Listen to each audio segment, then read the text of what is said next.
Northamptonshire.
If it gets up towards 150, which is possible, then I think it's going to be very, very difficult for, well, it's going to be virtually impossible, I think, for Northamptonshire then to win the game from there. Rafi was saying last night he thought the idea is obviously to minimise the lead, get ahead, and then hope that the pitch deteriorates and they can put pressure on Glamorgan on the last day. Sounds lovely, doesn't it? Sounds very, very sort of straightforward and nothing, it's as easy as that.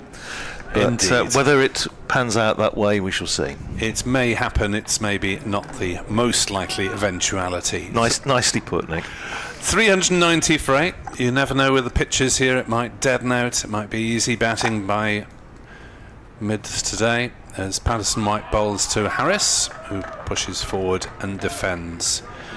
So Glamorgan, I don't think will have any ideas of the 5th batting point, so it's just a question of whether they can accumulate the 10 that they need for the 4th, as Patterson White bowls a full toss that Harris almost hits to mid-wicket. That was not great cricket all round. It was poor delivery, and Harris really ought to have put it away. Maybe just getting used to being out in the middle, almost lobbed it to mid-wicket. Patterson White in, bowls, that's back of a length, cut away by Harris, and they'll wander through for a single. There's a misfield from Russell, but it doesn't cost any runs as he retreats down the 3rd man, rather running round the ball. 391 for 8. Mason Crane is on strike on 1 not out. Worked hard to survive last night, 1 off 23 deliveries.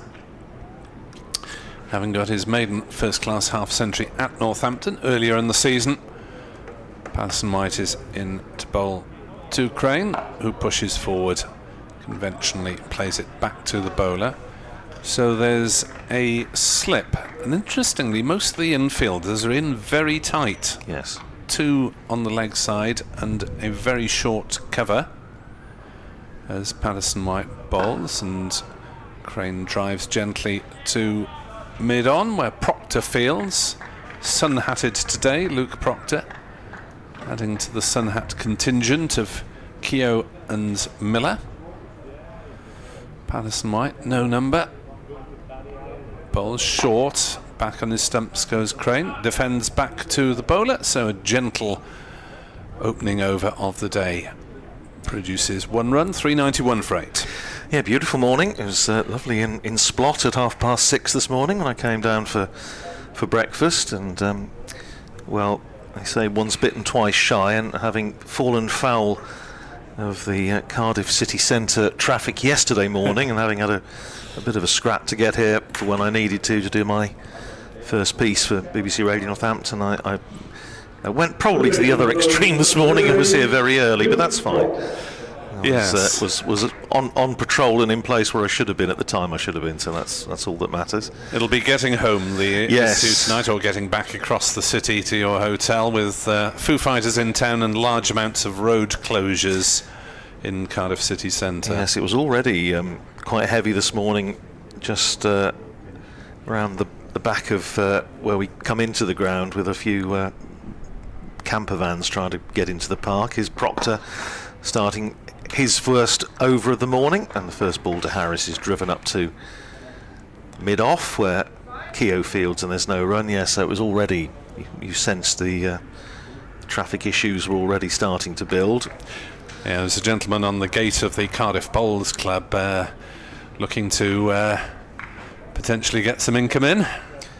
Here's Proctor in and bowls to Harris, who's playing that up to Emilio Gay at mid-wicket, and there's no run. Yes, that's where I am with my... Make sure I put my pass on the windscreen so I don't get clamped. Indeed, making a bit of money, and good luck to him. Absolutely. No, tenner a time at Cardiff Bowls Club if anyone's attending the Foo Fighters. May well be full up by early afternoon. It's the largest one. I don't know what time it actually starts, the concert.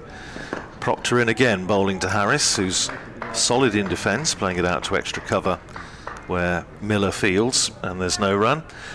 My thanks to John Whiting, incidentally, one of our regular listeners and great Northamptonshire supporter, who suggested that I obviously steer clear of the concert venue, which I had every intention of doing, but he informs me that guest artists include, hold that thought as Proctor is in, bowls to Harris, who's dropping it down on the onside. They come through for a quick but well-judged single, as Emilio Gay has to come in from mid-wicket to field, so Harris goes to 28 and Glamorgan to 392 for 8.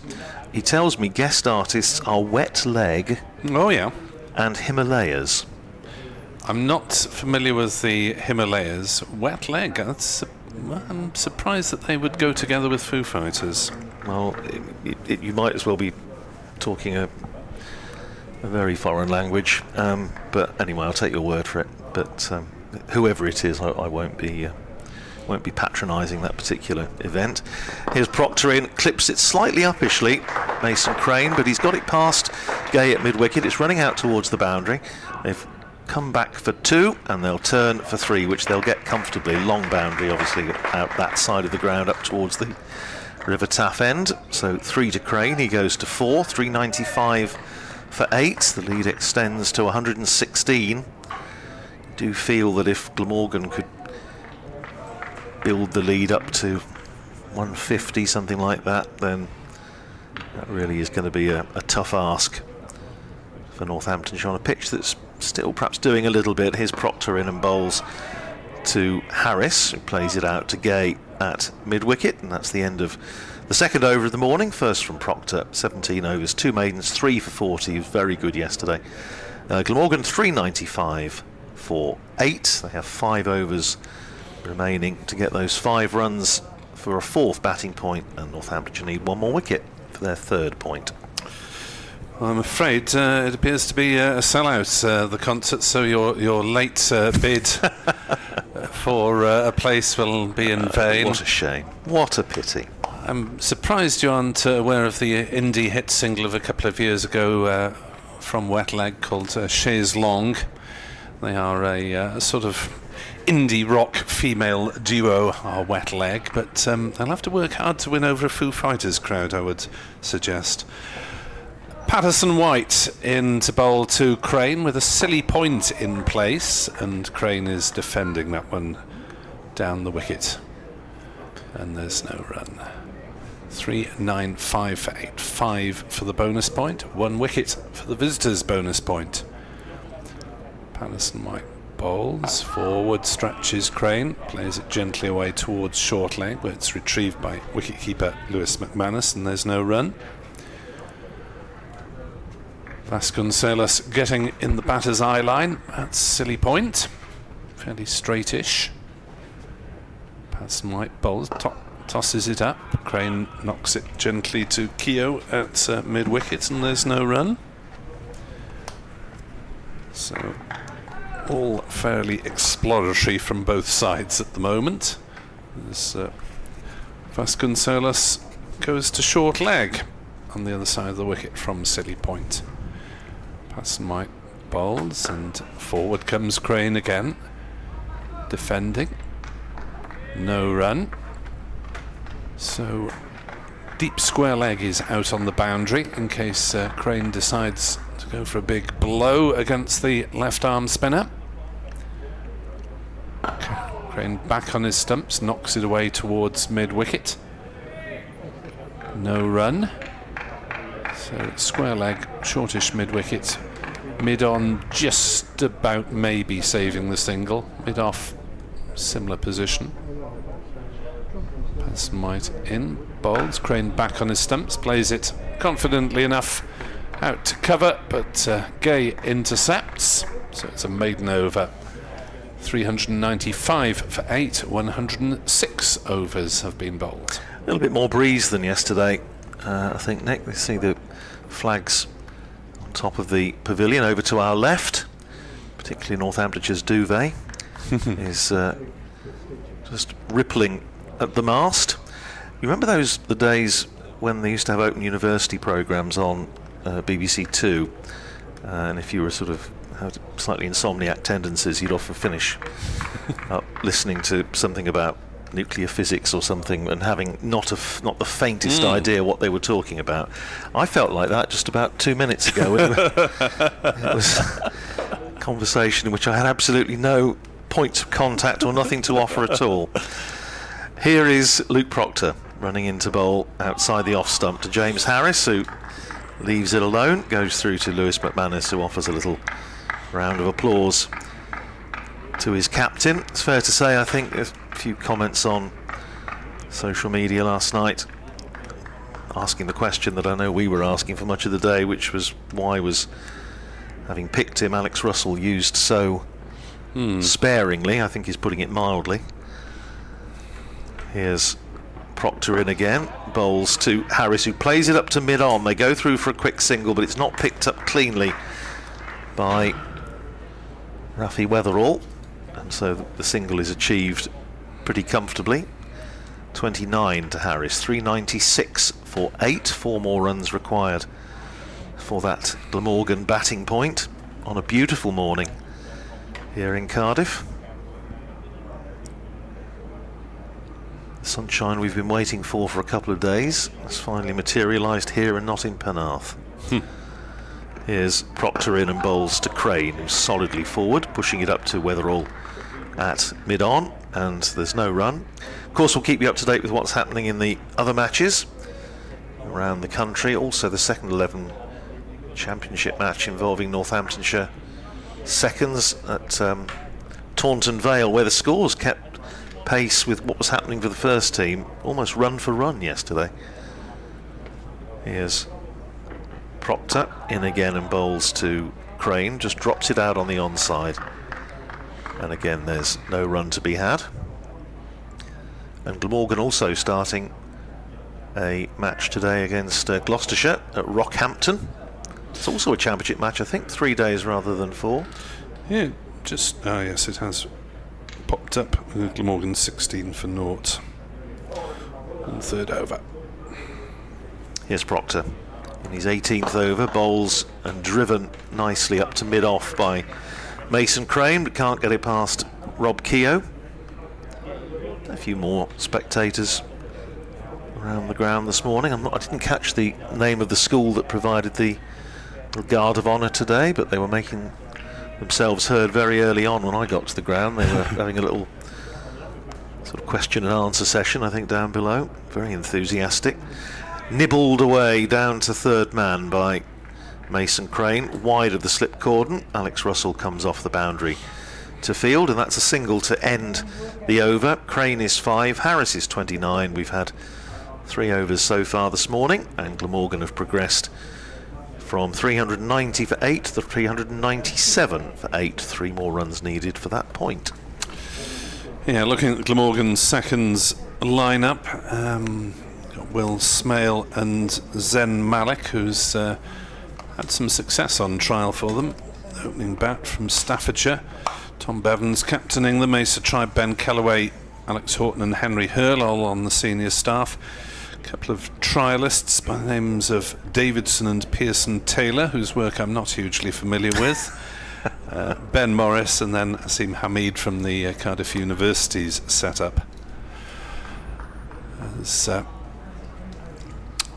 Glamorgan look for these 3 extra runs, and Northants look for that extra wicket.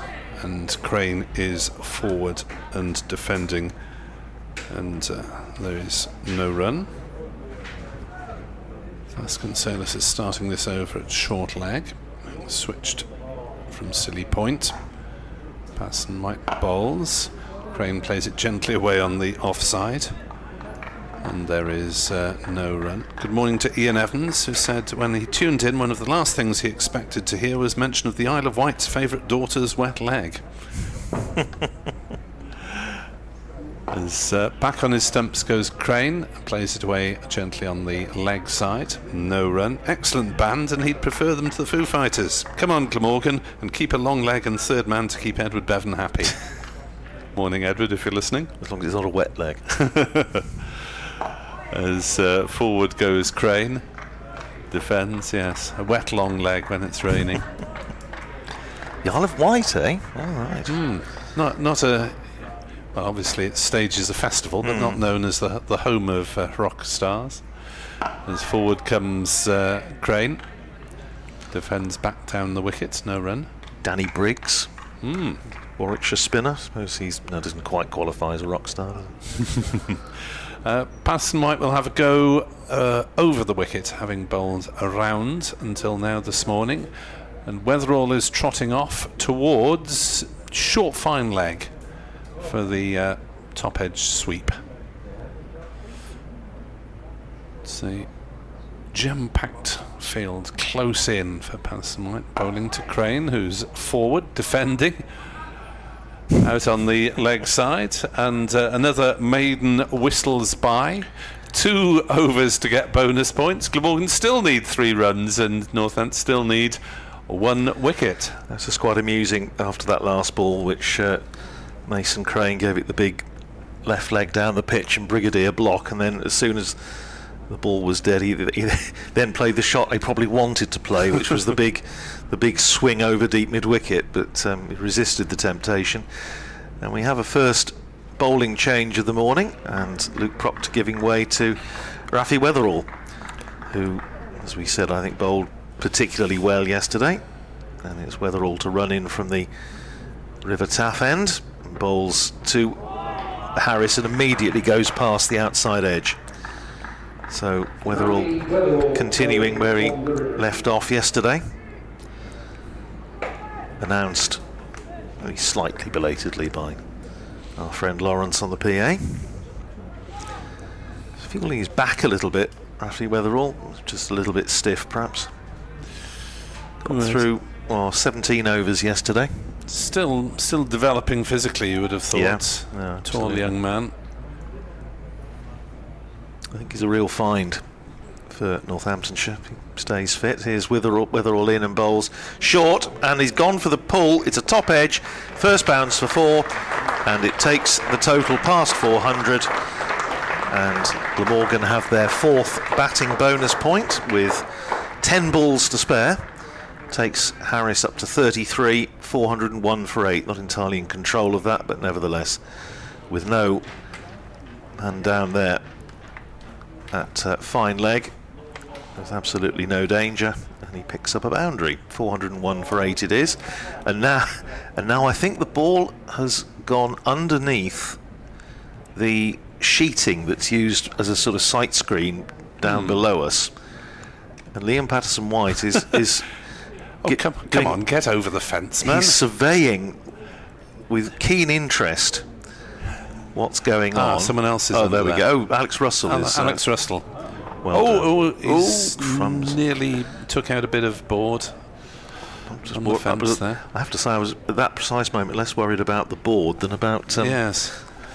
what injury Alex Russell might do to himself. But anyways, he's absolutely fine. Gus Miller was loitering around at sort of long stop for a moment. I didn't know if he was going to stay in. Yeah, there's Luke Proctor's now having a rearrange of the field. Liam Patterson-White is at long leg, but coming in about 10-15 yards from the fence, and Gus Miller is now at deep fine leg with a forward short leg and a slip as well. Horse bolted. Yes, indeed. Yes, I think that's that sound that we hear is the rattling of the bolt on the stable. But anyway, 401 for 8 it is. Just moves Patterson-White a little bit squarer. And here is Weatherall into bowl to James Harris. Down the leg side, short, not taken by Lewis McManus. He gets a glove to it. It goes down to Gus Miller. And a bye is signalled by umpire Hassan Adnan. 402 for 8. So whether this is a thought of, and we've seen this from a number of sides, including Northamptonshire this year, trying to bowl the short stuff and bowl almost for catches in the deep. George Scrimshaw did it certainly at Grace Road earlier in the season. Here's Weatherall in, and that's cracked away. It's a little bit firm-footed by Mason Crane, but he got good contact, but it went straight to Emilio Gay at mid-wicket, who immediately disappears, drops out towards deep mid-wicket, trotting out towards the boundary. Maybe not too much thought from Glamorgan, judging from that shot, on preventing Northants from getting the bowling point. No, they don't seem too mithered about that. There's still 8 balls to go. Weatherall was running into bowl, and I think Vasconcelos is now moving. Mason Crane pulled away, which is entirely reasonable. As Vasconcelos has dropped back from forward short leg, still got the helmet on to a sort of short mid-wicket, but he's still got the lid on and the shin pads. As Weatherall is in, bowls to Crane, short, pulled round the corner between the two fielders for 4. He said Patterson-White had been pulled a little bit squarer, and you've got Miller down there at deep fine leg, and that was pulled straight between the two of them for 4. 406 for 8, Crane to 9, and these runs will be hurting Northamptonshire. The lead is now 127, and they still need one more wicket with just 7 balls remaining now. It's interesting, you don't often see sides defending in the last few overs of the 110 to prevent the opposition from getting points, do you? Which over the course of the season might actually make a difference. No, well, of course there was the famous occasion at Northampton quite a few years ago now, as Weatherall is in to bowl to Mason Crane, short again, and this time Crane drops the hands out of danger. It goes through to McManus, and that's the end of the over. 406 for 8, Crane is 9, Harris is 33. One more over to go, in which bonus points can be secured, so Northampton need to take a wicket in this over to pick up the 3rd point. When Northamptonshire and Worcestershire were both certain to be promoted, this was 2003, but it was a question of who finished top, and Worcestershire declared to prevent Northamptonshire securing more bonus points, and it led to a certain frank exchange of views between the respective coaches, Tom Moody and Kepler Wessels, neither of whom you would think likely to take a backward step. And there's quite an interesting debate about cricketing ethics, I think, between those two. Here's Patterson-White from this Cathedral Road end to bowl the 110th over of the innings, and Harris plays no shot at the first ball and allows it to go through to McManus. Slip and silly point and short mid-wicket and a shortish cover. As forward comes Harris, defends on the offside. I'm actually surprised that Emilio Gay at shortish cover can see the ball, because he appears to be almost in line with Vasconcelos, and now he's wandering off somewhere else. He's one going down to second slip. Harris looks around him, sees the revised field. Patterson-White bowls. Harris turns it away on the leg side, down towards backward square. There's no run. 3 balls left of bonus point territory for Northants to strike.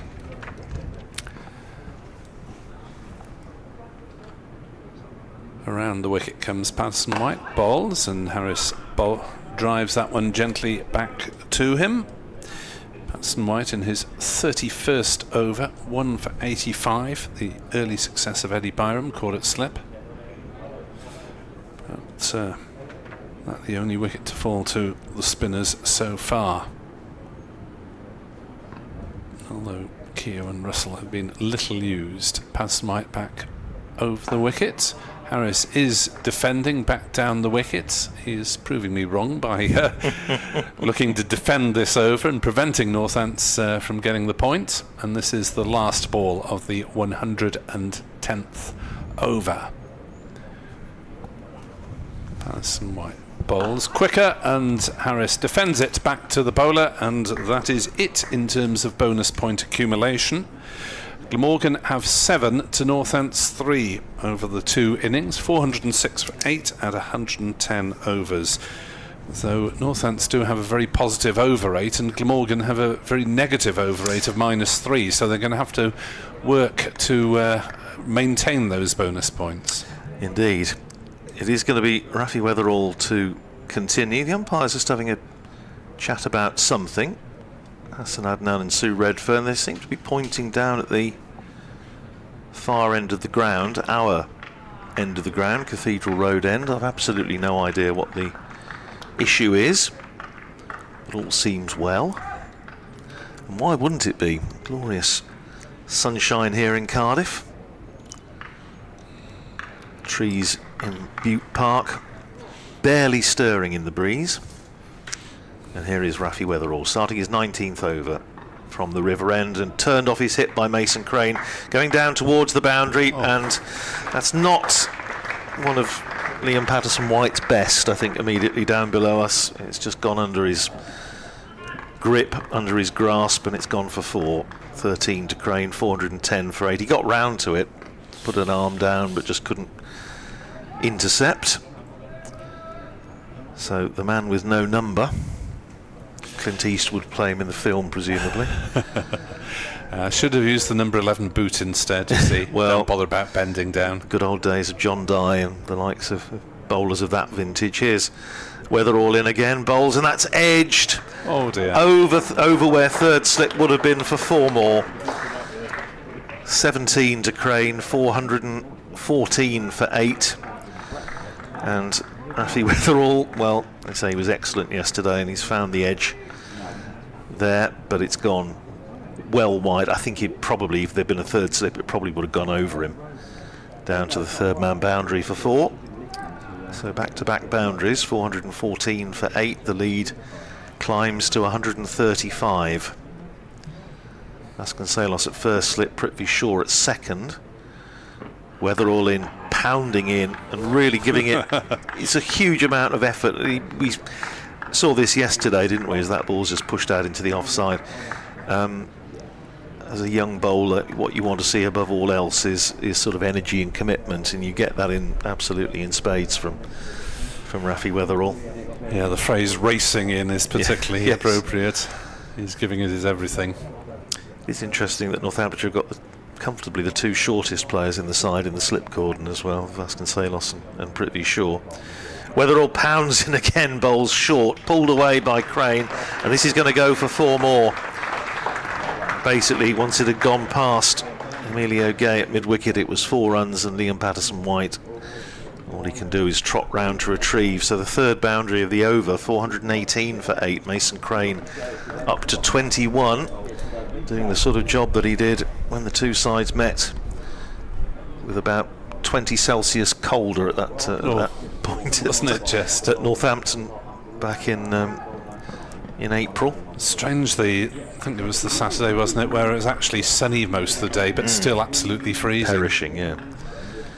61 Crane made on that occasion, with a 6 and 5 fours. Weatherall in again, bowls to him, big whoosh, and he's dropped at second slip, and it's gone for 4.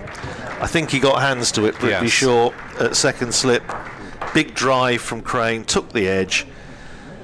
It's been dropped, and to add insult to injury, it's gone down for 4 as well. Well, this is not the start that Northamptonshire would have wanted to the morning, and he just got to feel a little bit of sympathy for Rafi Weatherall. Who's got, you don't often see the walking double teapots, but we've got a walking double teapot from Rafi Weatherall as he goes back to his mark.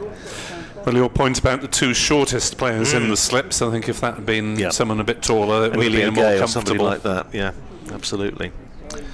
Weatherall in again, bowls to Crane, who's in behind that, plays it out into the covers, and there's no run. And Weatherall's figures taking a bit of a hammering in that over, but could and should really have had a wicket in the over. 19 overs, 2 maidens, 2 for 86, 422 for 8. Now Glamorgan, these two have put on 48 for the 9th wicket, with Crane on 25, Harris on 33 in the lead. Climbing and climbing, now 143. 4 boundaries in 5 balls in that last over of varying quality, but they all look the same in the scorebook. And Glamorgan do tend to maintain a scorebook as well as the computerised system. Good. Very pleased to hear it. Certainly I know Dr. Hignell does. I presume his deputy Kevin does as well, and Byron. Down the wicket comes Harris. The first ball of the Patterson wide over drives up to mid-on, and they'll hustle through for a single. 423 for 8. If you're just joining us, we're past bonus point territory, so it is 7-3 to the home side. Patterson white bowls shorter, flatter, and Crane on the back foot defends, and there's no run. Lovely morning. Temperatures meant to be around 25 today as Crane presses forward. I don't think we're into the heat wave territory that is forecast for parts of England. 28 degrees in my part of East Northamptonshire yesterday, apparently. Patterson white bowls, big swing, appeal for LPW, not out, says umpire Redfern, as Crane tried to launch that one into orbit, or at least into the grandstand. Going down, I think.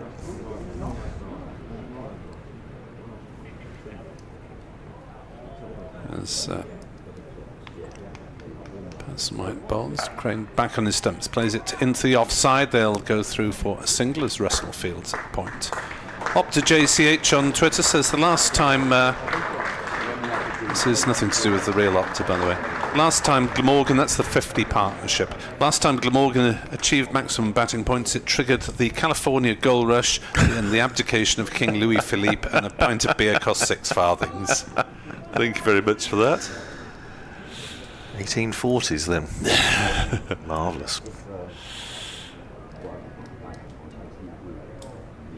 As Vasconcelos goes back to short leg, and Harris defends, and there is some jollity or excitement somewhere in the vicinity. Yes, somebody's getting very animated. Sounded more like a Friday night in the blast here for a moment. 424 for 8. Just to mention for the Wales over 50s who are playing India in Newport today, Wales having defeated Australia last week. I say. Yes. There's also Wales over 40s game away to England. Not quite sure where that one's being played. I saw the mention about that game, Nick, in that former Northamptonshire bowler Craig Jennings, I see, has been picked to the England at over 40s. So well done, Jeno. There aren't that many county players who tend to still be going in this sort of senior age group cricket. Yeah, Craig was on the books for a couple of years. Didn't play probably as much first team cricket as he would have liked, but he's obviously carried on playing. And there was a picture of him, I think, that somebody posted on socials, and he still looked good for quite a few overs, as far as I could see. So go well. There's a chap called Ali Bukhari who hit 136 for Wales against Australia, basically won the match. Was by far the largest scorer.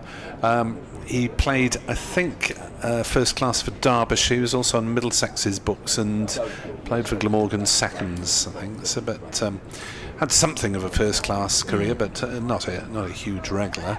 But was obviously enjoying himself in the senior age groups. 424 for 8, and Rafi Weatherall has taken a blow, and Rob Keogh is coming into the attack, having bowled just 4 overs in 3 spells. First ball of his is pushed up towards short mid-wicket by Mason Crane, fielded by Proctor-Vasconcelos, who now finds himself out of the slips.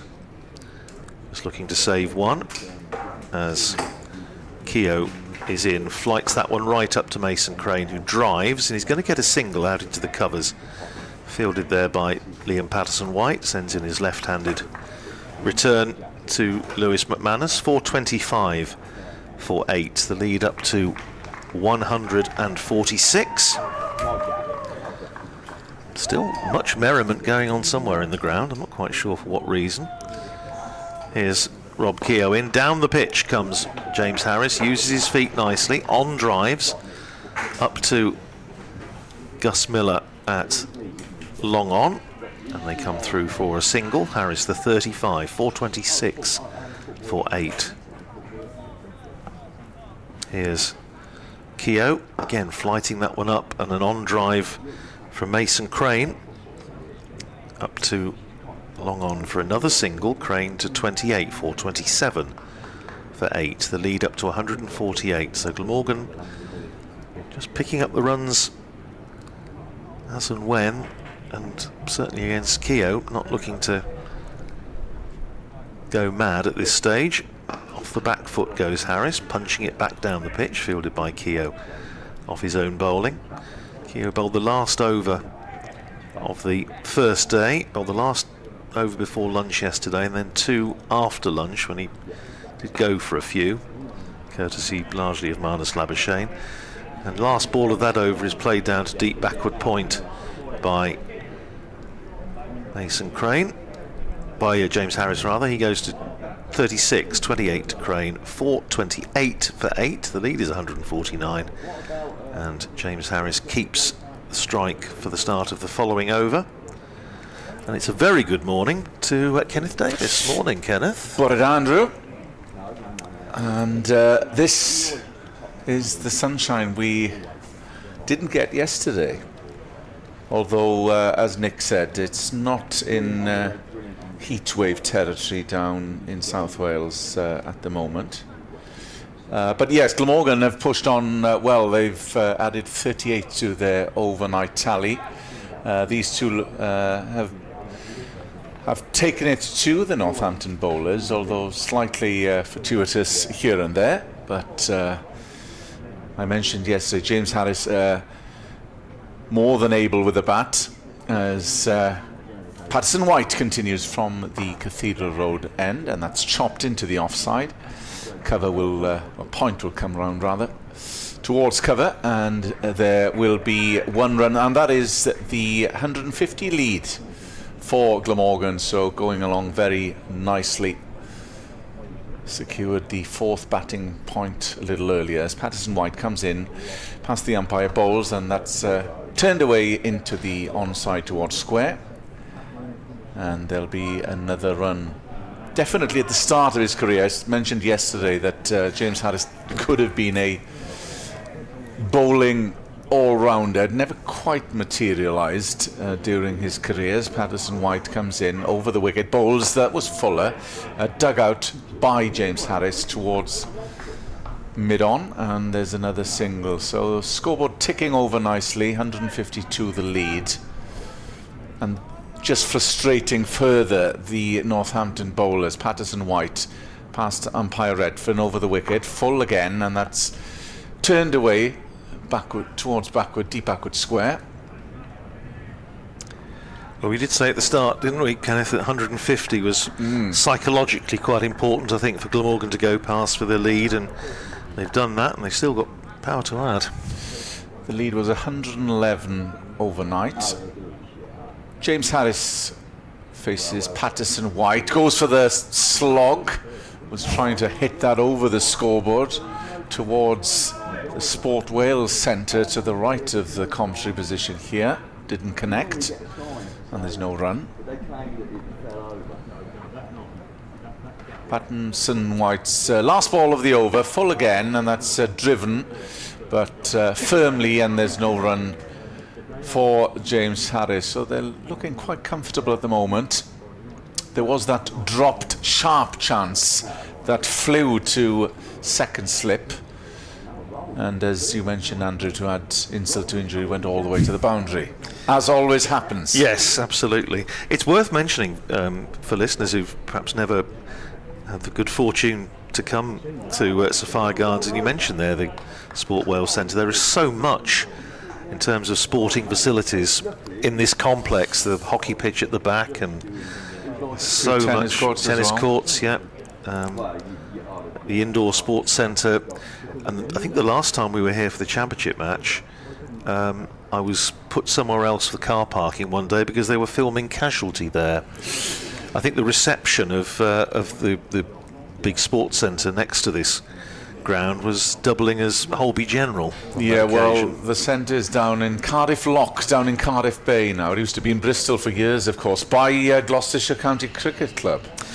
Rob Keogh starting his sixth over from the river end, and forward goes Crane, pushing it out into the covers. Patterson White fields at extra, and there's no run. Stays at 432 for 8. I thought he might get wheeled in as an extra or something. Put on a bed with my leg up. Here's Keogh flighting that one up. Doesn't bounce a great deal. Crane playing back, turns it away just in front of square on the leg side for a single, fielded by Emilio Gay, whose thoughts, I'm sure, are already turning to having to bat at some point in the not too distant future. 433 for 8, the lead up to 154. Luke Proctor just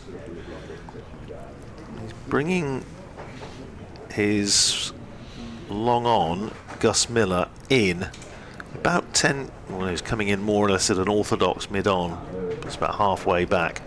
He's also got a deep mid wicket and a deep backward square as Keogh is in, bowls to Harris, and that's on off stump, having described the leg side field in some detail. And he just opens the face and runs it down to deep point for a single. Harris to 39, 434 for 8. Very good first 40 minutes for Glamorgan here. Here's Keogh, flights that one up, big push forward. It balloons off the pad of Mason Crane. It's taken by Lewis McManus. There's an appeal from Rob Keogh without, I suspect, any great conviction. I think he just went up because McManus went up. Something to do, really, wasn't it? I suppose, as much as anything. Even Lewis McManus didn't appear massively enthused. There's Keogh in again and pushed out into the offside by Crane. And there's no run. Patterson White fields. Rob Keogh, I think, bowling in his sunglasses.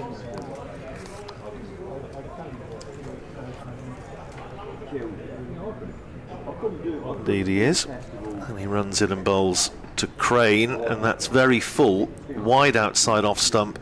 Crane just trying to get something on it, squirt it down towards third man, doesn't manage to do so.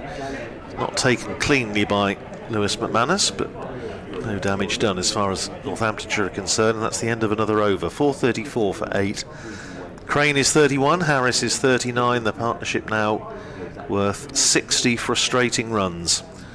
for Northamptonshire, and the lead is 155. It's just the worst time for opening batters, isn't it? They're just eagerly awaiting that time where they're going to be called upon. I suppose the ideal scenario for Glamorgan would probably be to bat for another 40 minutes or so and get Northamptonshire in for half an hour before lunch. Now, that would be dream time, wouldn't it? By which they would be, 180 odd ahead, possibly even more. As Patterson-White comes in, driven firmly, and they will take a quick single. It was driven towards mid-on, shy of the stumps. It did hit, but both batters,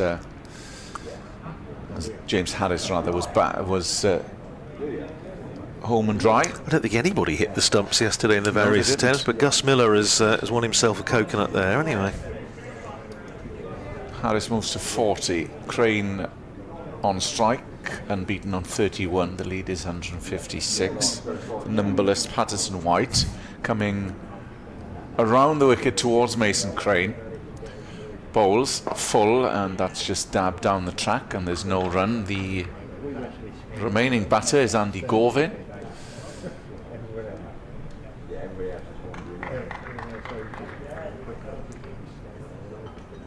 Patterson-White past umpire Redfern, bowls, good length ball, and it's the same outcome. Prods it back down towards the bowler, and there's no run. Good.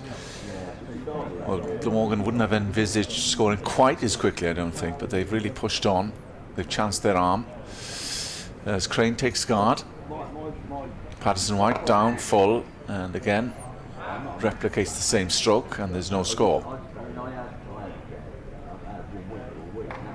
Trying to bat Northampton out of the game first, and it seems likely with every passing run. It's looking ominous from the visitors' point of view, as that lead is now 156. Patterson-White coming over the wicket now, changes the angle, but that's clipped away through mid-wicket, and they'll take an easy single.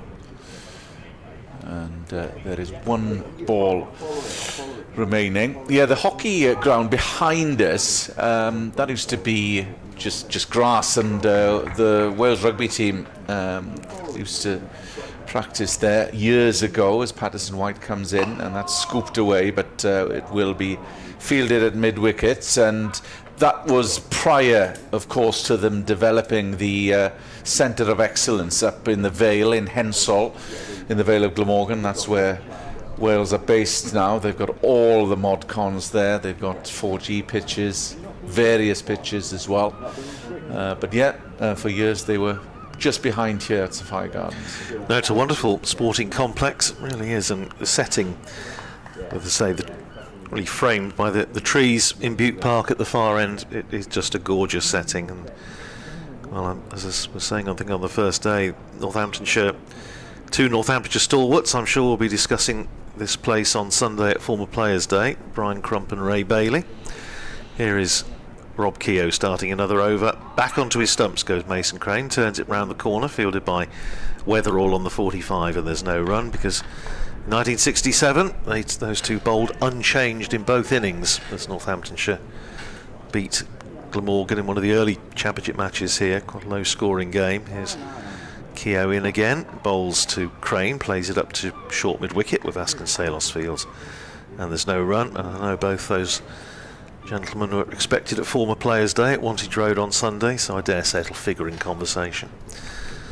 Here's Keogh, on driven by Crane. It beats Vasconcelos, goes up to long on, where Gus Miller fields, and they're through for a single. Crane to 33, 437 for 8, and whisper it very quietly, but Alex Russell's limbering up. Down to our left, chipped away and caught at mid-wicket. James Harris coming down the pitch and has chipped it straight to short mid-wicket, where Ricardo Vasconcelos takes a good low catch. Keogh has struck, and well, too late as far as Northamptonshire are concerned for bonus points, but they have picked up the 9th wicket. Harris goes for 40, and it's 437 for 9. Turns away in disgust because it was there to be hit, but he sort of half-heartedly went at it and sort of chipped it to mid-wicket, and it was gobbled up. Good catch, good sharp catch, low. And that is the end of James Harris for 40. But a very handy partnership between those two, worth 63. for the 9th wicket. I had already started to look at record Glamorgan 9th wicket partnerships against Northamptonshire, but it was a long way off. It was one that I think Nick and I commentated on, Dan Douthwaite, I think, and Marchant de Langer a few years ago, put on 160 odd at Wantage Road. So it's going to be Andy Gorvin coming to the crease, last man, and having said that Alex Russell is limbering up, will he actually get a chance to bowl? Well, it'd be just about his luck, wouldn't it, really? This just gets the nod from Luke Proctor, and then Rob Keogh polishes off the innings anyway. We'll see. 4:37 for 9. Thank you to everybody that's been in touch this morning. Always good to hear your thoughts. Morning, James, who's been on saying, I was describing Northamptonshire's bowling as toothless. He said, well, James Sales and Saif Zaber in the second team. Wishing that Jaden Sales had come to Northamptonshire rather than Sussex. Well, he's certainly a handful, yes. Jaden Sales, as we saw in that first game of the season. There's now a little conflab going on involving umpires, 12th men, batters. I think they may just be saying just to hurry up the little impromptu drinks break, but to be fair, they've been out there thick end of an hour. They're now having a chat with Luke Proctor.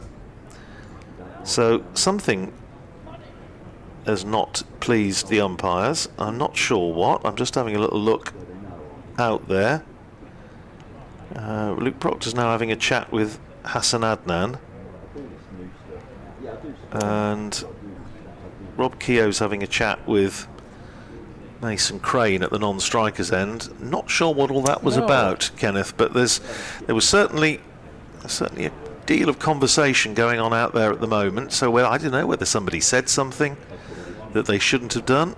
I don't know, but the umps certainly had a word with Luke Proctor. Well, it's nothing to do with the over rate. I don't think so. They were also having a word with, as I say, they seem to be having a word with the batters. Not sure. Very hard. Well, it's possible to tell from up here what's going on. Doubtless we shall find out in due course. Anyway, 4:37 for 9 it is. Though they were complaining about James describing the bowling as toothless, I don't know, on social media. Here's Keogh then bowling to number 11, Andy Gorvin, who pushes forward and it rolls back towards the stumps, and Lewis McManus retrieves the ball, has the bails off, just to see if Gorvin had lifted his back foot, but he hadn't. Another change in the field, with Emilio Gay now coming across from short mid-wicket to second slip, and Alex Russell going in front of square at deep square leg, and Rafi Weatherall coming in at short mid-wicket. So there's now nobody on the 45. So 2 slips, short mid-wicket, and a silly, well, a sort of short leg, as Gorvin is brought forward by Keogh, pushes it out into the offside, and that is the end of the over. 4:37 for 9, 33 to Mason Crane. Andy Gorvin yet to get off the mark. The lead is 158. Morning also to Darren, saying, given our 11, Northamptonshire's 11, do you feel that Northamptonshire are prioritising the T20 over 4-day cricket? Well, I think the fact that Saif Zabe is playing in the seconds is an interesting move. Obviously, Saif Zabe has had a fairly miserable run actually in the T20's last 3 innings. He's lasted a grand total of 4 balls, I think. But that said, I think a few of us feel he may be batting. Well, Alex Russell. Well, suboptimally low, I think, put it that way. Yeah, well, it is a juggling act, isn't it, with all these formats. However, there is a bit of a gap now between before the T20 resumes. Well, this, 2 championship matches, and as we were saying at the start, Northamptonshire will feel, I'm sure Glamorgan will feel, they want to win at least one of them. Well, Alex Russell has been brought into the attack. Sparely used yesterday. Comes in, and that's a very loose delivery, the little loosener to get him going. Full toss, and it's struck towards mid-off, and there's no run. The lead is 158. Crane on strike. Here comes Russell past right arm over the wicket from the Cathedral Road end, and that's just dabbed into the offside. There's no run as the man comes in from short cover.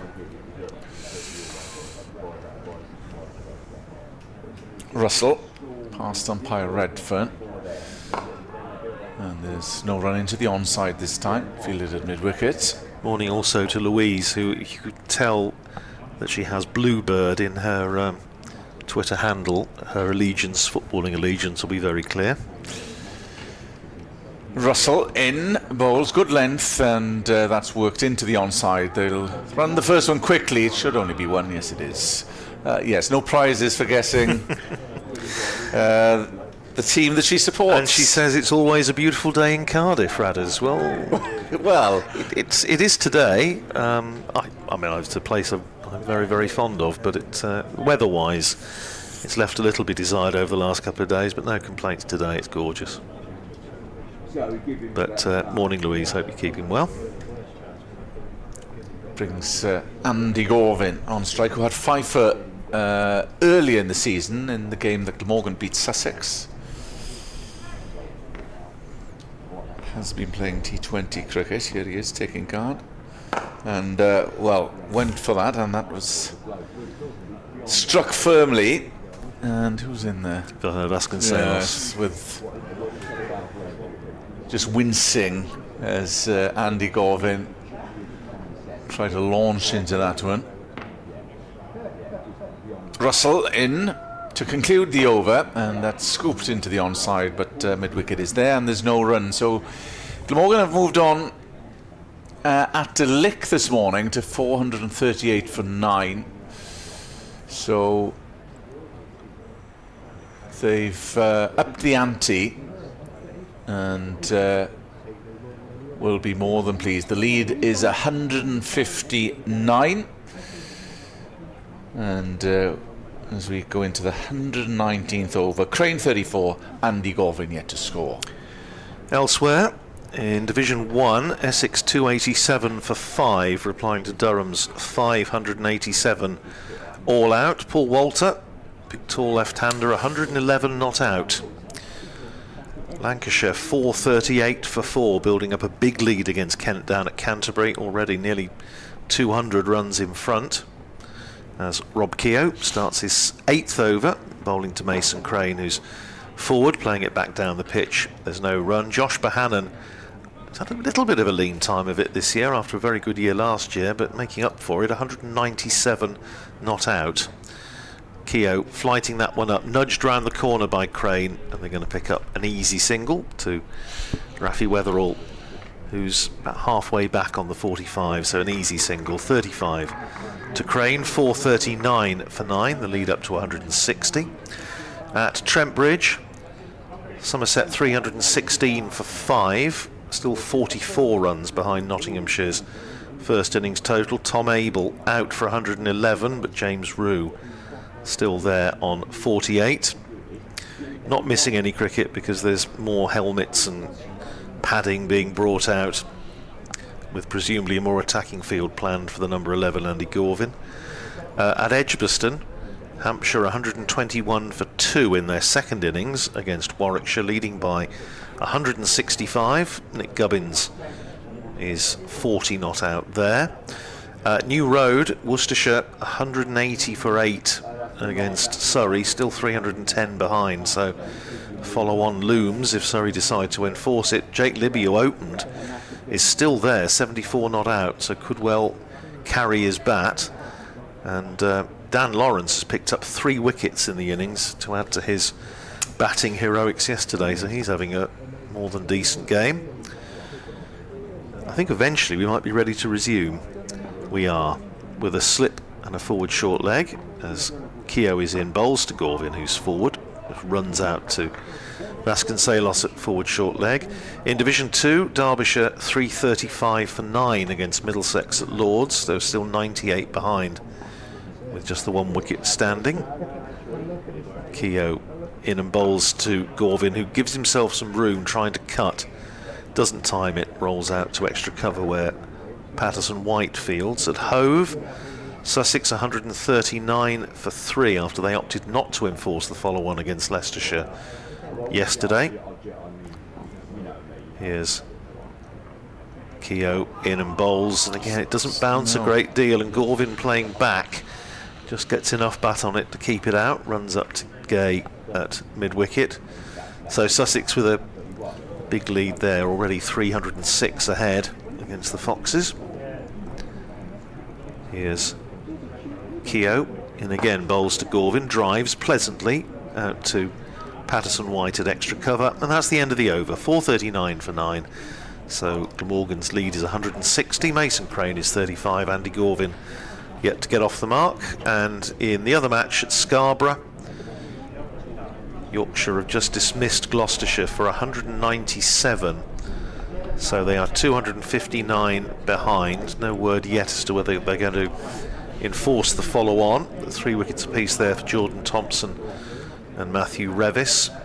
Yorkshire with a first innings lead of 259, so could enforce it if they chose to.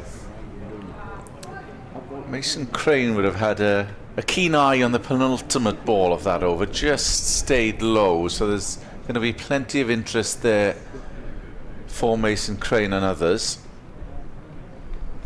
As Russell trudges in from the Cathedral Road end, that's full. There's no run. Barnett extra cover is there to field. It was a bit of a green top yesterday. Obviously it's dried up in the humid conditions yesterday. Russell coming in past umpire Redfern, short and flat, and that's pulled, but only towards backward square. Deep backward square will hurl it back in.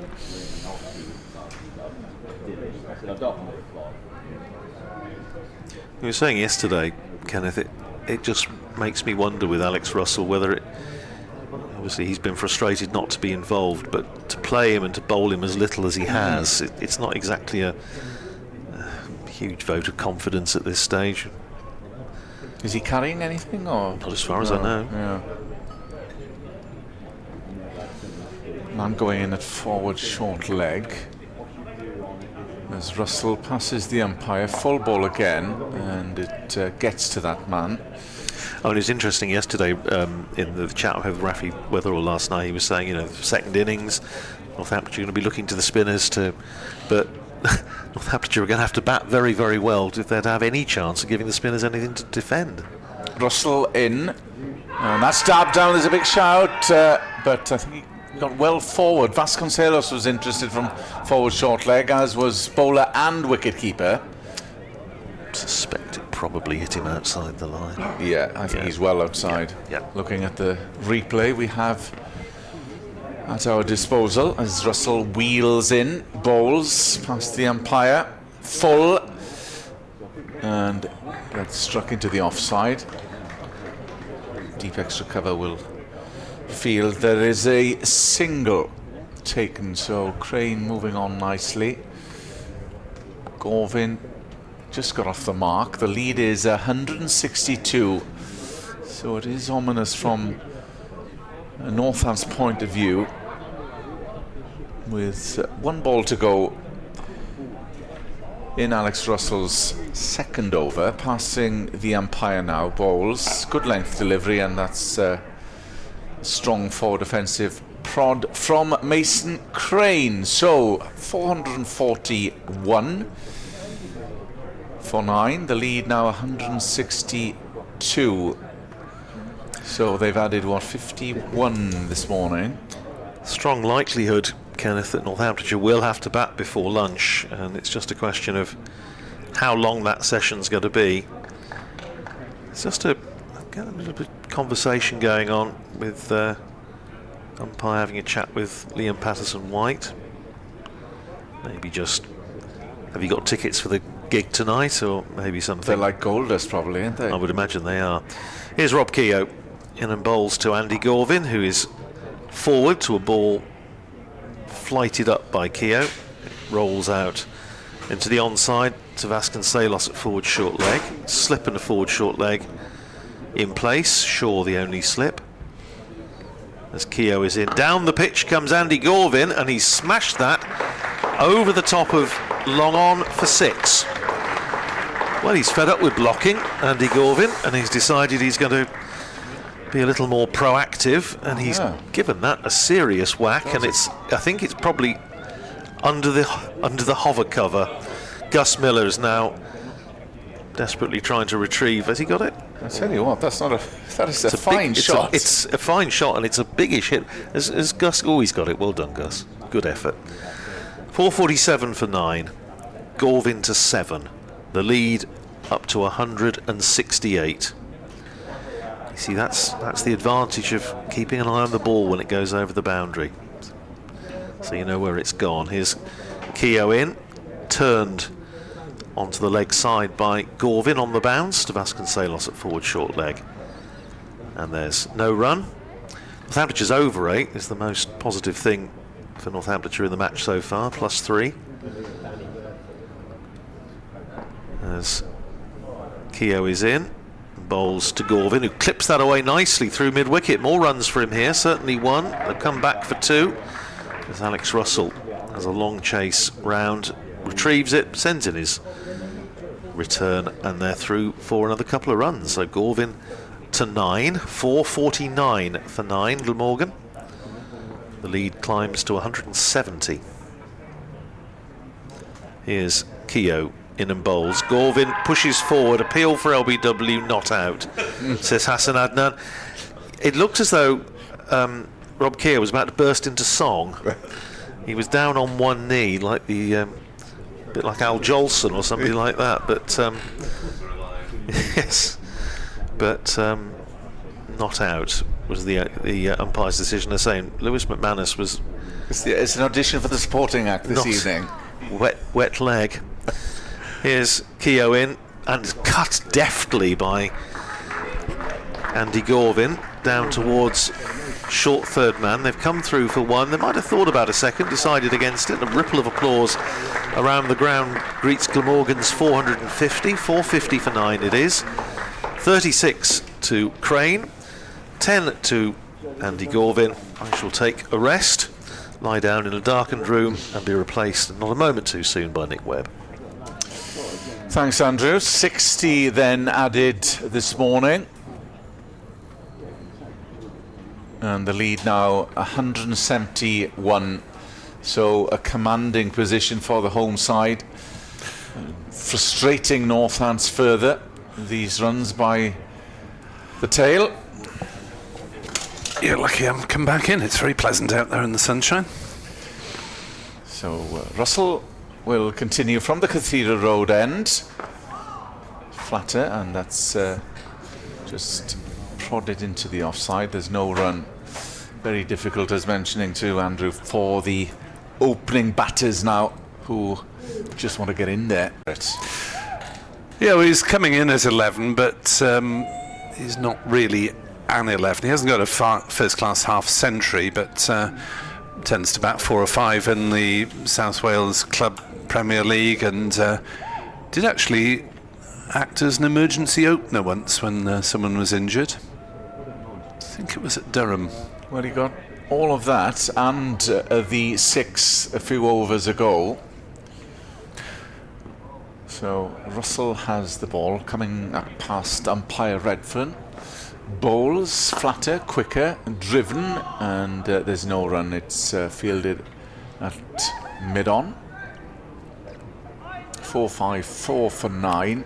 4 batting bonus points for Glamorgan. Gorvin takes guard, Fuller that time, driven, and it's fielded at extra cover. And there's no run.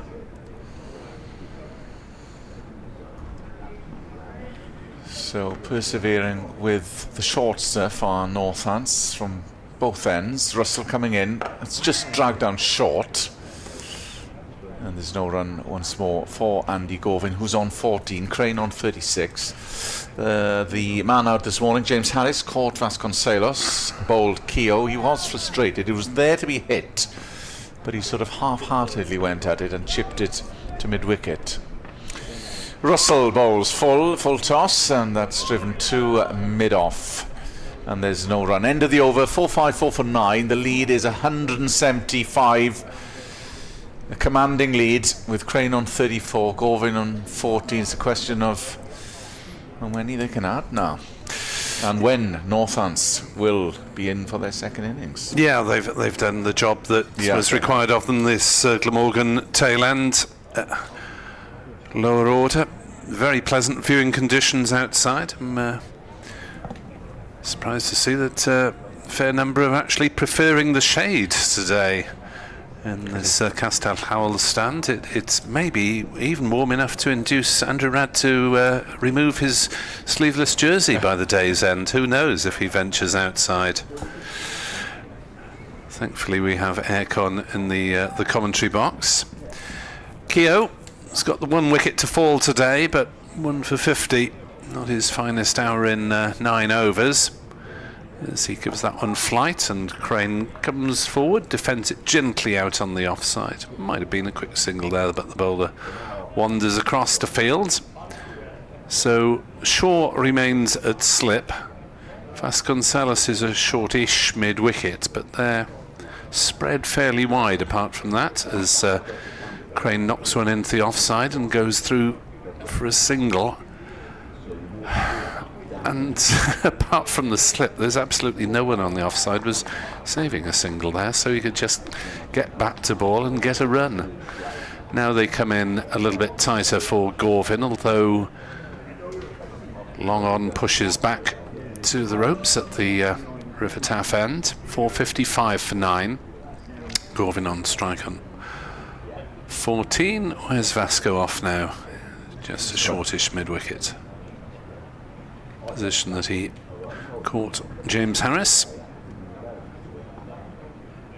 and that's down the leg side, and they think about taking a bye, but Weatherall was quickly in from short fine leg to prevent it. Came off the keeper's pad rather than the batter's, I think, there. 4:55 for 9 in the Sapphire Sunshine, as that's floated up and driven slightly off the edge of the bat by Gorvin, straight to point. There's no run. Empire Redfern is at point. Possibly the sun would be dazzling her from the other end, and it's not very often we've said that this season. Down leg side. Gorvin gropes for it, doesn't make contact.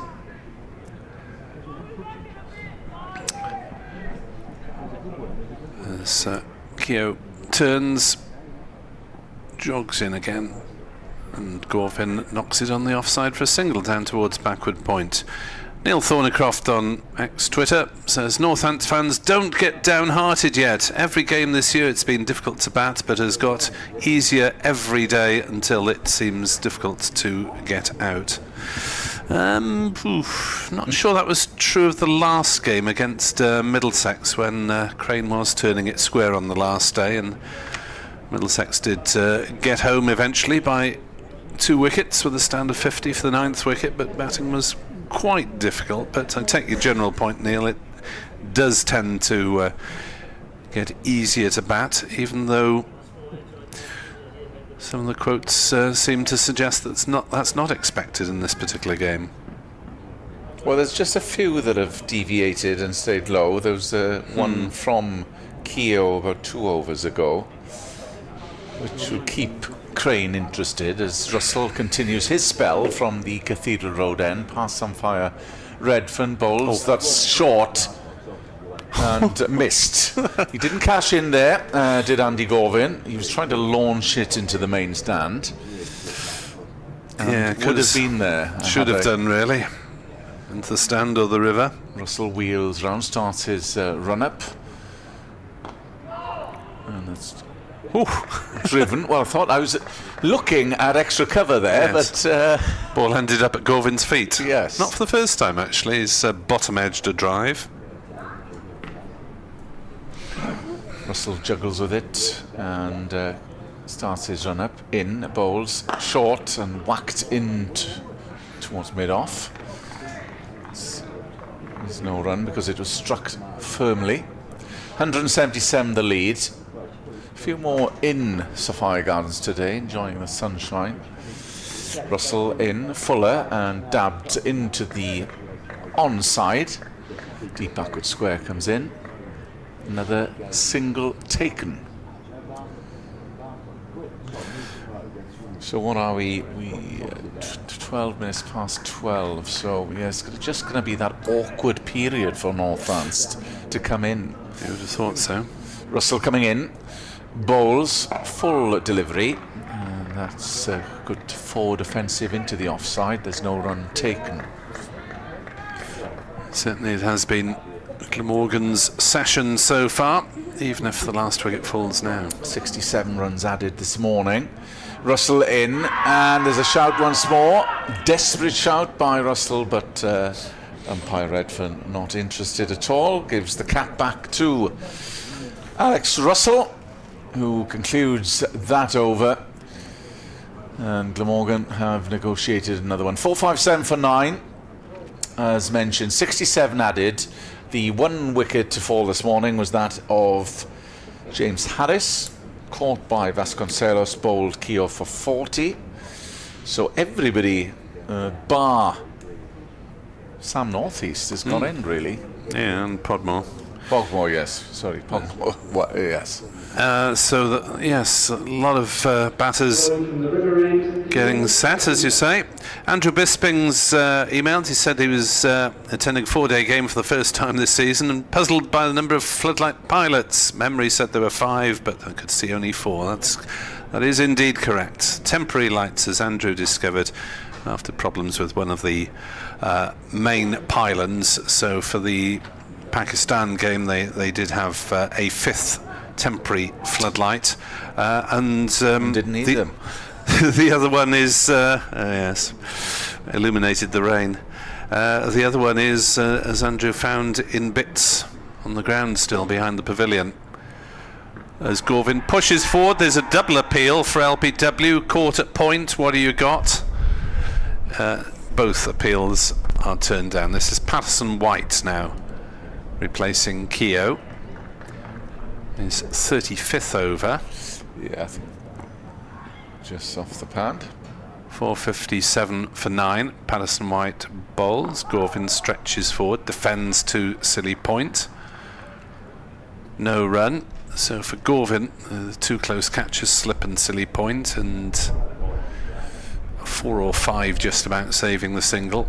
Long on his back. That's dragged down, and Gorvin just on the back foot plays it gently up towards long on. There's a very comfortable single available. 458 for 9. Glamorgan, frustration for Northants. Lead 179, and they've had to toil probably a lot longer than they expected with this inexperienced attack. Spin heavy as Patterson White fires one in. He's done by far the bulk of the spin bowling, with Russell and Keogh playing bit parts by comparison. I haven't seen a couple of the seam. Has we seen Miller or Broad this morning? I don't think so. No, we saw just Weatherall and Proctor of the seamers. 7 bowlers used. As Crane turns one away down towards the umpire, and they'll amble through for a single. 459 for 9. The lead is 180, and well, there have been a few vociferous Northants appeals, but there's one dropped catch. One dropped catch, not quite the level of bounce in the field that you would hope for. It's gone a little bit quiet as Vasconcelos moves around to short leg, and there's a bit turn there from Patterson White. Gorvin was beaten by that one, stretching forward through to the gloves of McManus. 459 for 9. Glamorgan continuing to accumulate fairly gently, just the very occasional blow in anger, but the lead 180, and really struggle now to see any way in which Northants could win this game. They'd need to bowl Glamorgan out very cheaply, and there probably isn't enough time to get far enough ahead in the game now. Well, not in their wildest dreams. I don't think Glamorgan would have envisaged being in a lead of this nature, Northants would have been desperate to whittle them out quickly this morning, but they've toiled in the Cardiff sun, and that's due to the efforts of Crane, Gorvin and earlier James Harris. Crane is on strike, unbeaten on 38. Valuable runs from a Glamorgan perspective. There is going to be a change of bowling now from the Cathedral Road end. Gus Miller is going to come into the attack. Coming in past umpire Redfern bowls, shortish delivery, and fended in to the onside, and there's no run. There is a slip in place. Cover at third man, backward point, extra cover, mid on, mid off, mid wicket. Man at fine leg, and at deep square. Strong forward offensive. You could hear the crunch on the bat there from Mason Crane, former English Test cricketer. He is a Test cricketer. Indeed. One Test, which is more than most of us will get. Oh, indeed, Nick. And a couple of white ball appearances as well, but high among the wicket takers this season. No, he's been a notable acquisition for Glamorgan. As Miller comes in, bowls, and they need to get Crane out, but that's gone very, very fine on the leg side and raced away for 4. Well, Crane likes batting against Northants, doesn't he? His highest score of 61 made against them at Wantage Road back in the refrigerator in April. Got 80 runs for once out in the match against Middlesex, so he's been inspired by that. Well, he's up to 42 now as Miller comes in, bowls, good length delivery, but a good forward offensive shot as well from Crane, who's looking comfortable out there, enjoying himself on 42. Well, the longer he keeps them out there, the more likely there are to be footmarks from the quicker bowlers for him to pitch the ball into potentially later in the day. Yeah, James Harris, Van der Hoogten, Gorvin himself will be limbering up. Possibly before lunch as Miller comes in, bowls, and that's turned away into the onside, but the man at mid-wicket fields, there's no run. 184. Well, this wouldn't have been on their radar, I don't think, at all. What the lead was, 111? 111, yeah. Bitten your hand off for another 73 runs, I think, Morgan. 12:21 on the scoreboard as Miller comes in, bowls, and that's chopped down, but it'll, well, I think Crane was trying to run it down to third man. Well, there's a shy of the stumps there, and it's missed, and they come through for a single. I think Crane came out of his crease a la Johnny Bairstow there. Yes, he might have been wandering. We'll have a look at the replay on the video stream. Tried to run it down to third man, but it was fielded at slip, and then, well, he's in. So, yes, he wasn't actually out of his... No, not at all. Ground, so I'm not sure why the throw came in there. Ricocheted off the stumps, and they took a single. 4-6-3 for 9. The lead is 184. So, the frustration just continues to mount, I'm afraid, from the visitors' point of view, as Glamorgan progress gently in this very pleasant sunshine here at Sophia Gardens. Patterson White, 35 overs already under his belt, 1 for 95. He must have had hopes of better things when he took the first wicket to fall, as forward props Crane and defends to mid-wicket. No run. Vasconcelos is back to silly point now. Slip 3, saving the single on the offside. 2 on the leg, square leg and long on are out. There's the beginning of an appeal from Patterson White, but Crane had got a good stride in and it probably pitched outside leg anyway. Would have got on to hit Midland leg, but not worth considering if it pitches outside leg. And Crane works this one off his legs, but Weatherall scrambling on his knees at short-ish fine leg. Of course, with technology these days, in test matches and international matches, the old getting a foot forward doesn't exist as much as a defence. As Crane pushes back to the bowler. Indeed, I wonder when we'll see video technology in county cricket.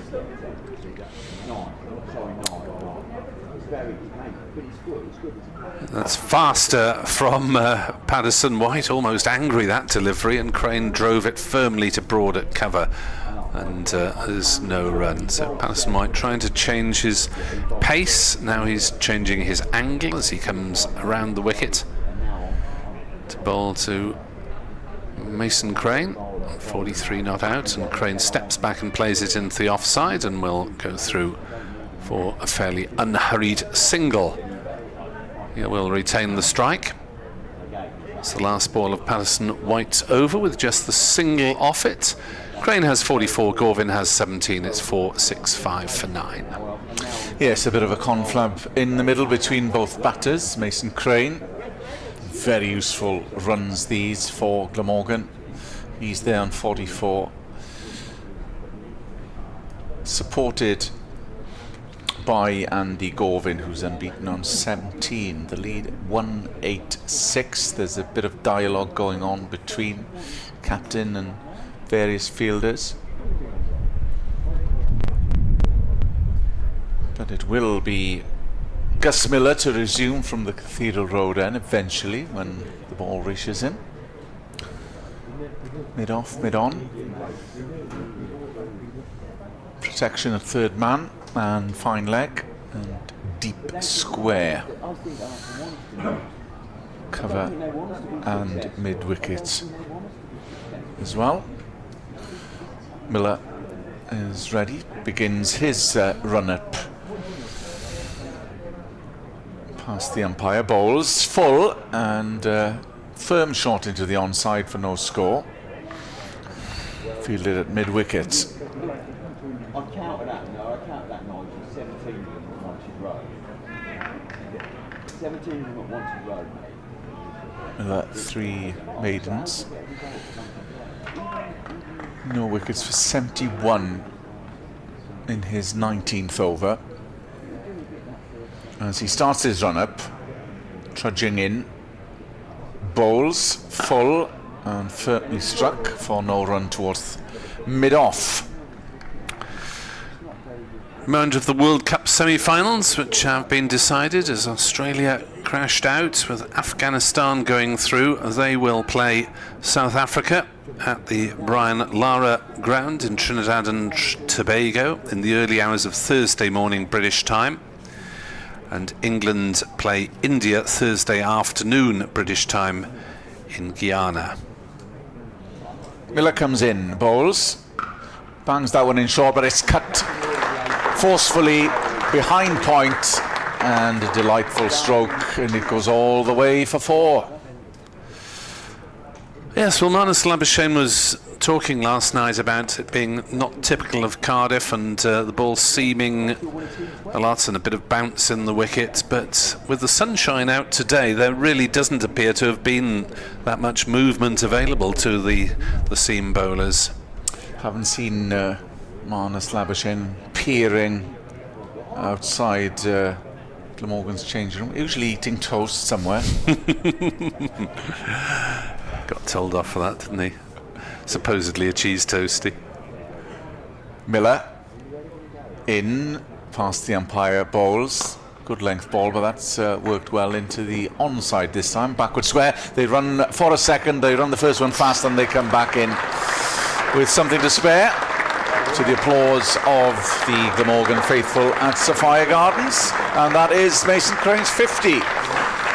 And a good knock it has been as well for the man that's on loan from Hampshire. Yeah, patient one, 104 balls. Slow start last night when it was just a question of survival, but he's really gone on now. Miller with 2 balls remaining of this over, full and driven, but it's fielded at mid-off. So 7 boundaries in his half century, came off, let's say, 104 balls.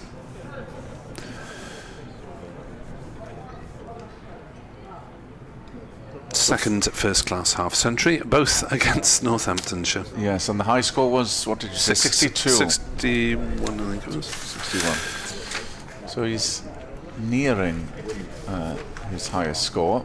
Miller, short, and that's stabbed into the onside.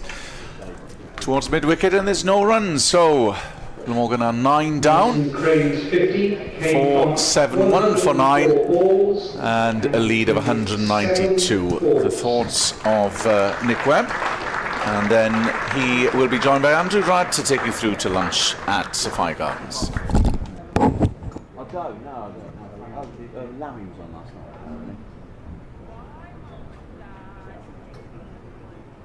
night. Thank you, Kenneth. So, didn't expect to be having Andrew back on commentary with Glamorgan still batting.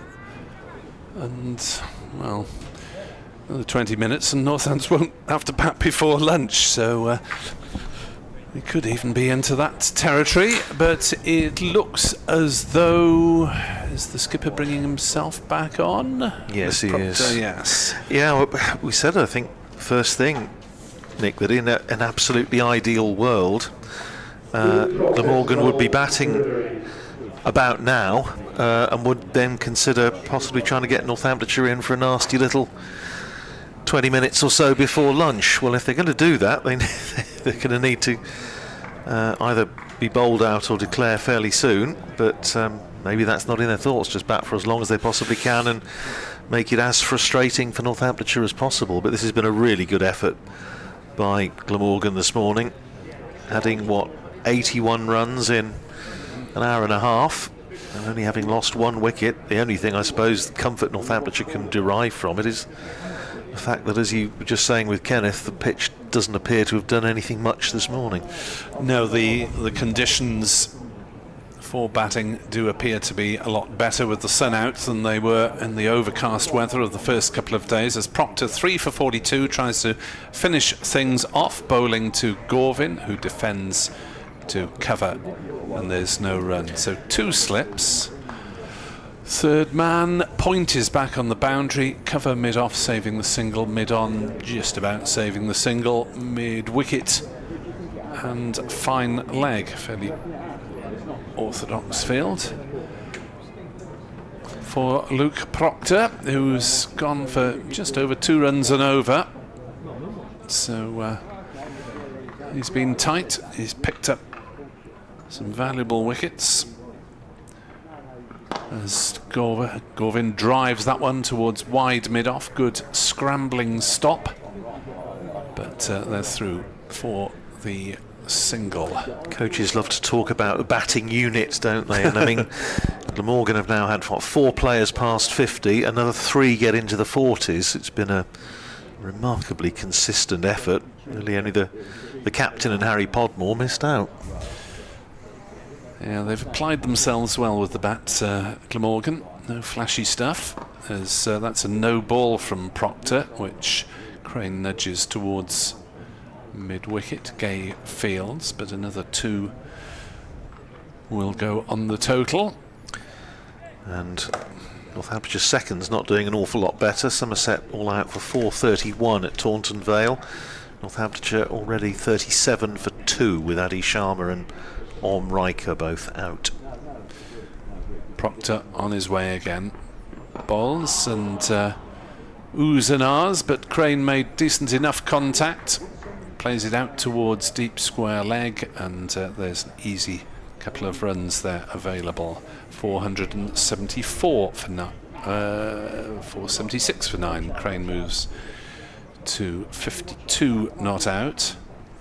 Safe save, and George Bartlett's now in for Northamptonshire, so 2 first team regulars with a chance to put some runs on the board and bat themselves back into a bit of form.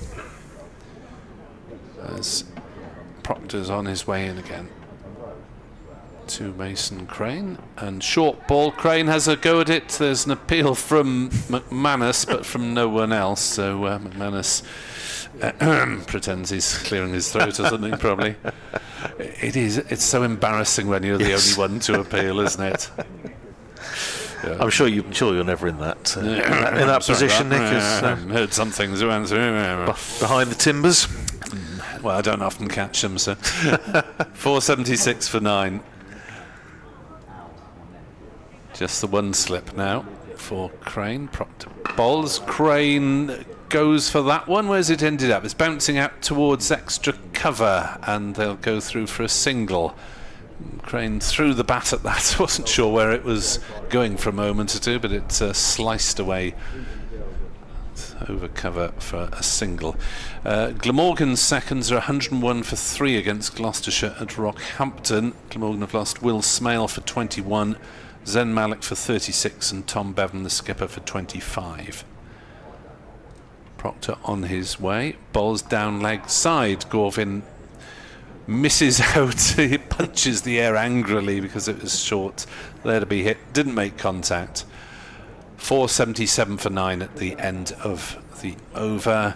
Glamorgan 2's batters in at the moment are Tribe and Callaway. Issa Tribe, it's the Jersey man, Yes, isn't it? that's Yes. It's one of those names I always remember because it's obviously think about George Tribe, one of Northamptonshire's greatest ever, from Australia. I have to say, Nick, and I think you commented on it a little earlier, the body language out there for Northamptonshire, they really all pretty much look as though they'd rather be somewhere else. It's understandable the way things have gone. Oh, but yeah, you've got to try and create something out of nothing, really, haven't you? As a fielding side at any level of cricket, you've got to try and keep the chat up. Well, they just all look. It all looks very flat at the moment, and we still have 25 minutes to go until lunch, and it's Alex Russell back into the attack. He's bowled 8 overs for 21, so he's bowled tidily enough in the little he has bowled, but he's going to get a chance to try and pick up a wicket, wrap up the innings. 477 for 9 it is. These two have already put on 40 for the last wicket, and Mason Crane on 53 is facing Russell, who flights that one up. He goes for a big whoosh over extra cover, doesn't make contact, not taken cleanly by Lewis McManus, but manages to stop it at least rather than take it. Morgan getting a little frivolous for the first time. Skittish.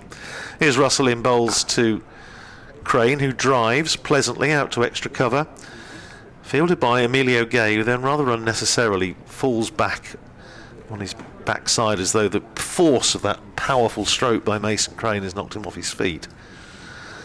Here's Russell in again, driven by Crane. He's going to get a single out to Gus Miller, who's fairly deep at mid-off and has to come round to his left to field, so an easy single. 54 to Crane, 478 for 9. The lead now 199. 200 would be a nice round number from a commentary point of view. Yes, easy to work out. Here's Russell in bowls and brings Gorvin forward, opens the face, runs it down to backward point where Keogh fields, and there's no run. Russell's bowled nicely here this morning,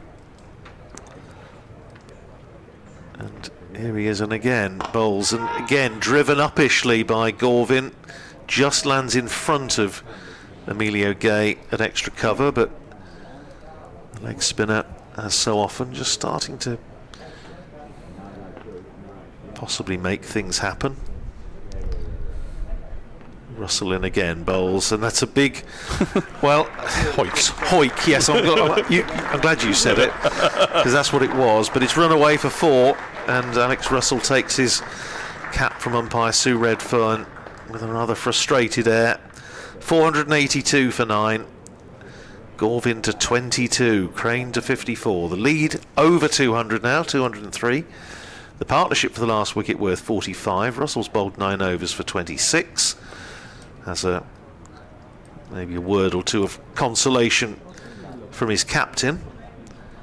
And clock ticking round to, it's coming up to 20 to 1, so just the air of some of the shots being played, you get the feeling that it wouldn't be the end of the world, obviously, if someone got out now and they did have 2 or 3 overs to bowl at the visitors in their second innings before lunch. As the perspiring Proctor trudges back towards his place, because he had to actually go and field that last one that went for 4, so he's had to walk pretty much one side of the ground to the other, and he's not exactly rushing. Let's put it that way. They haven't got to worry about the over rate. It's very favourable in contrast to Glamorgan's, which isn't.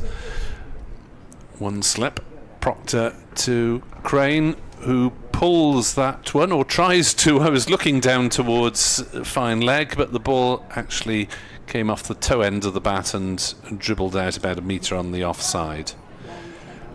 So square leg is back, fine leg back, mid-on is fairly deep. And Ricardo Vasconcelos is giving an intimation of what he thinks about it at backward point by sitting on the boundary board. Proctor in to bowl, a very short ball that Crane swats away. It might have been called a no ball had he not hit it, but he did. Tennis ball bounce there as Proctor banged it in extremely short, and Crane had to wait for it to arrive and drop towards him. 483 for 9. Crane 55, 6 short of his previous best. As Proctor steams in, bowls, and Gorvin comes down the wicket, has a swing. McManus shows that he is still awake by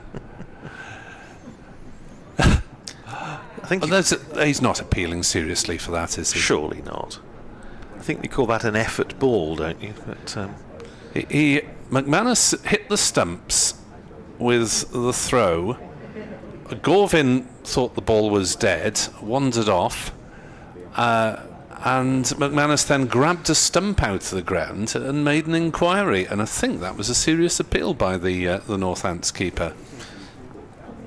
Yeah, if so, a bit disappointing, I think. Obviously Redfern thought the ball was dead and wasn't interested. 483 for 9.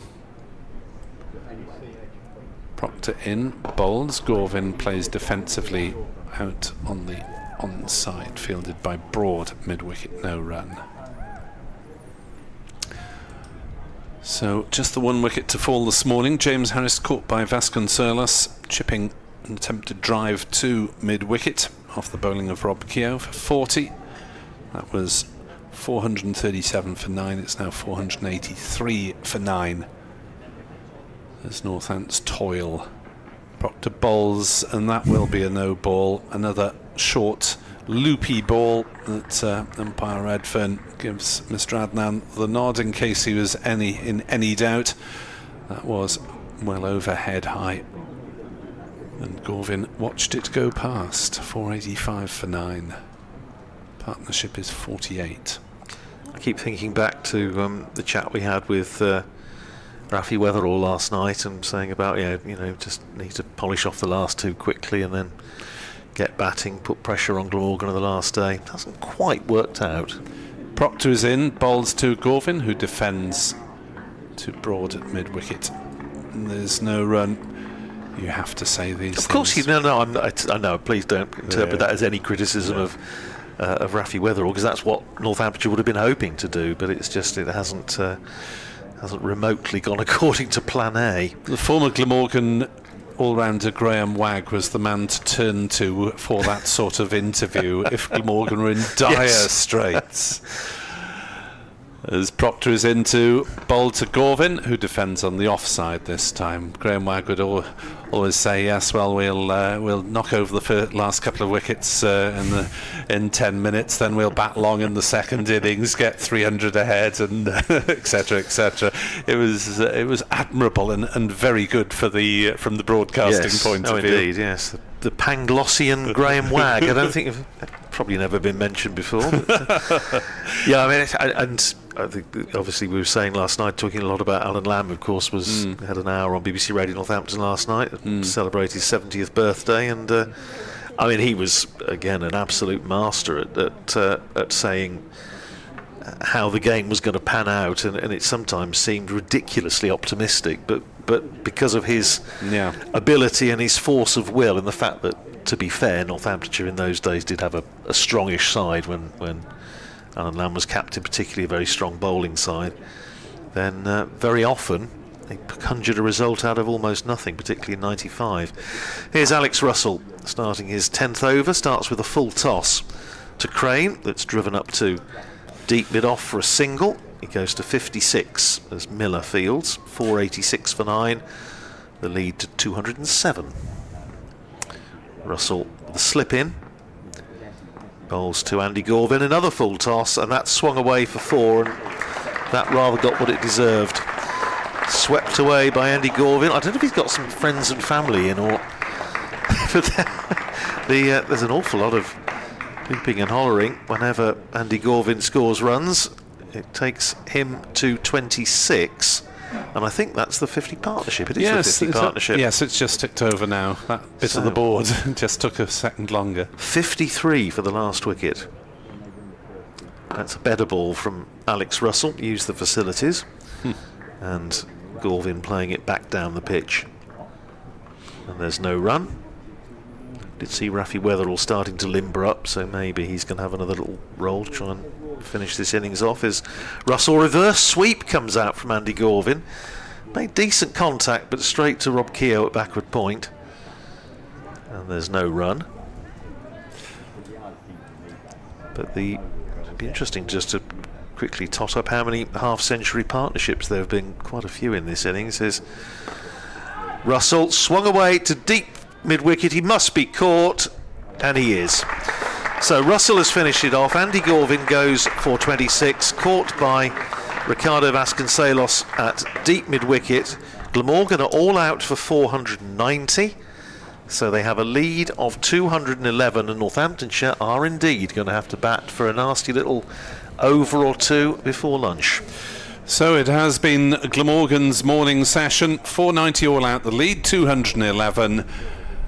Crane 56 not out. Gorvin falling for 26. Harris, the other man to go this morning, caught off Keogh for 40. So today's wickets falling to Keogh and Russell. Proctor 3 for 51, the most respectable of the Northants attack. And we'll take a few minutes break and be back with you for those couple of overs of the Northants' second innings at 5-1. While Mr. Hurahan will no doubt read the bowling figures. Please help yourselves. There's a 10 minutes break now between innings.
banging them out.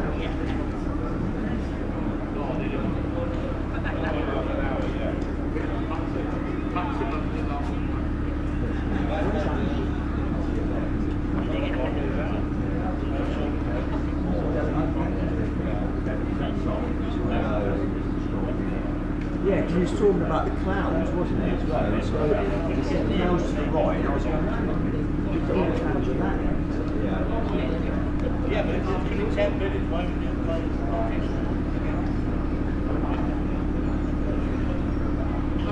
You're going to turn around and come back up. By the time they get up there, well, the 60 foot on the special.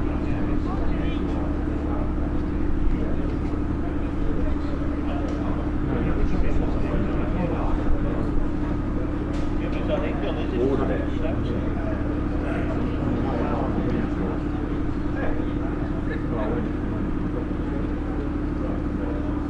Got your MOT. Oh, did it? Yeah, was it alright? Alright.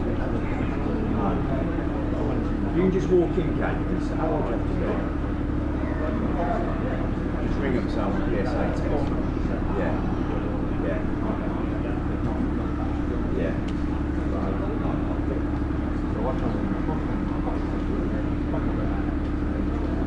Yeah. Did you have to say you could show some signs in there? Yeah.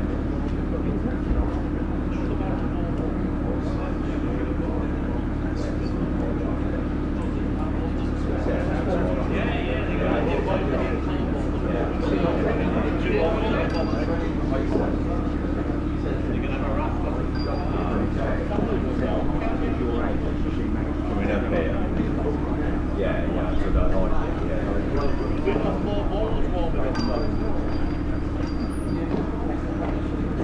Oh, he gave you the machine, did he?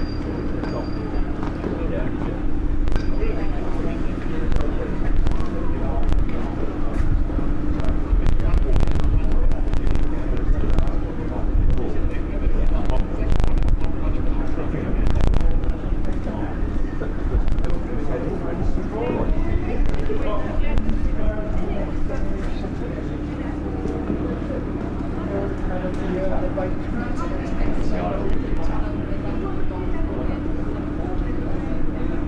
Yeah, no, I'd rather.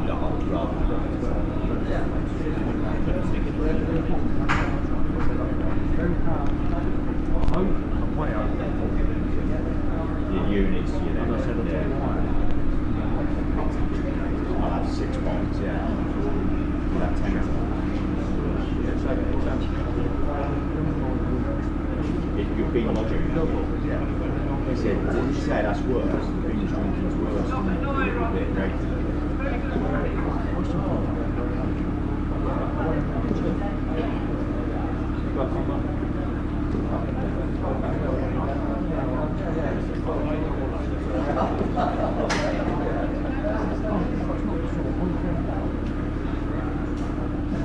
Yeah, I'll have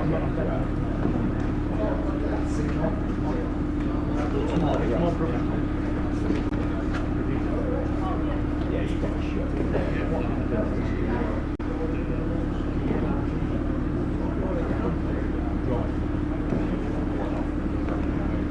So he has to drive on. Yeah, I know. You won't have fit. You had 2 nights there.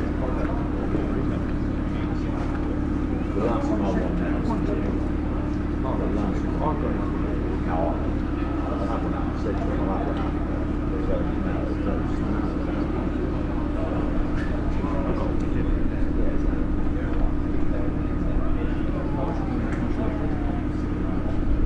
Yeah. And then that'll be it until Friday night. Is it then Friday night? No, Sunday, yeah.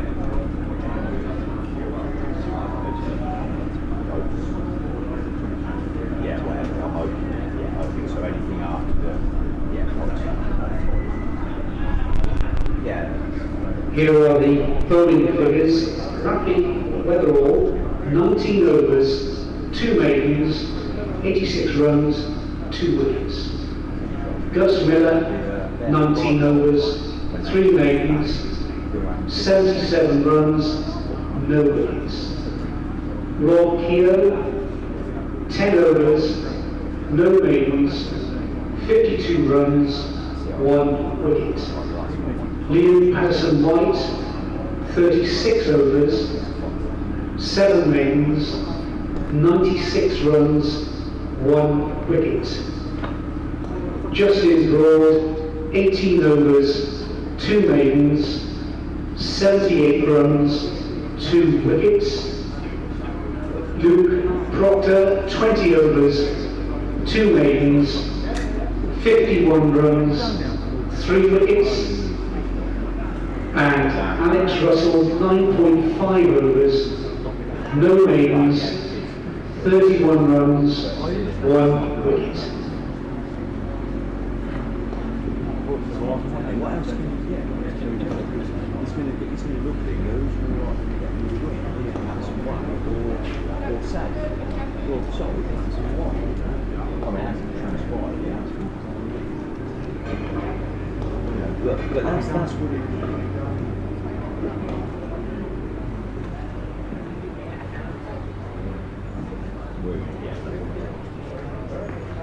But will we be completely out of it? Don't. So if we lose today, don't win the Then Proctor's over season. Just leave critically and that's what interests this one. And as it transpired, it wasn't. I imagine now.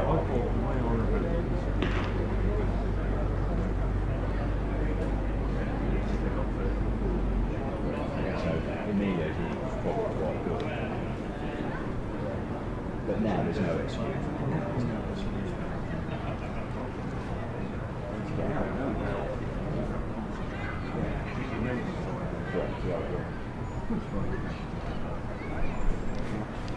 For 10. Yeah? No, for 10. Yeah, 24's an hour. They don't know that, don't they? Possession know that, don't they? He's club quick. You let him to 4, you put one just a little bit wider. Sure enough, he goes the bit again. You can see the way they said it was a punt. Yeah.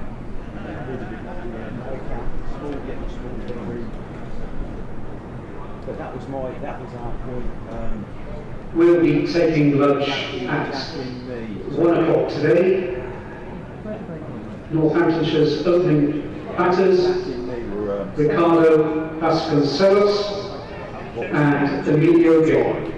It was a tie. Safe came in with 2 balls to go, and I think this might be the reason why they're not picked in. So just a couple of overs until the lunch interval here on BBC Sport Online.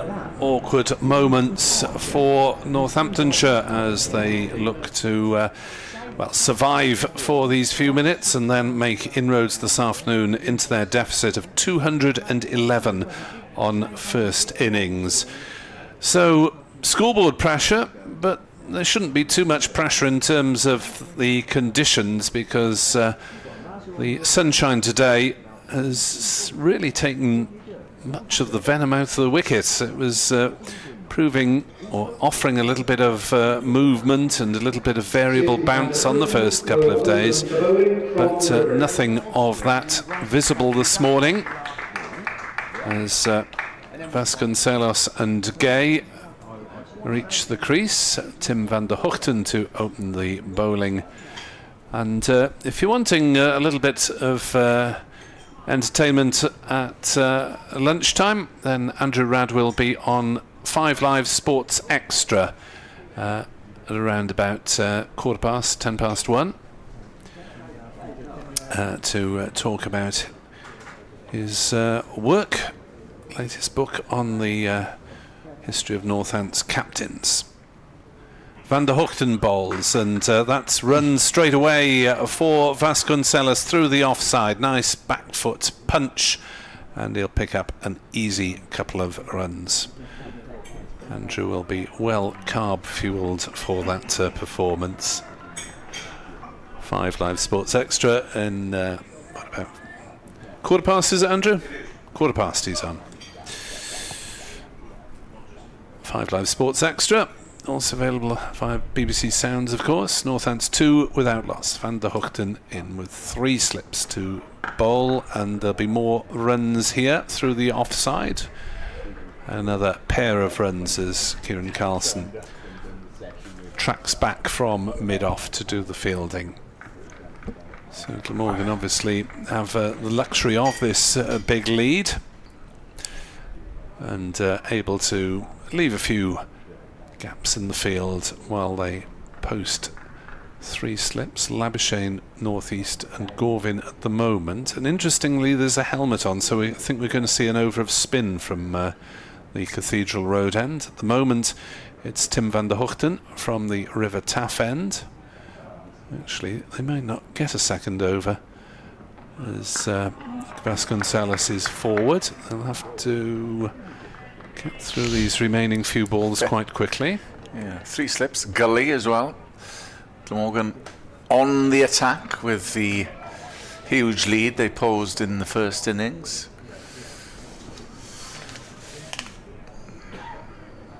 211. Exactly 100 they put on this morning to the overnight tally. Van der Hoogten on his way in to bowl. Turned to mid-wicket by Vasconcelos.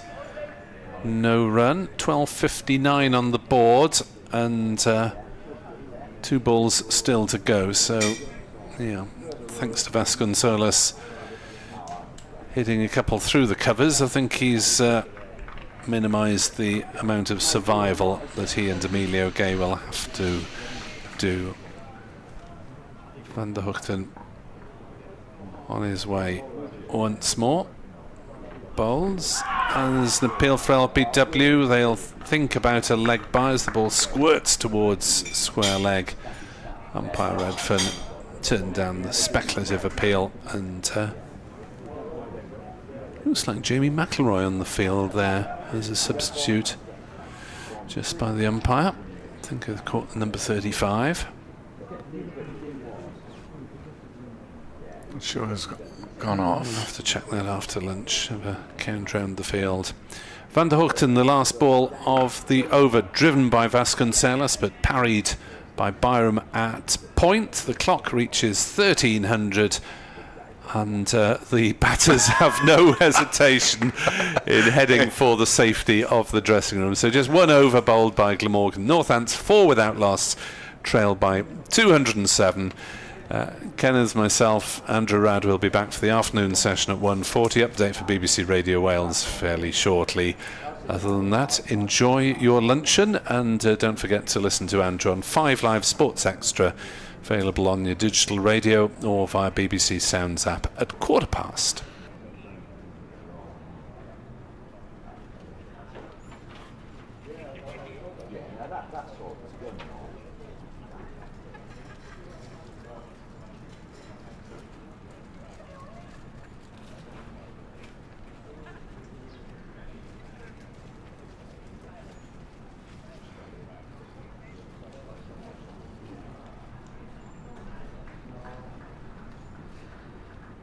We're at lunch now until 1:40. During lunch, you're very welcome to stroll around the outfield, have a look at the square, or even play softball cricket. But please, we ask that you don't use hard balls and that you do not eat or drink on the outfield. Food and drink is available in the Pyramid Lounge at the back of the Thatcher's Pavilion, where Glamorgan members can get a 10% discount on production of their membership card. And there's also a mobile unit next to gate 2, which is selling drinks and snacks. And another reminder that we have free-to-use water refill stations in the ground. They're situated underneath the Thatcher's Pavilion and the Castet Howell stand. The Missouri shop is open nearby at gate 2 for Glamorgan items like replica clothing, bucket hats, And the Museum of Welsh Cricket is open on the first floor of the indoor school, and they're going to be showing a short film about the career of Don Shepherd in there.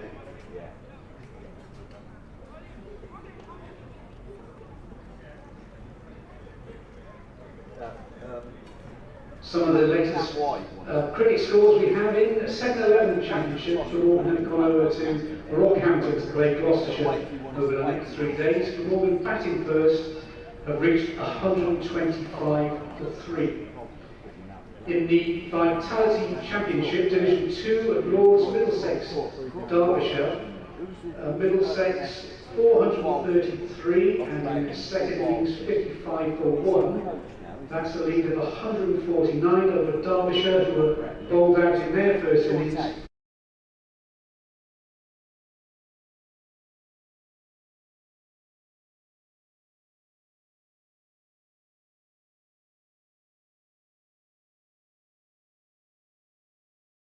Stays fit. Here's Wetherall in and bowls short, and he's gone for the pull. It's a top edge.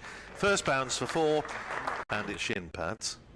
As Wetherall is in, bowls to Crane, short, pulled round the corner between the two fielders for 4.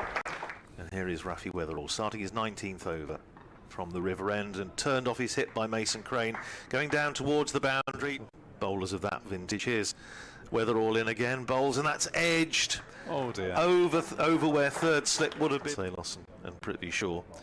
Wetherall pounds in again, bowls short, pulled away by Crane, and this is going to go for 4 more. 5 4s. Wetherall in again, bowls to him, big whoosh, and he's dropped at second slip. And It's Patterson White bowls. Crane back on his stumps, plays it into the offside. They'll go through for bring up. Down to our left, chipped away and caught at mid-wicket. James knee slip. As Keogh is in, down the pitch comes Andy Gorvin, and he smashed that over the top of wet leg. Here's Keogh in, and cut deftly by Andy Gorvin. It's hardly been used, and that's launched over mid-on. A couple of bounces for 4. And next, Morgan. As Miller comes in, bowls, and they need to get Crane out, but that's gone. Miller comes in, bowls, bangs that one in short, but it's cut forcefully behind point, in past the umpire. Bowls, good length ball, but that's worked well into the onside this time. Backward square. Russell in again, bowls, and that's a big, well, hoik, yes, Russell, the slip in, bowls to Andy Gorvin, another full toss, and that swung away for 4, and that rather, there have been quite a few in this innings, is Russell swung away to deep mid-wicket, he must be caught, and he is. So Russell has finished it off, Andy Gorvin goes for 26, caught by Proctor-Vasconcelos at deep mid-wicket. Glamorgan are all out for 490, so they have a lead of 211 and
James Harris is practicing his run-up. Harris will be opening the bowling from the Cathedral Road. So 4 seamers available to Glamorgan, Van der Hoogten, Harris, Gorvin and Podmore. Quick fire 40 this morning from James Harris, which got Glamorgan underway. Yeah, batted sensibly, him and Mason Crane. Andy Gorvin as well chipping in. So, well, we had some question marks over Glamorgan's lower order, but in the end they contributed pretty significantly. Harris, Crane, Van der Hoogten and Gorvin. Portmore the only one in the bottom half to miss out, and James Harris then to bowl the first over from this Cathedral Road end, and he'll be bowling to the taller of the 2 left-handers, Emilio Gay. He's got 3 slips, so there may be a rapid run rate in these early overs with a few gaps in the field. Third man and fine leg are both back on the ropes in the Cardiff sunshine. 207 Northants trail by. Glamorgan have to do something about their over rate. It's currently -3, so they don't want to lose 3 bonus points, hard earned. Harris in to bowl to Gay, who turns that one on the leg side, fielded by Root at mid-wicket, and there is no run. So they will turn to Mason Crane to rack through a few. Yes, you'd have thought Crane and or Carlson would be on sooner rather than later, because you might as well get through those overs and get that -3 off the board earlier in proceedings if you can, as Harris runs away from us past umpire Adnan, bowls to Gay, who is correctly behind that one, covering up, playing to Podmore at mid-on, and there's no run. Vasconcelos wanders down for a little prod of the wicket, but I think that's just a reflex action, because he's actually prodding halfway down the wicket, and if the ball lands there it's likely to be a no ball anyway. So a couple looping, rather tennis ball bounce over the batter's head in the morning. Harris is in again, bowls to Gay, who is forward defending, up to Podmore once more, but significant really, I think, the change in pitch conditions between yesterday and today. Yeah, it's obviously dried out in the sun. We've just been out. You don't get a sense of how hot it is out there, actually. Very pleasant. Indeed, and some of the crowd in the shade. Not the biggest of attendances, but those who are here, home supporters, enjoying their team's fortunes, as Gay is squared up by that one, looking to play through mid-wicket, and the ball ended up with Crane at point. So he didn't really have any idea where the ball was going, but at least managed to avoid it looping in the air. So looks like it'll be a sunny day tomorrow as well, fingers crossed. But Glamorgan will have to work harder, I think, for their wickets in this second innings, as Harris is into bowl, turned into the leg side by Gay, well intercepted by Root at mid-wicket, and there's no run. So nice tidy start from James Harris. Emir Evans on Twitter makes the point, wickets 11 to 20 will be hard work for Glamorgan, with the wicket seeming to flatten out. The sooner we do away with the heavy roller, the better. Well, not surprisingly, the visitors chose to employ that heavy roller. Harris is into bowl. Oh, that's a poor ball down leg side, helped away down towards fine leg, and it's run away for 4 runs. So Gay is off the mark with something of a buffet ball. Yeah, it'll be much about perseverance, I think, for Glamorgan. Plenty of runs to play with, of course, with Northants trailing by 203. They put on Glamorgan 100 exactly this morning. with James Harris, Mason Crane and Andy Gorvin in tow. And it'll be Van der Hoogten then from the River Taff end continuing. And that's a good length ball. Played into the onside. And there is no run as Harry Podmore comes round to field. Item of possible interest to Welsh football fans on the BBC Sport website that Thierry Henry, the former Arsenal and France striker, is being considered as a possible target by the Welsh FA to take over. Is he now? He's been thought of as a possible target for many a year. We'll see if there's enough money there to fund that move as Van der Hoogten comes in, and it's played exactly into the same place towards mid-wicket. I mean, he's been one of the... Yes, he has been mentioned in dispatches several times. Star names, because I think that's the theory that Noel Mooney wants a big name in charge. But, of course, Steve Cooper has gone to Leicester recently and probably being paid a bucketful more than he would have had as Van der Hoogten comes in. Strong forward defensive stroke from Vasconcelos. And that is the problem, of course. It's either a job, usually international football, especially with Wales, for someone who is at the start of their managerial career or possibly at the end, which is why Craig Bellamy was being touted as the other possible name in the frame. He hasn't followed Vincent Kompany to Bayern Munich. He was his right-hand man at Burnley as Van der Hoogten comes in, and that's straight through. And Vasconcelos flirted with it outside off stump, went through to Chris Cook, the keeper, and just left, just seeing the replay, just left Vasconcelos a bit. So, a little bit of movement off the pitch from Van der Hoogten. That's probably the first time we've seen that today. Albeit, of course, Northampton bowling with an older ball. As Van der Hoogten from the River Taff end starts his run up past umpire Redfern, and that's played into mid-wicket, and there's no run. So good over here by Timmy Van der Hoogten. Vasconcelos is 4. Emilio Gay, the other opener, 4 as well. But they have a lot to overcome here, Northants, in this afternoon session after Glamorgan piled on the runs this morning. They are -3 in terms of the over rate. Timmy Van der Hoogten comes in, bowls, good length ball, and equally good shot by Vasconcelos, just off the hips, through backward square, and it went all the way.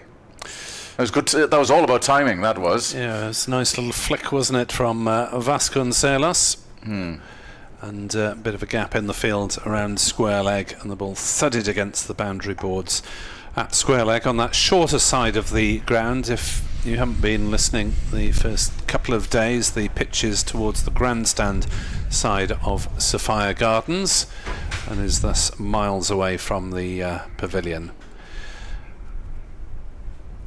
Harris in bowls, and Gay drives to cover mid-off, and there is no run, 12 without loss. The deficit is under 200 for the visitors, who should be in profit by the close of play today. 61 overs, don't need to score particularly fast to get into the positives. Harris in, bowls to Gay, who drives, is looking into the offside. The ball just dribbled out on the leg side, so not at all timed there. Well, that's what he was aiming for. Elsewhere in Division 2 of the County Championship, Middlesex are 66 for 1 in their second innings against Derbyshire, who were bowled out for 339. Lewis Rees, the opener, made 125, and Aneurin Donald made 54 before something of a collapse. Last 5 or 6 Derbyshire wickets going for very little. Forced by Gay into the offside and fielded at point, and there is no run. At Hove, Sussex are 198 for 4 in their second innings. That's a big lead over Leicestershire of 365 runs already. So it looks like the Foxes will be facing a long chase or effort to avoid defeat. And Gloucestershire in some difficulty at Scarborough still. Following on. Harris is in to bowl to Gay, who drives into the offside, well stopped by Crane at point, no run. Gloucestershire in their second innings are 47 for 1, but that is still 212 runs behind Yorkshire. Gloucestershire were bowled out for 197, 3 wickets apiece for Thompson and Revis at Scarbados. I've only covered 1 day's worth of cricket. I would have liked a championship game up there at some point, but hasn't to be. Harris bowls full length, hammered back at him by Emilio Gay, and well stopped in his follow through. Still, Any other grounds that you're yet to visit, Nick? I've worked at all the headquarters, and there isn't that much outground cricket these days, is there? As Harris on his way, bowls and beats the outside edge of Gay's bat there. Through with a decent carry to Chris Cook, as Gay defended on the crease and played slightly down the wrong line. The ball with a little bit of bounce there and zip from James Harris and just past the shoulder of the bat. Of course, there'll be one this weekend at Cheltenham, or the next Indeed, game. yes. Second time in a row Glamorgan have been at Cheltenham. Let's hope the weather stays fair more than it did last year. Middlesex have played, of course, at an outground where Glamorgan have played last few years as Timmy van der Hoogten charges in from the River Taff end of the ground, straight through again. Again, inconsistent bounce. That one really didn't carry to Chris Cook. And the previous one flew through. Just getting up a little gingerly is Chris Cook. May have. Let's have a look at the replay. Yeah, it was one of those where he had to just get his head out of the way of the ball and stop it with whatever part of the body was nearest. Tim van der Hoogten coming in and bowls. That's a good line again, but an equally good shot through mid-wicket for 4. And again, just timing, exquisite timing from Vasconcelos. He's a small man, but he certainly hits the ball sweetly, as Glamorgan have found out on several occasions in recent years. Some of his biggest knocks being against the Welsh county. Which moves him to 12. Emilio Gay is 4.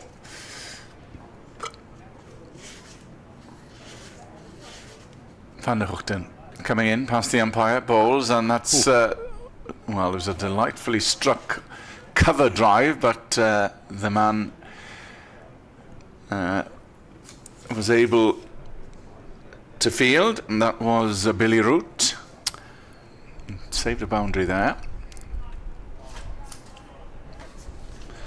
Yeah. So Vasco with 185 against Glamorgan in a victory traced 3 years ago at Northampton. certainly timing the ball well early on. This is Van der Hoogten, and just dabs that one down behind point, who scampers back to retrieve, and they'll take a single. And 182 in the match earlier this season at Northampton, so his 2 highest scores of his career against Glamorgan. The outground for Glamorgan, of course, being Colwyn Bay, that has been news since COVID. Indeed, shame that that hasn't happened, or a visit to somewhere in North Wales since COVID. We've spoken at length, obviously, yesterday about St Helens. The Knoll will be used, incidentally, for the one-day cup as Timmy van der Hoogten starts his run bowls, and that's slightly squares Emilio Gay up. It just dribbles down to point. Of course, they played a couple there last year. Same again this year. Yeah, Warwickshire was one. A bit of controversy, if I remember, Nick, with a catch right on the boundary. Yes, the fielder claimed it. Some of the replays seem to some suggest of the Glamorgan faithful that he's had his foot on the rope, yes. and it would have been decisive. Yeah, I remember Ben Calloway having a knock that day as Tim van der Hoogten comes in, and that's again placement through mid-wicket, between the man at mid-wicket and wide mid-on, and both openers, Ricardo Vasconcelos and Emilio Gay, looking good touch here. Northants 21 without loss, amounting to climb, of course, still trailing Glamorgan by 190.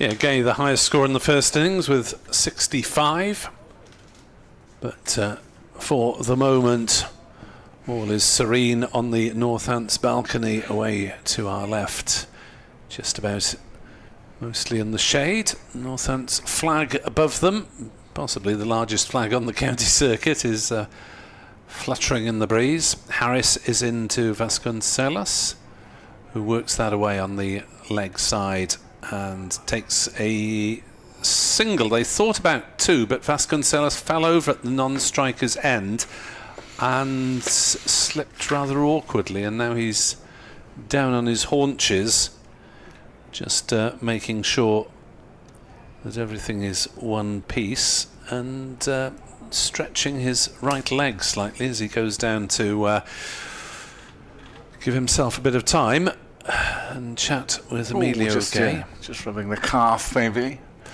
Yeah. So hopefully that will be nothing long-lasting, other than a bit of temporary discomfort. But he is limping slightly, so I don't think there's going to be any quick singles in the next few minutes until that one's worn off.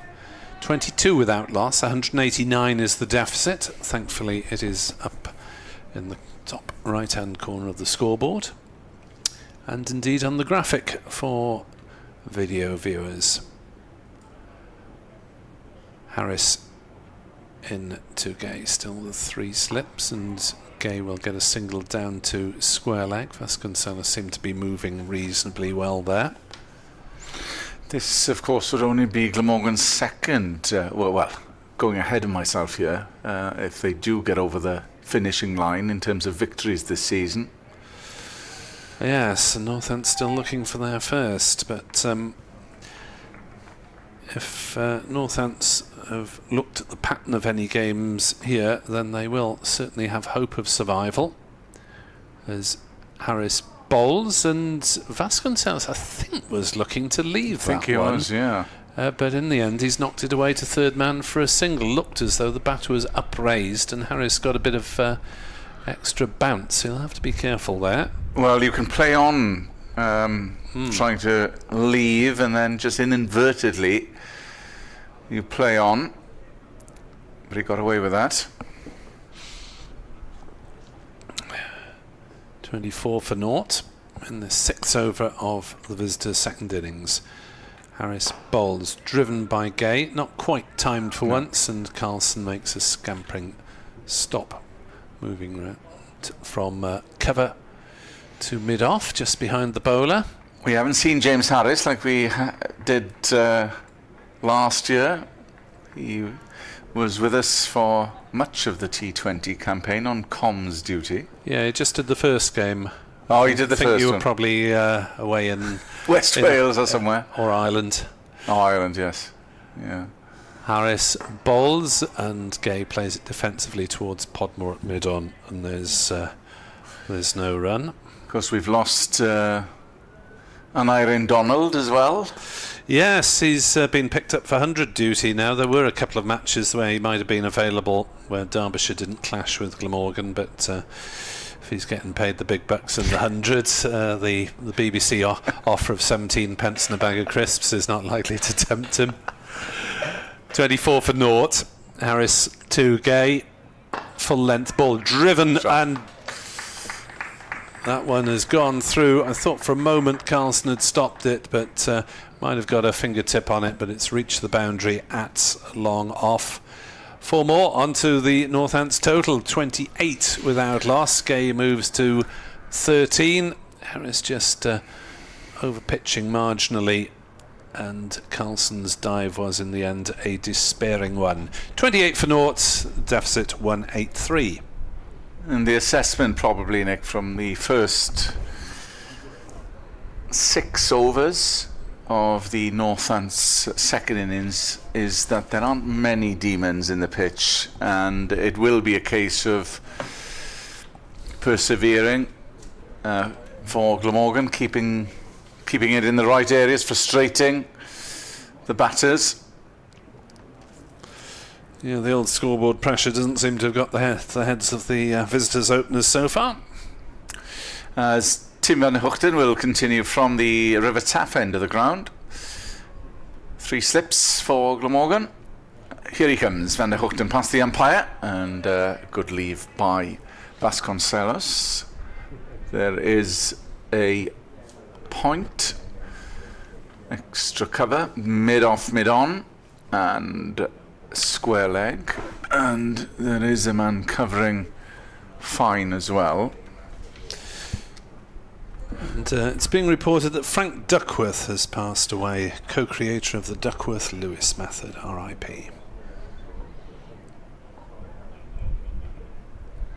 In comes Tim van der Hoogten, bowls, and that's worked off the hips. It's gone fine. There is a man out there. They might pick up 2. No, they won't.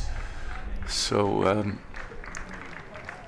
James Harris hurls it back. I remember once hearing either Duckworth or Lewis, can't remember which, on BBC Radio Wales, when, of course, the method first came into existence. Yes, don't ask us to explain it. It is the method for adjusting targets in rain-affected games with a view to the proportion of resources left for either team.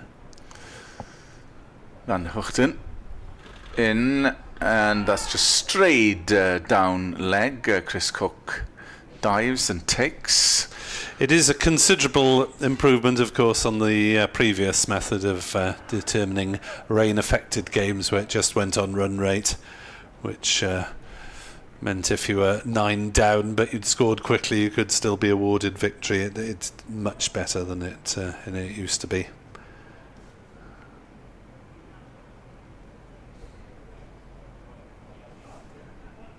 We don't need that today. In the sunshine as Van der Hoogten comes in, and that's a strong forward offensive, just jagged back a bit at Emilio Gay, but got enough behind it and squeezed it out to mid-wicket. I was going to say method in the madness, but yeah, it does take quite a bit of working out, but at least you can get, you know, when games are rained off, and even if there are 5 overs, as Tim van der Hoogten comes in 20 over cricket, even.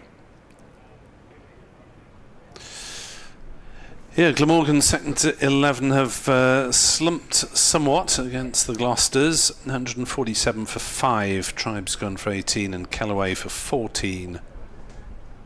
3-day game at Rockhampton, the other side of the bridge.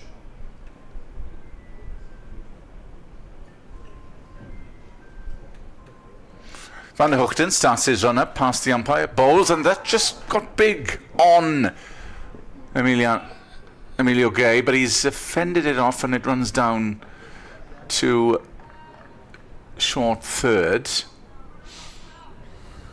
Just taken back a bit by that last ball, surprised him a bit from Tim van der Hoogten's bowling. Yeah, just signs that there is a little bit of inconsistent bounce still around with the new ball, at least, that we didn't see this morning. News of the Northants second 11. They eventually bowled Somerset out for 431 at Taunton Vale. Northants in reply are 96 for 3. Men out, Raker without scoring, Sharma for 12, Saif Zaib for 29. George Bartlett is 40 not out, just being joined by Sales. So James Harris is being supplanted by Harry Podmore at this Cathedral Road end, with Northants comfortably placed on 30 for naught after just 7 overs. So a good positive start in knocking off the deficit. And they've just pushed the fielders back a bit as well, Nick. Just a bit more protection for Podmore. Yeah, Harris had 3 slips. Podmore will have to make do with a couple, and there are 5 saving the single now. Podmore on his way in to bowl to Gay, and he runs it down to third man. Will pick up runs. Byram is off in pursuit and will pick it up about 5 metres inside the distant ropes, and they'll settle for a couple of runs. Remember, if you want to contact us via X/Twitter, NickWeb2017, Kenneth Davis, and Old Man Rad. It's not us denigrating him, it's his own choice of a Twitter handle. Podmore on his way to bowl to Gay, and that is defended. It must be one of the worst rebrands ever. X. Yes. Virtually everyone still calls it Twitter, don't they? Well, what is a tweet nowadays? An X post, an X message. Sounds rude, doesn't it? Send us an X message. Oh dear. Not before the watershed. 32 without loss, 179 in arrears. Glamorgan's over 8, still -3. As Podmore bowls, turned on the leg side by Gay, fielded by Root at mid-wicket. No run. If you want to email us, nickweb2017@gmail.com. Division 1 scores: Essex against Durham. Durham with a big first innings lead there.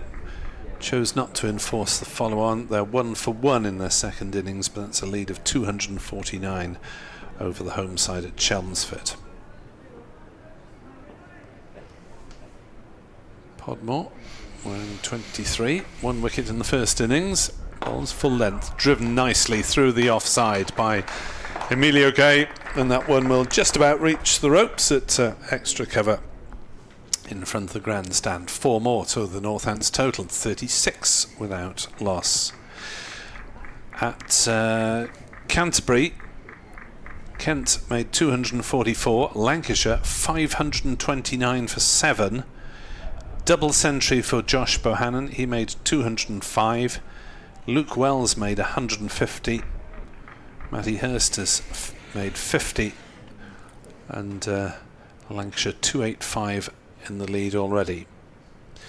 Podmore in, bowls. Oh, that was rather loopy and inviting outside off stump, and good half stop at cover prevents the ball from going to the boundary. This time it's just a single to Gay. He moves to 21, 37 without loss. At Trent Bridge, Notts made 360. Somerset lead by 100 at 460 for 9. Mikael Pretorius is 85 not out, batting at 9. Century earlier for Tom Abel and for Tom Lammonby as well. Podmore bowls outside off stump, better delivery. Vasconcelos plays no shot. At Edgbaston, Warwickshire against Hampshire. Hampshire, it's a fairly even game there. Hampshire 223 for 5 in their second innings, leading by 267. 3 wickets for Ollie Hannon-Dolby. And Fletcher Middleton has again been the top scorer with his second half century of the match. And finally, for the time being, at New Road, Worcestershire against Surrey.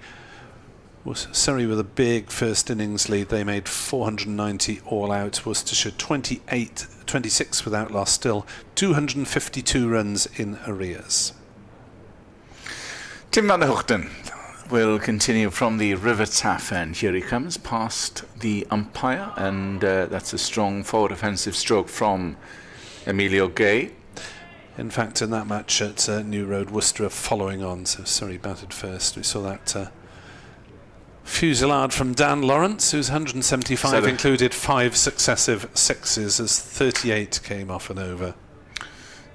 2 slips, backward point, extra cover, mid-off, mid-on, mid-wicket and backward square for Tim van der Hoogten, who comes in for his second ball of the over. That's cut into the offside, but the man at point picks it up. There's no run. Yeah, Mason Crane seems to be claiming that sort of gully backward point area as his own. Andrew Salter loved to field there for so many years. But Crane has taken it on. In my view, gully or point is the worst position to field in the cricket pitch, because you never... It's really difficult to work out the angles. Pick it up. Where's the ball coming from? Which side of you is it? You don't have much time to pick it up. It's quite often hit off the meat of the bat.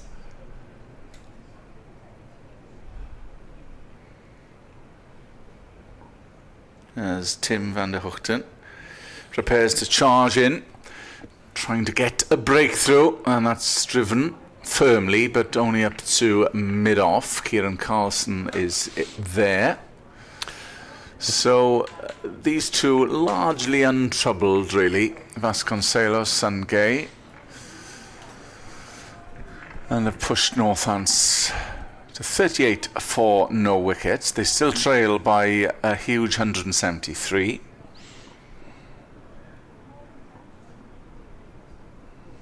Two balls left, Van der Hoogten, and that is a good length delivery. Some oohs and ahs from the wicketkeeper and slip cordon, which Labuschagne is there. Probably and is it Sam Northeast? Usually is. Yeah. It was early. Yes, it is. Usually never quiet when Labuschagne's around.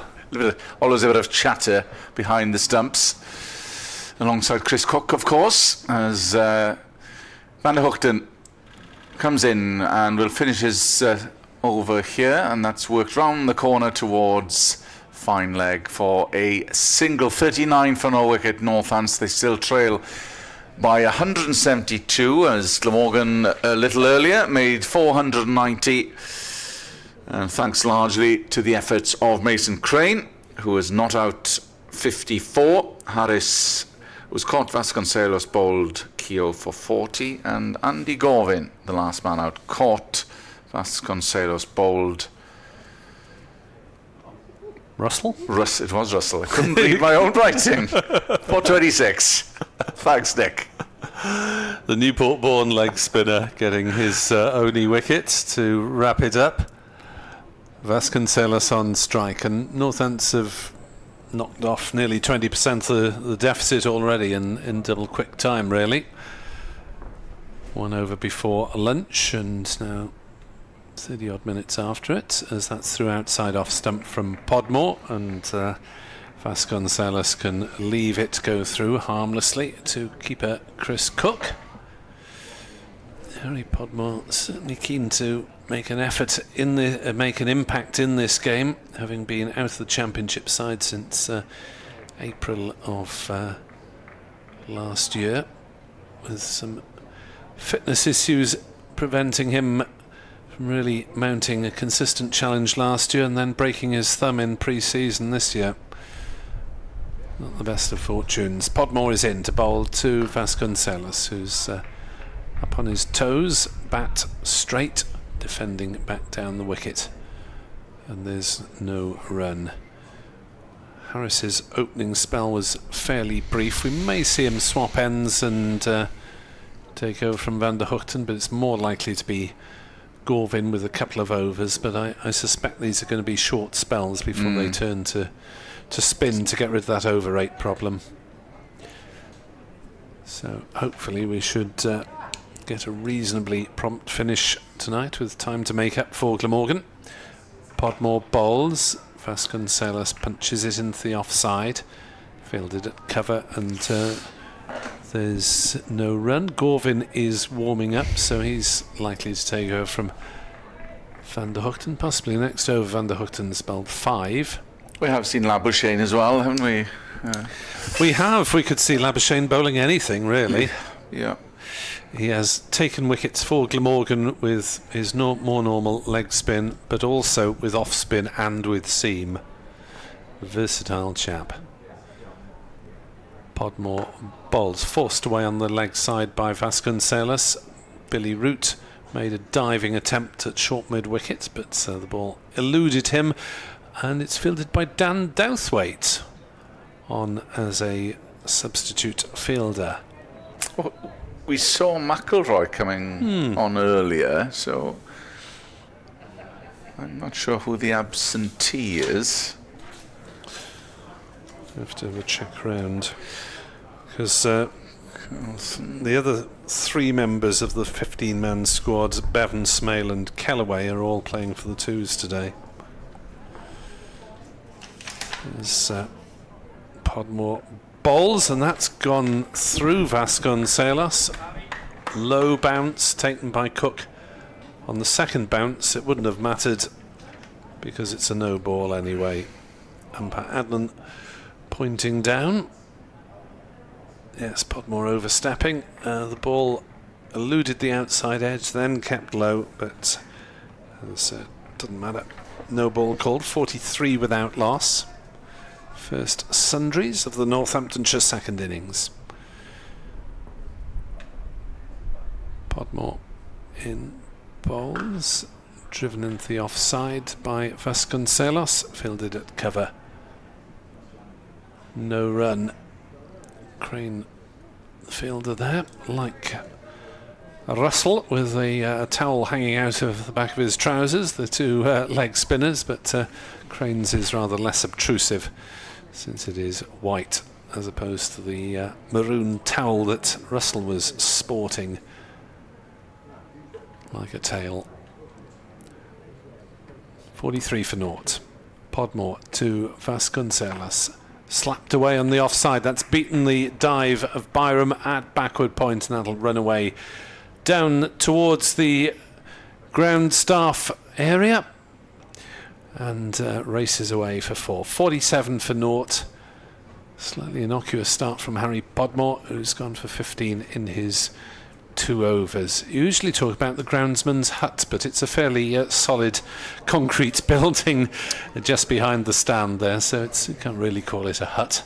47 for naught, and the ground staff presumably able to enjoy a relatively peaceful afternoon with blue skies and no sign of rain. The only 2 that I wasn't able to see, had James Harris slipped off after his spell, Could be.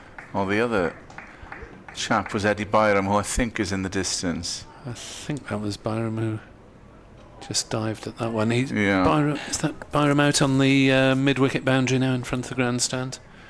I believe. So, Harris may be off just for a change of boots or something. So Gorvin then will take the reins from the River Taff end.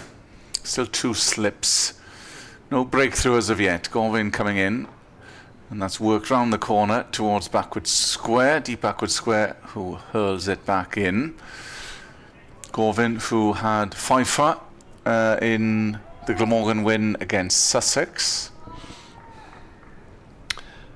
Yes, by some way his career best, and he's started to look at home in the first team this season after being a little bit in and out previously. And has been in and out of the T20 squad as well. Coming in now and bowls, and that's cut ferociously above the man at point and should go all the way, just enough on it. Yes. But it only touched the boundary, but it didn't even cross the boundary. No. Rope. Mason Crane with a leap at point, but didn't get anything to it, I don't think. And that's brought the 50 up for Northants in reply. And as we mentioned, no demons in the pitch. They've been untroubled. Ricardo Vasconcelos and Emilio Gay. Well, that fooled everyone because the fielder had stopped and the batters stopped running, so it's a good job it did go for 4, otherwise there'd have been a bit of embarrassment all round. Andrew Radd has not gone home in despair, by the way. He has been working away next door steadily for the last hour or so, in case you're wondering. Gorvin in past umpire Redfern, and that's worked round the corner to a deep backward square, and the pair will take a single as it's hurled back to Chris Cook, the wicket keeper. 53 for no wicket. Vasconcelos 28, Emilio Gay 23. So good little partnership, just what the doctor ordered for Northants. The start of their second innings as Gorvin steams in and just flirting with it. Emilio Gay, it went through to Chris Cook. I think he would say that was a leave. There's been just a fraction of movement for the not openers, much, seam though. bowlers, not much, just beating the bat a couple of times, but I think the inconsistent bounce seems to be more evident than it was this morning. Gorvin in, 2 balls left of the over, bowls, and Gay gets behind that one with everything. Gorvin's quite a skiddy sort of bowler anyway, not the tallest. Trying to bowl wicket to wickets, medium pace, make the batters work hard for everything, and force them into mistakes. But Northants, it's just a question of accumulation. Final ball of Andy Gorvin's over, and at the very last millisecond, Emilio Gay just says, hang on a minute, there's someone in my eye line. So Gorvin will have to take his mark once more. Yeah, well, that was a little bit of a late chat from a Glamorgan fielder, or a fly in the eye, as sometimes happened. I'm not I don't quite sure. think there was anyone moving. No one moving in behind the distance. bowler's arm, no. Unless it was a cyclist or Well, there's a few of those in on the that Taft trail. vicinity, but we'd be stopping every time. As Gorvin does conclude his over now, and that's jabbed into the offside. There's no run. So Northants have replied well. They're quite stable at the moment. 53 for no wicket with Vasconcelos and Gay still there, but still trail by 158. It'll be Nick Webb and followed then by Andrew Radd. Thank you, Kenneth. Kenneth can go and catch a few rays for 20 minutes. He'll be back in half an hour or so on commentary here on BBC Sport Online on day 3 of Glamorgan against Northants, where Northants have made a calm and pretty unflustered start to their task of knocking off a deficit of 211 runs on first innings. As Podmore is into bowl, clipped away on the leg side by Vasconcelos, down to finally, we'll go through for a single, and Northamptonshire would only need to score at 3 runs and over to get into the lead tonight. Decent start so far by the visitors. Thanks very much indeed for filling in. I've said thank you to Kenneth as well, but yes, I've had one or two other bits and bobs to do, but all in the corporation's cause, we're pleased to hear. Absolutely. Podmore in, balls and a drive and a miss by Gay. Slightly indeterminate shot, didn't really go through with that, and was beaten on the outside edge. Yeah, I had a chat with Kevin Howells at lunchtime, as you mentioned, and then just had a very interesting natter with Toby Bailey, who's now, of course, here on the coaching strength at Glamorgan, former Northamptonshire player, and just had quite a long piece with him, which you'll be able to hear in the cricket show on BBC Radio Northampton on Monday. In comes Podmore. Bowls turned on the leg side by Gay. No run. Was there a substantial chat of Scotland in the West Indies? Yes, there's a certain amount of stuff about Scotland, and obviously about Northamptonshire as well, about Glamorgan, and also about Toby's time as national coach in Argentina, which sounds as though it was an enjoyable experience in many respects. 2.5 years out there, and getting used to having a very late dinner. So that's worked nicely to mid-wicket, but stopped by Billy Root as a shy at the wickets. Vasconcelos drops his bat as he completes the single. But it's another single to Emilio Gay, who moves to 24, 55 for naught. Considering how often these two have batted together now, the running is still a subject of some disquiet to those of us who watch it every day. It does seem to be sometimes the case of the call being a basis for negotiation, as they used to say about Dennis Compton, but they've just had a long chat, and you'd think, as I say, having opened together now for 3 years, they should have worked it out by now. Podmore is into Vasconcelos, who's beaten by what is a no ball, second from Podmore, who had a bit of difficulty on that front in the first innings as well. I think that previous delivery, they were probably expecting the ball to elude Billy Root, but he made a good diving stop. 57 for naught though, the deficit a mere 154. Glamorgan still with work to do on the over rate, of course. I'm sure you've probably been discussing with Kenneth that it's still -3 in red numbers on the board. There's Podmore in, bowls through to Cook, no shot from Vasconcelos. Well, James Harris only bowled 3 overs in his opening spell. Podmore has not made an immediate impression. He's 0 for 19 in his third, so his spell might be brief as well, and might well see Mason Crane, I would suggest, whirling within the next 20 minutes or so, one way or another. Podmore is on his way in to bowl, and that is just past the edge again. So some promising signs from Podmore, in between a couple of no balls and a couple of less threatening deliveries. But he has beaten the bat several times. 57 for naught though. Northamptonshire trail by 154. And Glamorgan, as we suggested, would have to work hard for second innings wickets, and as Northants staff perambulate around the ground. Oh yes, they are. That's who's head coach John Sadler under the sun hat, and batting coach Greg Smith with the helmet, the cap on. Both hatted and shaded, so difficult for me to recognise them. No, they haven't had too many opportunities to have a lap around the ground without a duffel coat on this year, so it's rather pleasant to have the chance to do so today. Beautiful afternoon now here in Cardiff. I think after the lasagna and chips I might need to do a lap to take off the effects of at least 2 of the chips. I have to say it sort of sits a little heavily, doesn't it? But it was very nice, and thank you very much indeed. Here's Gorvin starting a fresh over to Emilio Gay, who's pushing it out in the offside, and there's no run, fielded in there by Mason Crane, who, as Nick said, I'm sure we shall see bowling in the not too distant future. News of Northamptonshire seconds down at Taunton Vale. They're 129 for 3 in their first innings, replying to Somerset's 431. Safe Zabe out for 29, but George Bartlett still there.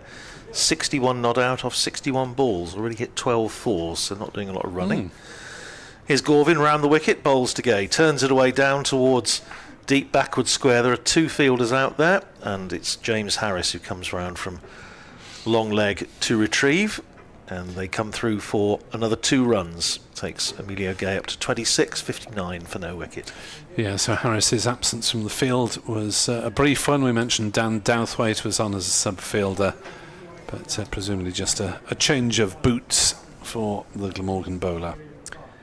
Here's Gorvin running in towards us, bowls to Emilio Gay, drives hard into the ground, well stopped off his own bowling by Andy Gorvin. So 2 slips in, a backward point, extra cover, mid-off, mid-on, mid-wicket, deep square just behind on the boundary, and long leg James Harris. Down at long leg to our right. Gorvin turning with the trees of Butte Park behind him, and he runs in and bowls to Emilio Gay, who's just waiting on that one, running it down to backward point, fielded by Billy Root. And there's no run. A little bit of breeze, which I imagine will make it quite pleasant if you're out there this afternoon. You can see all 3 flags now Over to our left, the Welsh flag, the Glamorgan daffodil and the Northamptonshire rose, all billowing at the flagpoles. The tree's not portraying great idea of any breeze though. Here's Gorvin, bowls to Gay, drives up to mid-off. He's taken a few steps down the pitch, thinking there may be runs there, but not to be. Stays at 59 for no wicket. Always nice to watch cyclists and people just taking the air in the park over the far side of the ground. Managed to get to the ground this morning without getting taken out by a cyclist, which is a step in the right direction. Literally. Here's Gorvin in, bowls on leg stump, and has he got a little feather? Yes, he has, and Gay has gone, caught behind down the leg side. Not the first time he's gone like that this season. Went certainly first game of the season down at Hove, and it was a ball just in on the line of the body, and didn't get everything out of the way. Flicked the glove on the way through, I suspect. We'll have a look at the replay, but he's out for 26. Glove maybe just Top of the bat. Top of the bat, possibly. Gay knew, I think. He waited for the decision, but I think he knew immediately what he'd done. The guilty look behind rather betrayed what was happening there. And so Gay has gone for 26, and Northamptonshire have lost their first wicket. 59 for 1 it is. They still trail by 152. So a decent enough start, knocking off around about quarter of the deficit for the first wicket, but Glamorgan still have a few runs to play with. The batting to come, we presume that Shaw will emerge, the 5-test Indian batter. Proctor Keogh McManus was the top order in the first innings. Then Broad, Patterson, White, Miller, Wetherall and Russell. It is indeed going to be Prithvi Shaw who's beginning the long walk out to the middle, while the Glamorgan players take advantage of the break in proceedings to have a drink. Shaw just looked to the heavens there, and where's the clouds gone? What, sunshine in the UK. A serious shock to the system. Actually, yeah, I'm trying to think. It was when he got his double 100 at Northampton last year in the 50-over cup against Somerset. It was quite a nice day then, and it was absolutely cracking the flags up at Durham when he made his century there. But that was it. And I mean, you can make these things prove what you want them to prove, but I do rather feel that injury to Shaw last year, Northamptonshire had made a decent start in the 50-over competition, and they've gone now 8 years without making the knockout stages, and they'd made such a positive start. Tom Taylor was in very good form, obviously Prithvi Shaw making those 2 match-winning contributions, and as soon as he went, it was almost as though the whole thing became rather deflated. You can almost visibly see the players just thinking, "Oh crumbs! There goes our match winner." And in the end, they didn't qualify again for the knockout stages. Anyway, that was the end of the over. Gorvin 2 overs, 1 for 8, and Northamptonshire 59 for 1. As Podmore will bowl to Vasconcelos, and 29 not out. In comes bowls now, and through outside off stump. Low carry to Chris Cook. Looking at Shaw's recent exploits, his most recent senior cricket was for Delhi Capitals in the IPL. Eden Gardens was his last match in April, from Eden Gardens to Sapphire Gardens. Before that, Delhi, Ahmedabad and Lucknow. Podmore bowls. Vasconcelos works it away on the leg side, almost one-handed. Finished the shot. Safe enough. Out towards deep mid-wicket. Single taken. 60 for 1. Should mention also a little minor landmark a few moments ago for Ricardo Vasconcelos. He's gone past 4,000 first-class runs for Northamptonshire. A milestone that was also reached by Luke Proctor in the previous championship match against Yorkshire a month ago.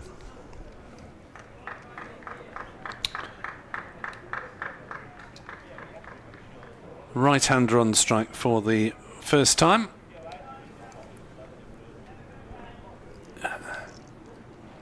In comes Podmore to bowl to Shaw. A big appeal for LBW. That looks close. Umpire Adnan is not interested. Didn't look a bad shout. Wonder if it might have been a little high. To be playing someone across the line there. Did, yeah, no. That's undoubtedly the case. Decent shout. That is a decent shout. Might have been a little bit high, might have been a little bit heading leg side, perhaps just enough doubt to keep him there. But yes, he did play across it, quite right. So Shaw going cheaply in the first innings. He's got the sunshine on his back. Can he do better this time? He's off the mark with 4, just back of a length from Podmore, and comfortably turned away, beautifully timed, and the ball whizzing past the umpire to the grandstand boundary. 64 for 1. Well, it's worth mentioning when he made that double 100 against Somerset, he got off the mark with a nick that could have gone pretty much anywhere, and that I think was pretty much the last chance he gave the bowlers. It went on to make 244. As Podmore bowls Tim now, driven firmly through the leg side. Van der Hoogten, not through the leg side. Van der Hoogten makes a good scrambling stop at wide mid-on, and it is a dot ball. That was the 6th highest score in all list A cricket around the world, and the 2nd highest in the UK. Yes, the highest being against Glamorgan. 268, yes, Ali Brown. I was there at the Oval as on his way in again is Podmore from the Cathedral Road end, bowls, and another one through square leg, and another one for 4 runs for Prithvi Shaw. Just timing it nicely. Podmore straying and didn't have the protection on that leg side, so Shaw is up and running, having survived a first ball LBW shout. He's taken a couple of boundaries, and Northampton are 68 for 1 with some nice early timing, wristily flicked away by Shaw, who's must have started pretty early, because he's got 7 years or so of first-class cricket, and he's still only 24. Yeah, no, he was. I mean, he was viewed, wasn't he, as the sort of natural heir to the great Sachin, but wasn't quite developed along those lines, as Gorvin starts a fresh over outside the off stump, left alone by Vasconcelos and through to Chris Cook for a variety of reasons. I suppose some within his power and others not, but he's a very, very fine player, and I have to say, having had a chance to have a chat with him when he was over last year, very pleasant one as well. Very humble, considering what his sort of status out in India. He's very much feet on the ground.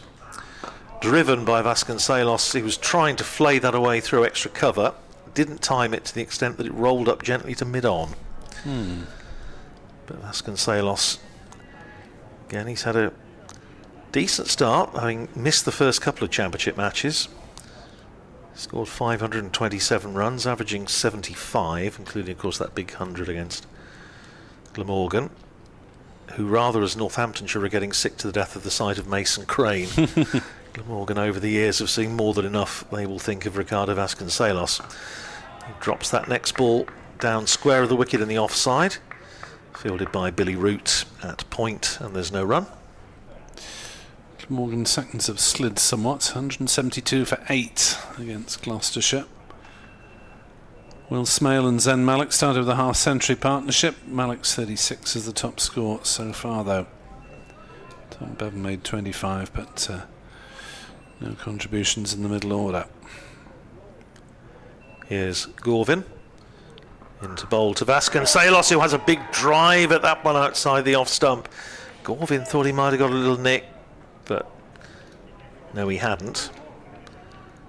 But there's just enough, isn't there, again, isn't it, to keep it interesting. And having a chat with Toby Bailey next door for a while, and we were saying about this surface, and he made the point exactly as you did, Nick, that it seems to do more when the ball, certainly the first innings, when the ball is a little bit older, sort of 30 overs, something like that. Here's Gorvin in, bowls to Vasconcelos, who's defensively forward, plays it back down the pitch. Gorvin fields off his own bowling. I mean, that spell that Andy Gorvin put in after lunch on the first day was really like the ball on the end of a piece of string. It was outstanding stuff.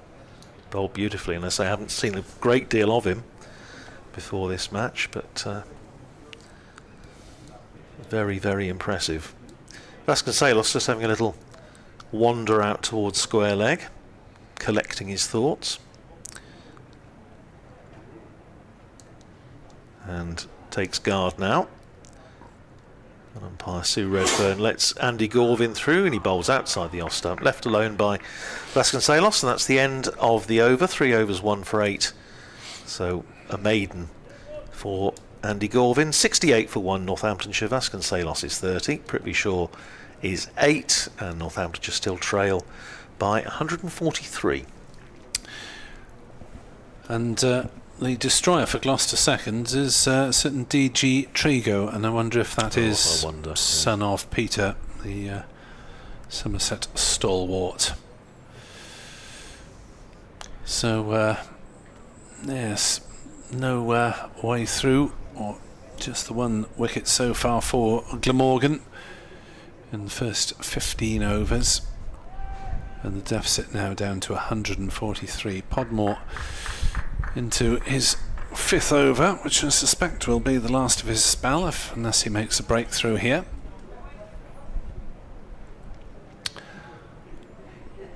And is on his way.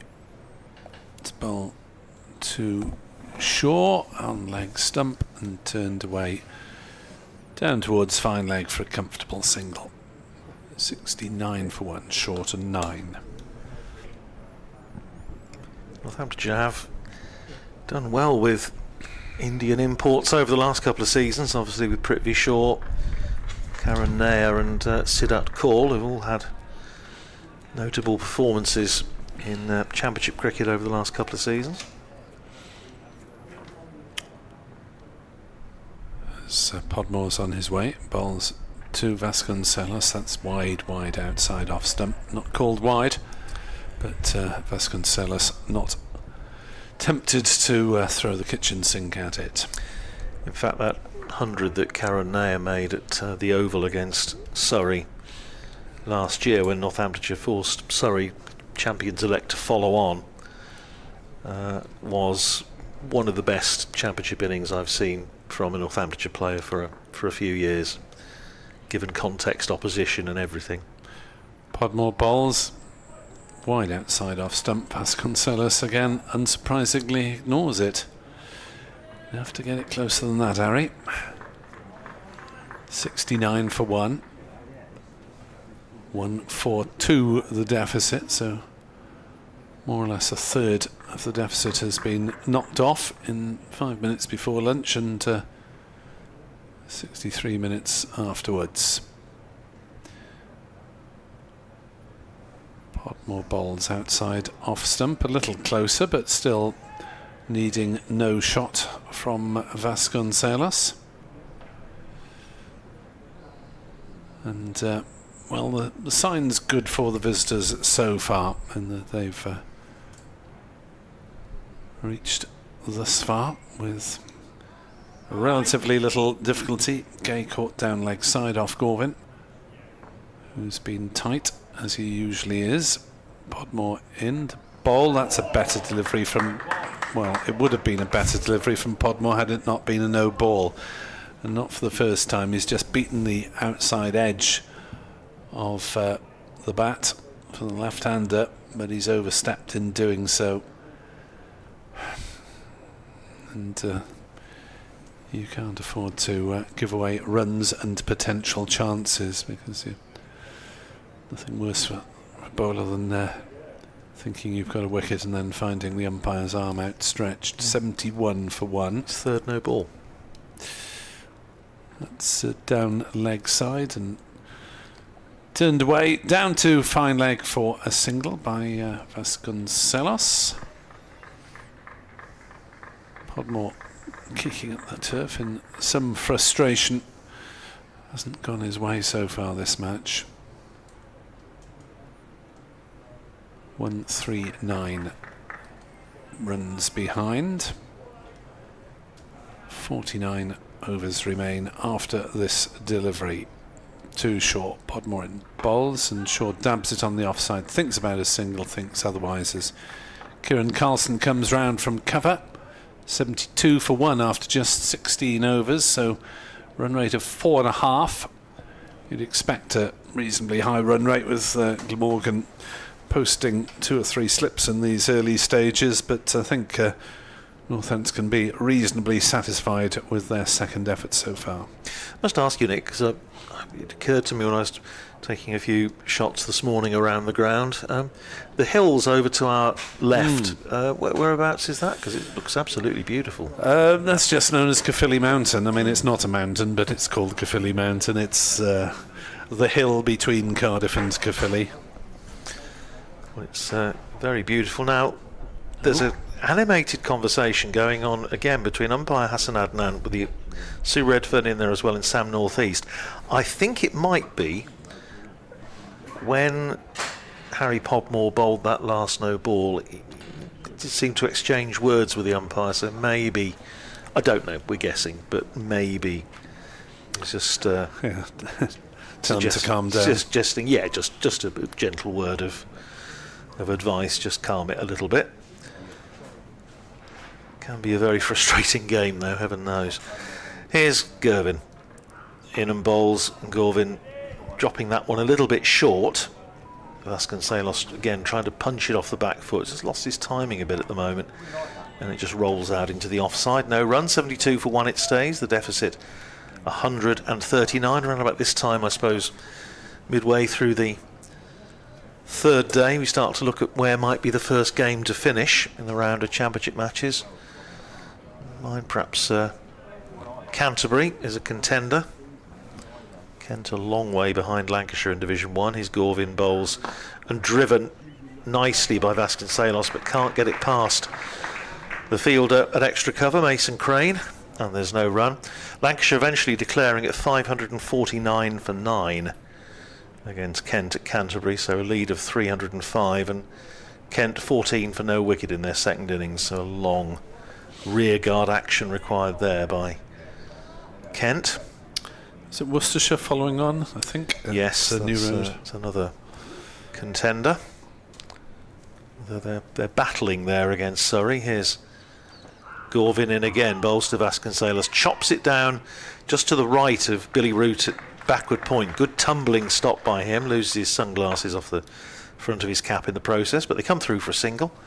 Vasconcelos is 32, 73 for 1. Yes, Worcestershire all out for 212, following on 54 for 1 in their second innings, so still 228 behind. And Jake Libby, who held Surrey up for a very long time in the first innings, has gone bowled by Jordan Clark for 28. Hampshire 262 for 5 in their second innings against Warwickshire at Edgbaston, so Hampshire 306 in front. Somerset managed a lead of 110 against Nottinghamshire at Trent Bridge. Here's Gervin, bowls to Prithvi Shaw, who is aiming again leg side and went off a leading edge, fortunately for him dropping safely out towards extra cover. Yes, Somerset claiming a first innings lead of 110. Nottinghamshire have just started their second innings, 9 for no wicket. Durham have lost a couple of quick wickets against Essex, 29 for 2 in their second innings, but they are 277 runs ahead overall. Here's Gervin in bowls to Shaw, who's paddled that little sort of pick-up down behind square on the leg side for 4 with an apparent lack of effort. Just picked it up and it raced away down to the players' pavilion for 4. Shaw's third boundary in his 13 not out, 77 for 1. In the air for a while. Yeah, it didn't appear that short of a length. I mean, No. a little bit back of a length, but Gorvin doesn't tend to pitch it in short. He's not the tallest of men. Tries to rely on accuracy. Well, they've got 2 men back now, having seen that stroke, as Gorvin is in, bowls on the hip of Prithvi Shaw, who turns that away all along the floor down to backward square for 1. Nicks the bowling as well. 14 to him, 32 to Vasconcelos, 78 for 1. Northamptonshire trail by 133. At Lords, Middlesex 107 for 2 in their second innings against Derbyshire, so Middlesex leading by 201. Sussex 281 for 5 in their second innings against Leicestershire, so Sussex building up a huge lead there, 449 ahead. And, well, the other one that could well be the first finish, which will disappoint all the sun seekers up at Scarborough. Gloucestershire following on against Yorkshire, 77 for 4. So they are still 182 runs behind. And it looks as though they might do well to take that into tomorrow. Vishwa Fernando, the Sri Lankan test bowler, has picked up a couple of wickets, 1 each for George Hill and Matthew Revis. Miles Hammond is still in, 15 not out, but that one could be over today. That'll hit the economy of Scarborough. Won't it just? Fish and chip shops will be... Although if people have booked in for the night already, they might be spending more on the final day in the town. Anyone for a beer match? Well, and that did, funnily enough, that did happen. Northamptonshire and Yorkshire at Kettering back in the 30s. They did play when the game was over very, very early, and they did play a sort of beer match. Here's Mason Crane in the attack then. Leg spinner's first delivery is driven by Shaw to mid-on, no run. Did they not do that in a test match as well? I think it was at the Lord's Test in 1960 against South Africa, when they played a sort of they didn't call it beer, it was an exhibition match after England had won early on. As Crane bowls, flights it, smashed through the offside though by Shaw, taking no prisoners there, and the ball racing away to the ropes at wide long off for 4 runs. Shaw quickly on to 18, 82 for 1.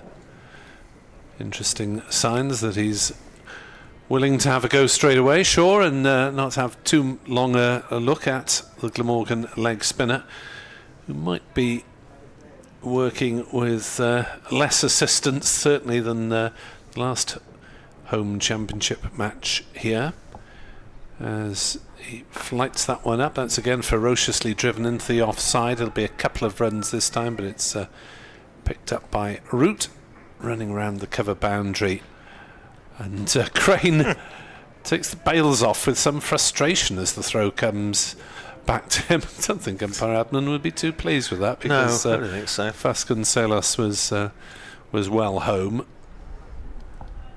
84 for 1. Shaw on to 20. Crane floats it again. It's driven back past him up to Van der Hoogten at mid-on, and there's no run. In a way, Crane won't be too discouraged at seeing shots played against him early on, because the more aggressive the batter wants to be, sometimes the more risk he's taking. Crane to Shaw, who pushes forward defensively for the first time in the over. Crane bowling around the 50 miles an hour mark. Fairly gentle, and we will watch for signs of turn. It's nothing clear and obvious so far. Crane bowls, Shaw pushes forward, plays into the offside. No run. So Crane threw his first over. 6 runs came off at Northants, 84 for 1. Vasconcelos has 32. Shaw's raced on to 20, and the deficit is down to 127. So the visitors making a speedy work of reducing it so far. It's probably time for me to enjoy a few rays, and Kenneth Davis will accompany Andrew round for the next half hour.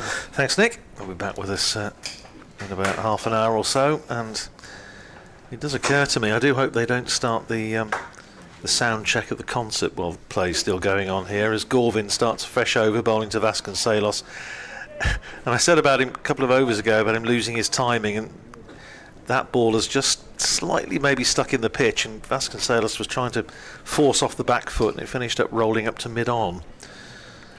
84 for 1 it stays. Afternoon again, Kenneth. Afternoon, Andrew. And I was just thinking of it, if they start doing the sound check, 1 2 3 1 2 3 1 2 1 2 1 2 3, the umpires are trying to count to 6 will have a huge problem.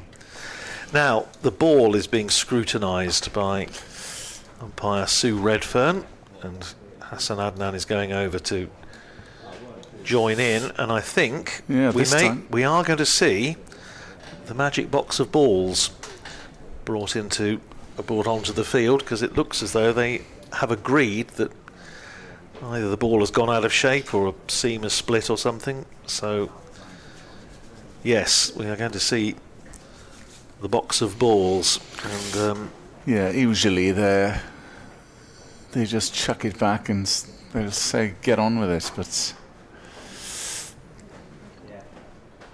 it looks like one of those cases that we tend to carry a lot of our BBC equipment around in, isn't it? Like a Kubi case. You haven't lost one, have you? no. Appropriated by Glamorgan during the winter last time months. I looked, No. it was behind us here in the commentary position. I always love this bit because it does look as though it's like a sort of jumble sale, isn't it, or a second-hand bookstall, and they're sort of, don't fancy that one. No, it doesn't look as if there's any science behind it. Just no. Well, Chris Cook, keeper, and Marnus Labuschagne are taking the advantage of a break in play, just have a little rest. yeah, nothing untoward happening out there. No. We've had the 1 wicket, but to say the least, it hasn't been a wicket that has aided the bowlers at all. No, so far it hasn't done a great deal, but I think it might have popped out when I was saying to Nick, just having had a chat with Toby Bailey from the Glamorgan coaching staff, and he was saying that, you know, as we noted, I think in the first innings, it tended to do a bit more when the ball was a little bit older. 30 overs, so thereabouts. You think about that spell on the first day of Gorvin's after lunch, when it did do appreciably more. So Glamorgan, I'm sure, will be hoping that that's the case here, because we're into the 19th over. It hasn't done a great deal. 84 for 1, Vasconcelos on strike, and down the leg side, and Vasconcelos doesn't get anything on it. It's taken by Chris Cook down the leg side, and a little shout of excitement from somebody around the field, presumably mindful of what happened to Emilio Gay, and I think I saw Chris Cook then just give it a little bit of both hands up to say, come on, if you're going to appeal, Go with it full go, throttle. yes, all at once or not at all, as one of my old captains used to say. Here's Gorvin in and bowls to Vasconcelos, who drives up to mid-on, and there's no run. Vasconcelos just going through one of those little patches at the moment where he just can't quite seem to either beat the field or quite get his timing where he wants it to be, having started off well. Just having a little fallow period. Yeah, and this is the way Glamorgan, I think, are going to have to take the wickets. They have to be patient, but they're going to have to persevere. Yeah, absolutely. Here's Gorvin in again, bowls to Vasconcelos, who drives pleasantly, but without any great timing, up to mid-off, and there's no run. Well, it's nice to see today that blue sky that was teasing us on the first day over to our right has actually decided to make its presence felt. Yeah, and it's looking good for tomorrow as well. A little bit of cloud over what Nick was telling me a few moments ago is Caerphilly Mountain over to our left. Here's Gorvin in, bowls and clipped nicely by Vasconcelos, but can't beat the man at short mid-wicket. And there's no run, stays at 84 for 1. Yes, you go through the city centre, through what's known as Birch Grove. Llanishen is up towards there, and Thornhill, and then you will get over the hill and you're in Caerphilly. Well, as I say, I took a photograph of pictures of that this morning. It is absolutely beautiful. Gorvin in, bowling to Vasconcelos, tries to cut that away, and again he doesn't time it. Just cloths it down to backward point where Billy Root fields. Important that Vasconcelos just keeps concentrating now. It's one thing that you note with Ricardo Vasconcelos, and I say he's now gone past 4,000 first-class runs for Northamptonshire, but he can be very hard on himself. In red ball and in T20 as well, and you'll sometimes see if he goes through 2 or 3 balls without getting it away, you can see him beating himself up. Wants to score, and that's something that he just needs to be aware of. I tell you what, that's the place. That's not Nick, is it? No, I did think it was Edward because he's partial to sunbathing. Yes, if when he gets the chance. If you're watching on the stream as well, you'll know what we were talking about. But there's a gentleman, obviously, just luxuriating in the sunshine here in Cardiff, but I don't think it's Nick or Edward. So James Harris is going to be brought back into the attack from the Cathedral Road end. Shaw is on strike, 2 slips, point, mid off, mid on, extra cover as Shaw lashes at that one and didn't quite time it and just went to mid-off where Kieran Carlson is fielding. 14 overs to go until tea, or 13 after this one, so we're not going to be too late, but if Mason Crane stays on, but we're going to be a little bit over, aren't we? Yeah, they're going to have to wipe the -3 off the scoreboard at some point as James Harris trudges in from the Cathedral Road end. Here he comes, bowls full, and that's a good stroke through the covers. I'm not sure if it'll get all the way. No, it won't, but there's a couple. Should be 3. Yes, they turn back, and they easily get back for the 3rd. Yes, the largest castle in Wales, Caerphilly. Really? So if you are around at some point in future, do go up there. Well, I've been to... There's a fair few of them around. Carnarvon and Harlech. Yeah. Up in the north. Castell Coch, the red castle, is another one in these parts. Up by Taff's Well, just outside the capital. But it just looks so lovely, that vista over towards Caerphilly Mountain. Beautiful. Harris in, bowls, short of a length that time, and it's beaten Chris Cook. And it'll be byes, so that'll unfortunately go against the keeper, which is somewhat unfortunate because James Harris was wayward there with his aim. Yes, he would have had to develop almost superhero powers, I think, to get very much on that. And now we're having the same problem that we had this morning. Yeah, it's just gone under the side screen, far side, and I think possibly also under the hover cover. Gus Miller managed to find it this morning, but who's it down there? It's Andy Gorvin. I think Cook is going to lend a hand now. Yeah, there's a search party that does ensue. How very obliging. I saw a few Northants fans yesterday. Do you get the same characters that follow them away from home? Yeah. There are a few that do tend to go to as many away games as they can, and much to their credit that they do. We don't have obviously the size of following that say Somerset or Yorkshire tend to have, wherever they play. But there are a few doughty souls that I think, particularly if it's a ground like this, then it's a treat. They make a little trip of it. Yes. Years ago, the supporters club used to run buses to most of the matches, certainly the one-day matches, and they always used to they'd look at the fixture list at the start of the season, and they'd look at where was a nice, decent away trip, and they would make a weekend of it, because once or twice Northamptonshire didn't manage to take the game through the weekend, and they didn't have any cricket to watch. They had to, go on the beach or whatever if it was down at Hove, say. But that doesn't happen now, unfortunately. But there are some still. Cheltenham's a very popular one because it's not that far. As of course Glamorgan will be there this weekend. and anything seaside, so Scarborough, Hove, always popular, Cardiff, Swansea always used to be quite a popular one as well. But I think it's one of the problems with, if you get stuck in one division, the two divisions, exactly, then you and of course the North-South groups in the T20 now as well. You're going to the same places. Yes. I mean, this year, for example, Northamptonshire don't go to Taunton in any competition, don't go to Chelmsford in any competition. I'm not exactly heartbroken about the latter, but I do like Taunton. They found the ball, and Harris comes in, bowls, and that's driven firmly, but only towards extra cover, and it's fielded. Yeah, well, that's the thing. You can go a few years, I'd imagine, without getting to a particular venue now.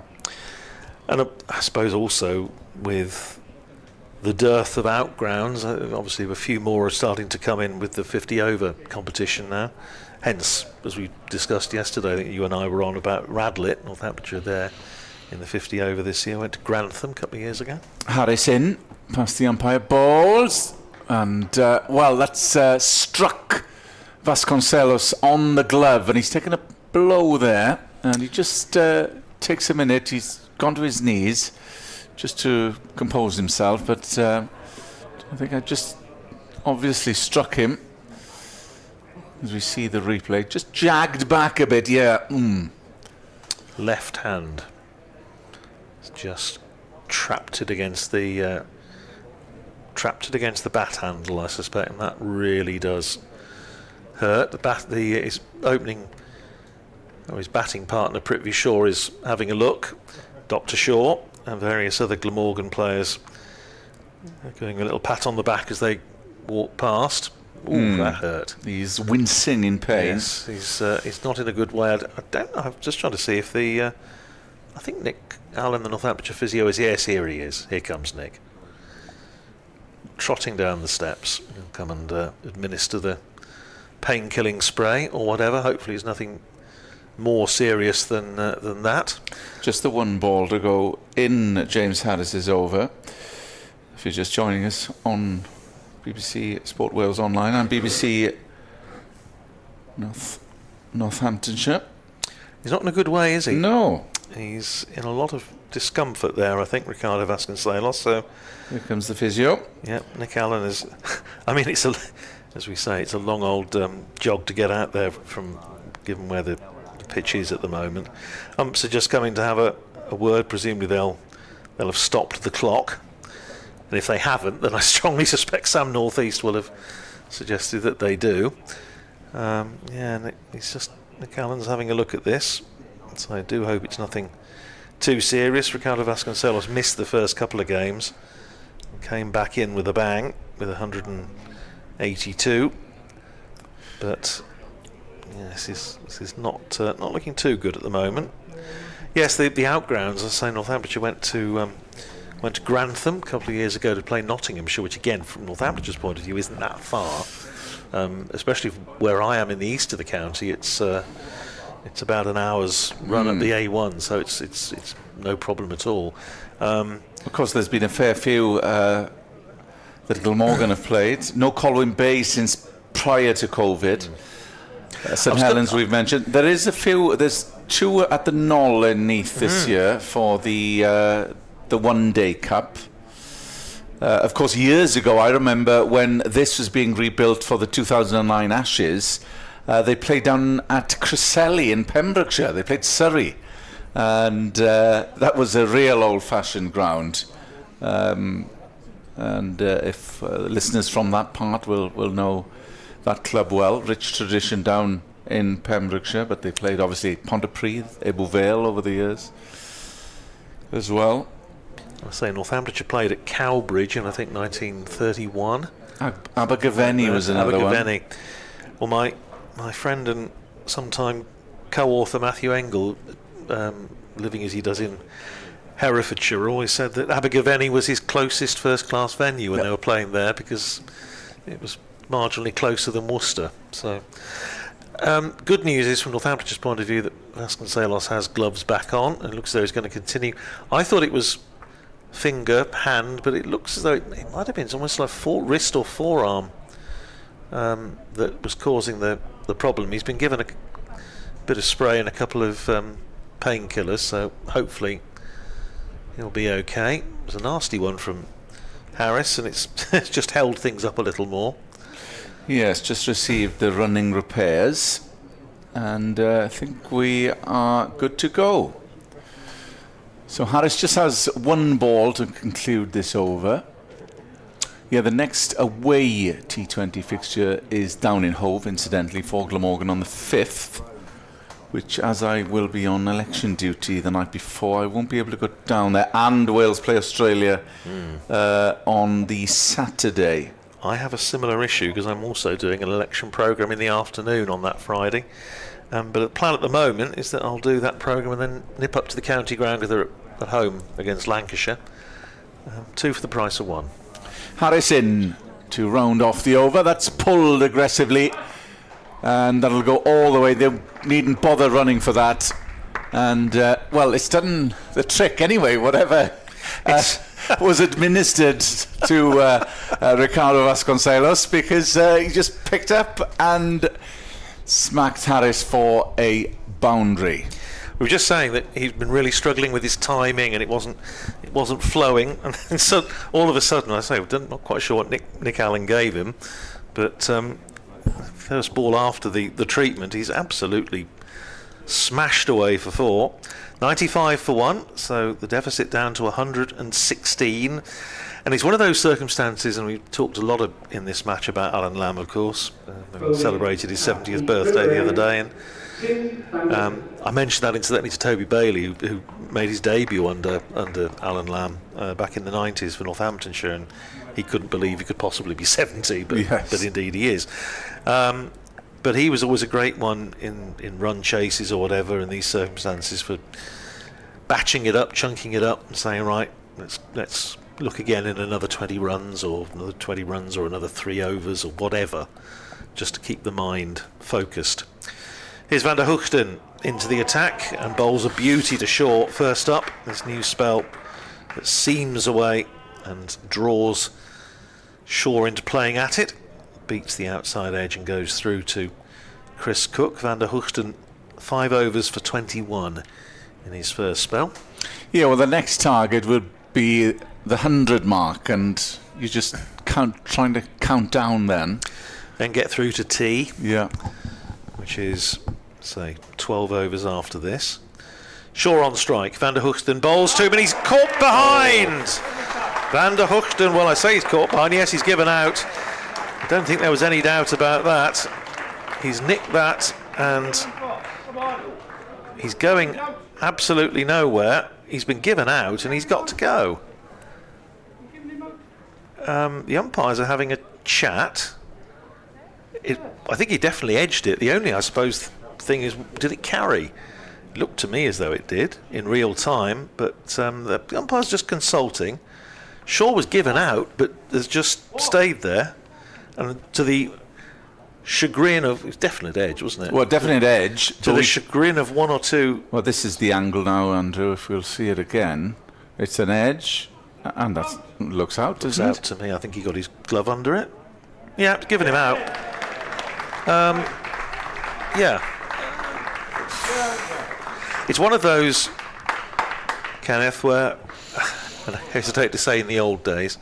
But the player would have looked at the keeper and said, fair catch, and he'd say yes, and he'd go. Doesn't tend to happen too much now, but as I say, in real time it looked absolutely fine. It was definite edge, it was only just a question of carrot. It was low, but I mean, you and I have both seen that now. Doubtless we shall see it 2 or 3 more times, but it looked fair enough to me. What was slightly unnerving was the fact that he had actually been given out and stood there, and I wonder if the umpires, I think they might just be making a note. Well, we're looking at the replay again. Definite edge. It does die on Chris Cook, but I think he just does gather that before it hits the turf. I think so. It's one of those, you can look at it 3 or 4 times, and you can see a different, see a sort of different outcome every time. But anyway, the only thing that matters is that he's been given out. But as you mentioned, there aren't many Gilchrist Walkers in the game anymore. No, there aren't. And anyway, Shaw has gone for 23, bright and breezy 23, but the reintroduction of Tim van der Hoogten into the attack has done the trick for Glamorgan, and Northamptonshire 95 for 2. They are still 116 runs behind. There are still 12 overs after this to go until tea, and the captain Luke Proctor, who hung around a long time for 48 in the first innings, is coming out to the middle. But I think the fact that he was given out and basically just didn't go, I don't think the umpires will probably take a very positive view of that, let's say. Well, it sort of pressurised umpire Redfern to have a little conflab with a square leg umpire then. Yes. Sue Redfern's now in conversation with Harry Podmore, I think. But yeah, it's all a little bit strange anyhow. The upshot of it all is that Prithvi Shaw is out. What was interesting, Tim van der Hoogten shaped the previous ball away, and Shaw had a little nibble at that, so he might be getting a bit off the seam here. Well, again, we're getting into that little phase, aren't we, where in the first innings it started to do a little bit more. I wonder if that's the case here. Well, Luke Proctor now, a lot from Northamptonshire's point of view, you feel, resting on his shoulders, as is so often the case. And Proctor facing his first ball from van der Hoogten, and he's off the mark straight away, turning it down to long leg for a single. James Harris fielding down below us, so 1 to Proctor. He's up and running, 96 for 2, Northamptonshire trailing by 115. So not a spectacular championship debut for Prithvi Shaw. 2 in the first innings, 23 in the second. Just notice as well that the scoreboard has dipped to -4 now in terms of the over rate, so they will have to try and eradicate that. They really will. Here's van der Hoogten in, outside the off stump, left alone by Vasconcelos, through to Chris Cook. Umpire Redfern signals across to Hassan Adnan that there are 2 left in the over. 2 slips still in place. Marnus Labuschagne at first, Sam North East at second, and van der Hoogten from the river end bowling to Vasconcelos, who pushes forward. It runs down towards point where Billy Root fields, and there's no run. I can tell you that George Bartlett has made a century for Northamptonshire's second 11 against Somerset, his old county, at Taunton Vale. 102 not out off 97 balls with 2 sixes and 18 fours. And Northamptonshire now 194 for 3 in that second 11 championship match. James Sales 31 not out. Here's Vasconcelos. That next ball from van der Hoogten gets a little bit big on him, but he plays it well, gets on top of the bounce, and applause around the ground for that Tim van der Hoogten over that seemed to go on for a very long time with all the kerfuffle over the dismissal of Prithvi Shaw. Anyway, at the end of it, van der Hoogten's taken 1 for 22 off 6, and Northamptonshire are 96 for 2 with Vasconcelos on 36, Proctor on 1, the deficit 115, and 12 overs to go until tea. It was James Sales. I mean, again, it's an interesting one with him. He made his maiden championship century this year, and we were saying, you know, isn't marvellous, he's up and running and he's going to go on, and he's out the side. Yeah. George Bartlett also made a championship century, a very good one against Leicestershire at Grace Road, and he's out the side. It's, you can understand why some supporters are just a little mystified at policy. Captain Luke Proctor will face James Harris, right arm over, and that deviated.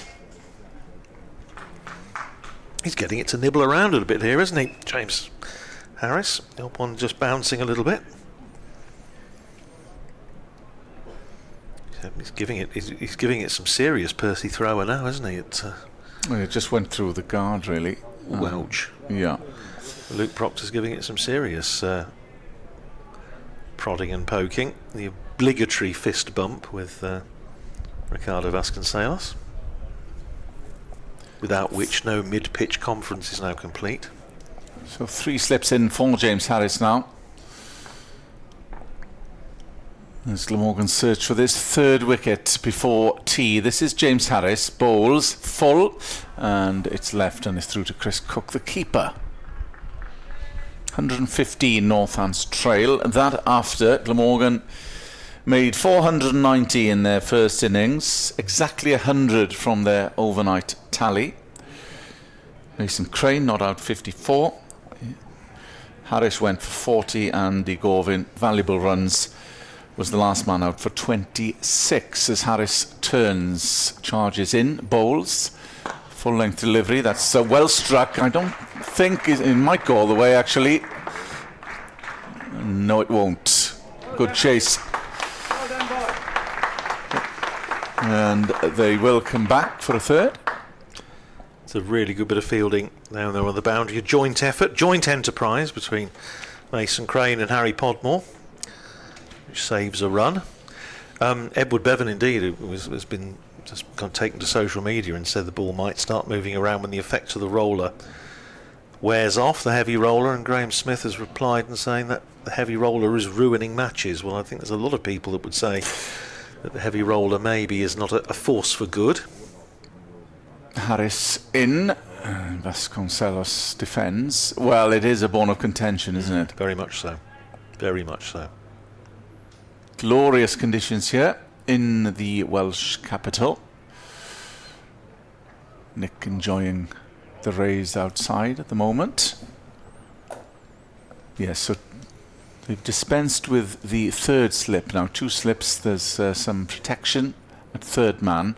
Harris to Vasconcelos, full, and didn't get full me to the bat, and ended up 1 bounce to 2nd slip. I think it was a little anxious look from Proctor-Vasconcelos there. Orthodox field thereafter. So a little nervy period here for Northants just before tea. Less than 20 minutes to go as Harris turns, comes in past the umpire, full delivery, and they look for a quick single towards mid-off, and they will come back home safely. Well, they chanced the arm of Mason Crane. Another run to the tally, and it brings up the 100 for the visitors. 100 for 2. So the men out, Emilio Gray and Prithvi Shaw. Vasconcelos is still there, unbeaten on 37. Proctor, the captain, just come in. He's on 4. Yes, Northamptonshire want these two to still be batting, certainly at tea, and for a good while thereafter. So the batting to come, Rob Keogh, obviously we know all about him. McManus, certainly 1 place higher than he would normally be at 6. First ball of a new over from Van der Hoogsten. Again, that zips through, and Vasconcelos playing a rather indeterminate stroke outside the off stump. Sees the ball whistle through into the gloves of Chris Cook, and absolutely right, Kenneth says this is a really testing little session. Northamptonshire have already lost 1 wicket in it, Prithvi Shaw. They need to make sure they don't lose any more. Otherwise Glamorgan really will be right on top. Here's Van der Hoogsten in, bowls, and that one I don't think bounced. That has gone through. Again, just scuttled through. We've saw this yesterday, didn't we? And maybe this is the effect of the roller just starting to wear off a little bit, because that didn't look to bounce very much at all. Vasconcelos has gone on one of his little prowls. It's gone through at what, half stump height?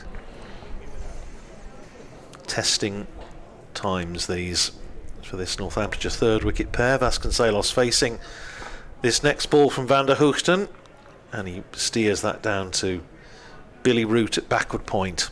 Good spell here from the Dutch international. Very good indeed.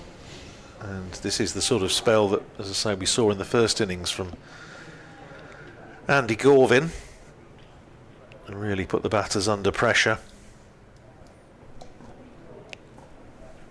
Here's Van der Hoogten turning again, running in towards us. Bowls to Vasconcelos, who is hit on the... Well, he's hit on the inside of the thigh, I think. Van der Hoogten appealed, nobody else did, but Vasconcelos is on the floor. He's in the walls, isn't he? Certainly, Vasconcelos. Trying to pick himself up. I'm just wondering where that hit him. My guess is maybe inside of the knee. Let's have a little look on the replay. Van der Hoogten round the wicket and hits him higher than that. Higher than that. Yes. You can see why he's taking a few minutes to compose himself. Glass of water for Mr. Vasconcelos, I think. Yes, painful. As you say, he's been very much in the wars.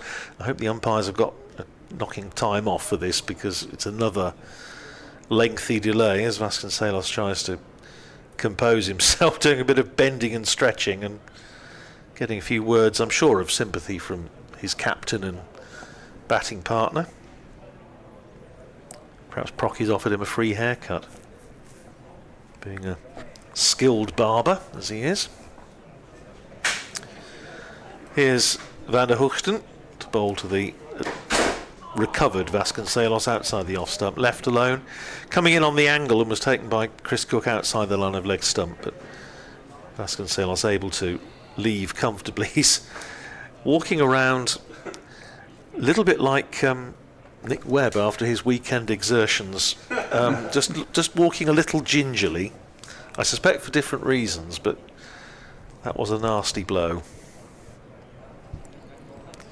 He turns, Van der Hoogten, and prepares to run in again to finish his 7th over. Bowls to Vasconcelos, who again is looking onside, and it rolls up to mid-off, and applause, and deserved applause again for Tim Van der Hoogten. His first 2 overs of this spell have been outstanding. Picked up Prithvi Shaw in his first over and causing Vasconcelos all sorts of problems in that over. Nevertheless, he survived. He's 37, Proctor is 4, and Northamptonshire are 100 for 2, still 111 behind, 10 overs to go till tea. Well, he's been the pick of the Glamorgan bowlers, certainly putting pressure on Vasconcelos as Harris resumes from the Cathedral Road end, and that's left, and it goes through to keeper Chris Cook. Just see out this over, and then the aforementioned Mr. Webb, who's been sunning himself, will come and return.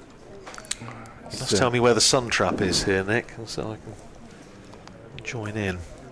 But if you think I'm taking off my short sleeve sweater, it's nothing like warm enough for that yet. Proctor just does a bit of gardening as Harris comes in, bowls short of a length that time, and that will beat everybody. Went fine and raced towards the boundary, the River Taff end of the ground. So he won't be happy with that delivery, will James Harris. And again, we're in the realms of looking for the ball once more. Yes, I think it might have just got lodged in the guttering of the hover cover. No, it's been found. Well done. Very good job. If it takes a lot more than a little bit of South Walian heat to separate a man from his cardigan.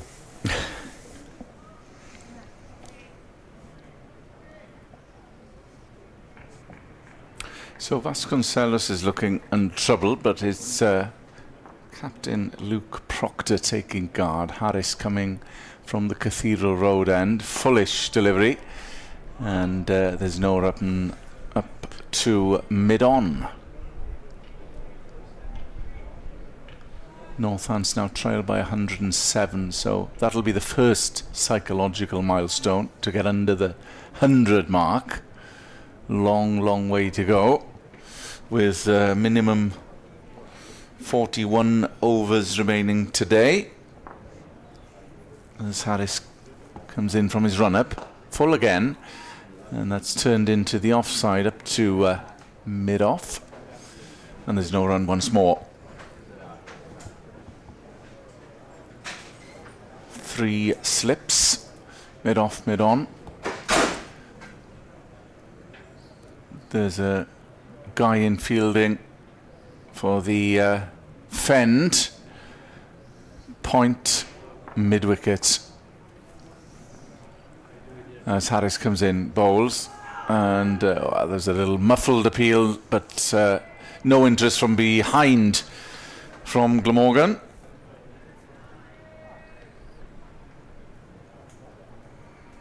Harris 0 for 26. The wicket takers Andy Gorvin and Tim van der Hoogten. Still -4 in terms of the over rate, so you'd suspect Mason Crane will be on to share the load after tea as Harris comes in, and that's outside off stump and goes through. Proctor's untroubled, and it's 104 for 2. And Andrew Radd will depart. Nick will join us on commentary and take us through to tea. So a little nervy period for Northampton. We haven't done many overs, Mr. Radd, in the last half hour. I think we go on overs rather than time, don't we? I could have stayed out for another 20 minutes then.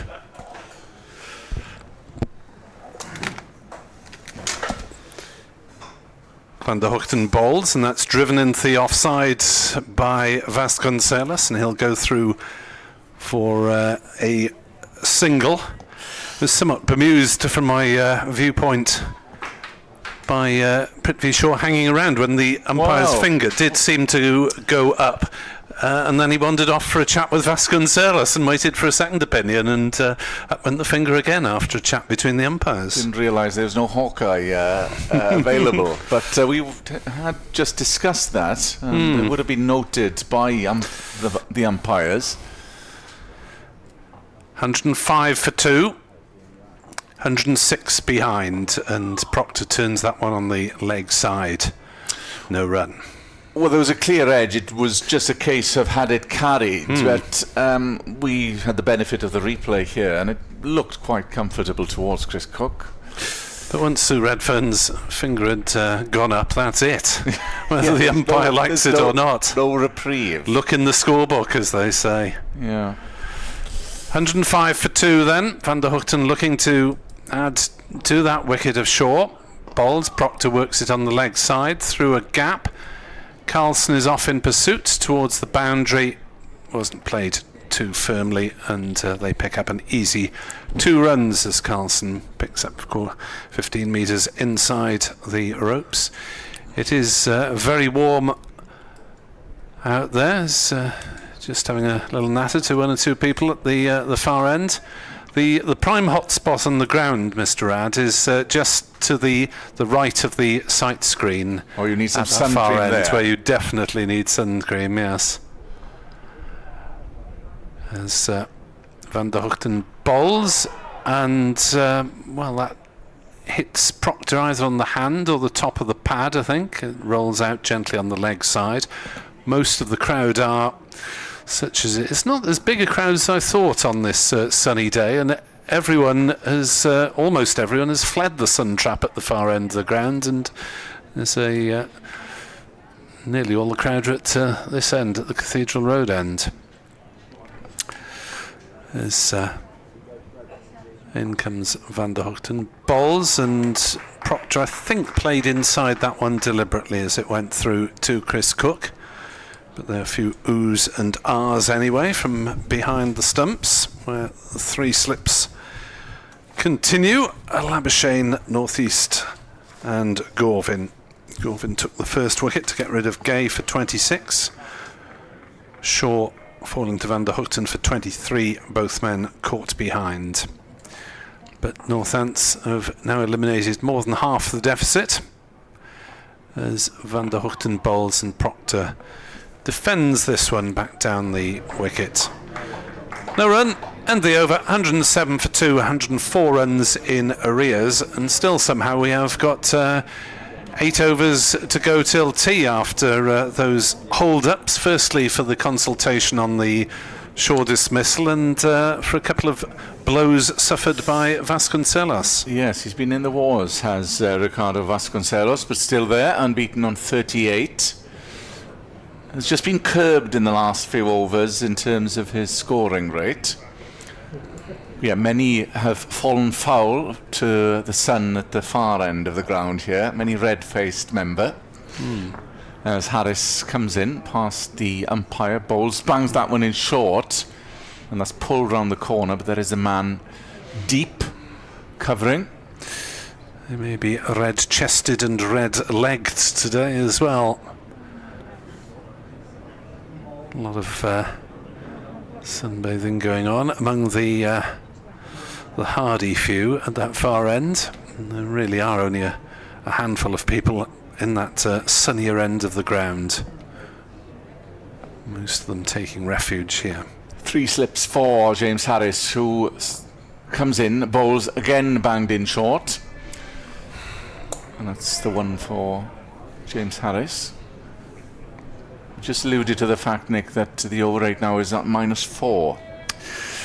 Yeah, they don't seem to have done much to No. drag it back in the afternoon. Obviously, you rule out the periods where batters are getting treatment, etc., etc., so that won't count against them, but they haven't bowled much spin.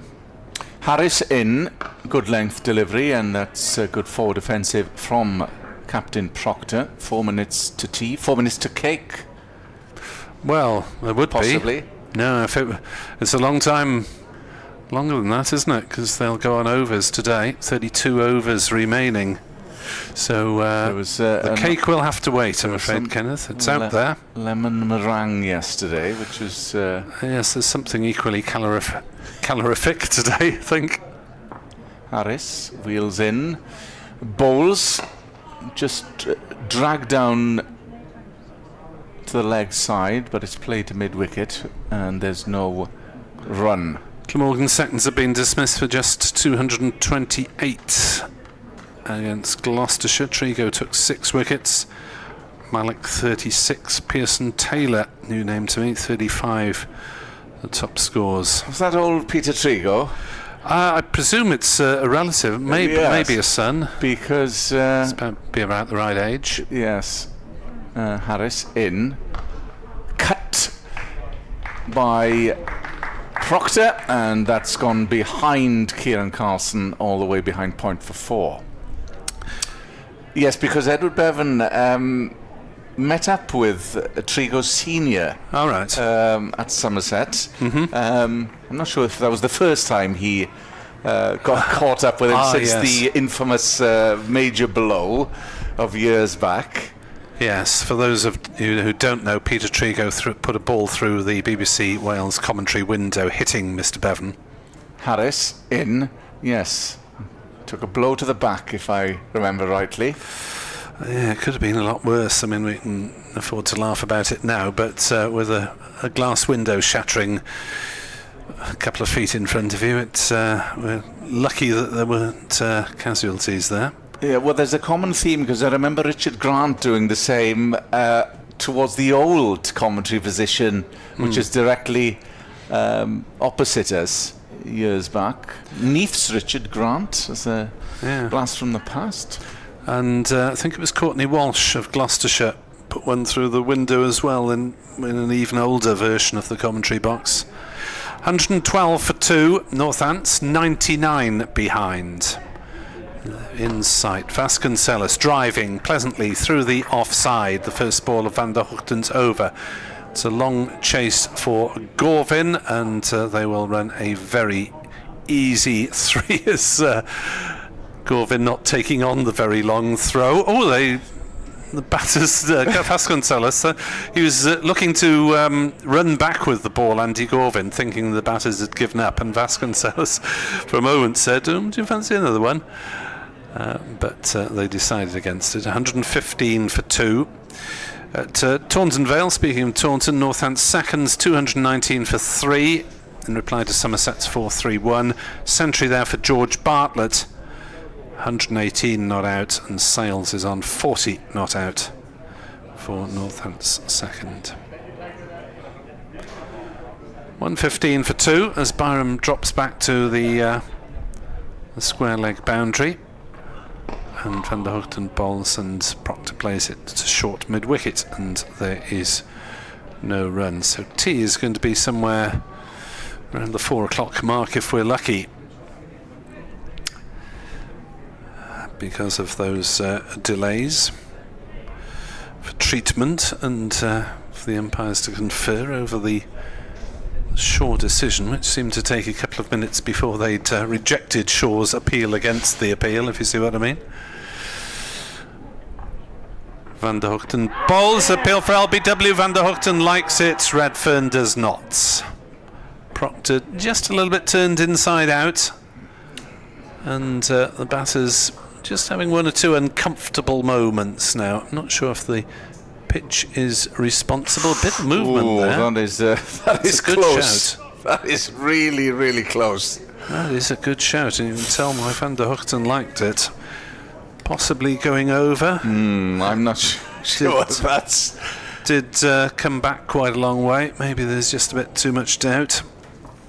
Too many moving parts. Van der Hoogten to Proctor again, who pushes to mid-wicket, and there is no run. Well, that definitely would have been challenged on Hawkeye, Nick. It's coming, I tell you, and see it happening in 5 years' time in county cricket. Technology is developing so rapidly, and as I say, the umpires do have little portable cameras now on their jackets. As Van der Hoogten bowls and Proctor pushes forward back to the bowler. Surely it can't be too long before the umpire can just say, right, hang on, I'll just replay it. That was out or not out. Press a few buttons, get a replay of the delivery, have another look and make a more considered decision. Well, let's hope they use it better than VAR. Well, if they're doing it themselves... Where the referee isn't called upon quite frequently. In comes Van der Hoogten to bowl, and Proctor knocks it into a little gap in the offside and scampers through for a single. There's a shy at the stumps which misses, and they're back for an overthrow. That was a little bit unnecessary, to be very unnecessary honest, the throw there, and Chris Cook wasn't in attendance. It was a little bit sloppy from Glamorgan. 117 for 2. Proctor moves on to 16. Vasconcelos is on 42. He's faced 78 balls and struck 5 fours, as well as being struck a couple of times himself. Height may have been an issue, but again, very, very good shout. Previous LBW appeal. I can't understand why we haven't seen more of Crane. Just the one over so far for especially 6. Given that they need to eradicate the over rate, which is at -4. So Harris will continue from the Cathedral Road end. 2 slips now. There's a bit of protection at third man as Harris steams in from the Cathedral Road end, but that's wide. Well, there's a bit of an appeal, nothing more. Nothing from Cook. Strayed down the leg side. It's one of those, sometimes as a batter you can be very unlucky and just get a feather in the glove as it goes down the leg side and is taken by the keeper, but not that time. So Vasconcelos has been steadfast for his 42. Takes guard, and he had to reach for that, but he didn't miss out. It's going to go all the way. It went square, and there was just too much width on that time from James Harris, and Vasconcelos cashed in. Yes, something of a somnolent crowd now. They were giving reasonable applause to boundaries from the visitors earlier, but so just trailed by 90 now. So the first part, the milestone would have been 100. Anything under, they'll now try and get to tea unscathed. It's 121 for 2. Vasconcelos on strike. Harris again cut ferociously, and they won't have to run at all. That's a peach of a shot from Vasconcelos. And that brings up the 50 for Ricardo Vasconcelos. It's come from 81 balls and receives the applause from the faithful here at Sapphire Gardens. 7 fours. So an expensive over so far from James Harris. 3 balls still to go. They only trail now by 86. Say only a few wickets and it can change the complexion in an instant. Harris coming around the wicket to Vasconcelos, and strong forward offensive drive towards mid-off, and there's no run. In the 28th over, minimum of 37 today on the 3rd day.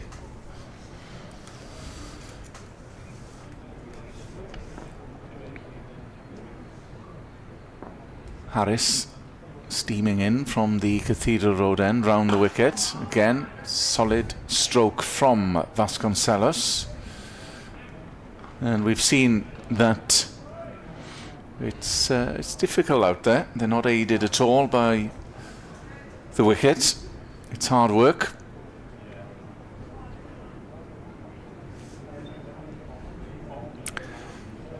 Yeah, just the odd one that goes up or down a little bit. Van der Hoogten's had a bit to shape away. Harris round the wicket, past the umpire, bowls. Driven just to deep point. And there's a single end of the over. Northants 126 for 2. Vasconcelos on 51. Captain Luke Proctor unbeaten on 16. So Northants making a reasonably swift headway, going at 4.5 runs and over still, in trying to knock off this deficit of 211 that looked pretty formidable at the time, but they're making relatively short work of it. Change of bowling, and Gorvin will take over from Van der Hoogten. That's a useful spell, that. Still no spin. But they seem to be, perhaps it's the temperatures, they seem to be operating in shorter spells today as Gorvin is in, and Vasconcelos tries to work it on the leg side, but the flick of the wrists only turns it as far as Carlson at a shortish mid-wicket there. So glorious weather here still at Sapphire Gardens, as Gorvin is in to bowl and Vasconcelos drives square of the wicket on the offside. Ball runs quickly over the used wickets and they're through for a single. Billy Root does the fielding. 127 for 2. Vasconcelos to 52 not out.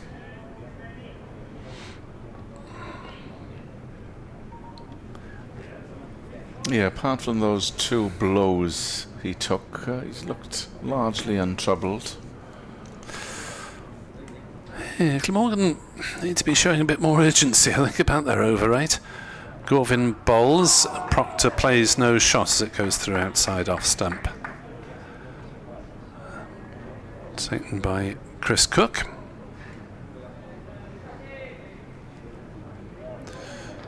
So Northants doing their best to take the drama out of the situation. 4 for 0 at lunch. They've scored pretty freely in this afternoon session and lost just a couple of wickets in the process. Next delivery worked away on the leg side by Proctor down to Byram. On the grandstand boundary, a single taken. Proctor's a 17, 128 for 2. Very sleepy atmosphere at the moment around the ground, and hardly anyone left in the sun trap at the far end, which is which is very rare. They're usually clustered there, especially for the early evening cricket with the T20. Vasconcelos drives, a nice flourish of the bat, takes a single out to deep cover. Root gets there quickly, gets his throw in quickly to Gorvin and deters them from coming back for a second run. 129 for 2. Yeah, just a bit of a lull, really. We haven't had a wicket for a while. Only 2 in the afternoon session. And first slip, or second slip rather, comes out, and Northeast. Well, it's that time of the game here at Sapphire Gardens. Northeast will go on the drive on the leg side, 2 shortish mid wickets as Gorvin is in to bowl, turned towards mid wicket, and Northeast does the fielding in front of the umpire. Running round towards square leg, no run. Although Glamorgan did beat the outside edge on a few occasions earlier in the innings, Glamorgan now gone to the situation where they're expecting more to get catches in front of the wicket from the mistimed positive shot, maybe, rather than catch the edge. So a couple of catches in front, and here we go at last. At last. Yeah, we thought we'd have seen Mason Crane introduced earlier to the attack, but we are going to have a few overs of spin before tea. Mason Crane coming on in place of James Harris from the Cathedral Road end. Crane, who struck 54 unbeaten in Glamorgan's first innings, we'll be hoping he can do it with the ball. Vasconcelos is on strike. So there's a man at slip, man at short leg, short mid-wicket, short cover. Crane, oh, and he liked that one, just squeezed out, went fine. There is a man out there, so there'll be a run taken. Mid-off, mid-on, deep point, deep square. Yeah. Someone getting chatty fairly near our effects microphone. Yes, which is down below. Turn them down for a bit. Finished, gents. Thank you.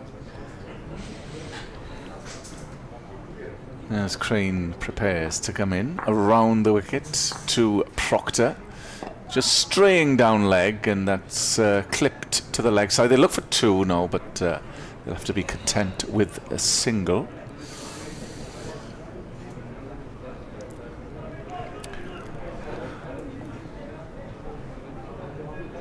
It could be that Northants will get into the lead with, well, best part of an hour left tonight. Maybe halfway through the final session. But you wouldn't have thought they could have scored quickly enough to try and set a target. Crane, it's swept, and that was in the air for an awful long time. The man coming in from fine leg, who's up at the 45.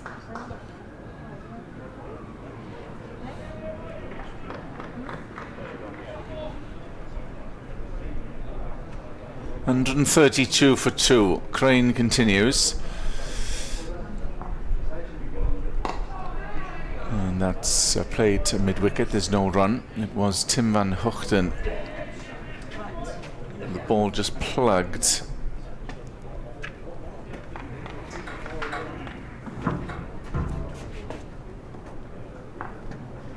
Two balls to go in Mason Crane's opening over, and that's pulled aggressively, and that's going to go all the way through mid-wicket for 4. Glorious strike from Proctor, and he decided to take Mason Crane on.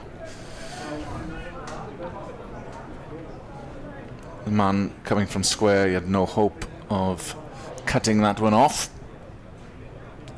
So a bit of a readjustment in the field. There's a dialogue going on between Billy Root and Mason Crane. Root is at mid-wicket. Crane to finish off his first over. Coming in, bowls. And that just jarred back at Proctor. They take a single. Did that pop a bit? Possibly. Suspectively got big on Proctor. It is a single. He survives. 137 for 2. Northants trail by 74. So the scoreboard ticking along at a fair lick. Yeah, 8 off that over. The last run was given as a leg bye in the end. Crane 2 overs 0 for 13. 137 for 2, 74 behind, 3 overs until the tea interval here on BBC Sport Online. And Gorvin having a chat with Van der Hochten. Gorvin 6 overs 1 for 17.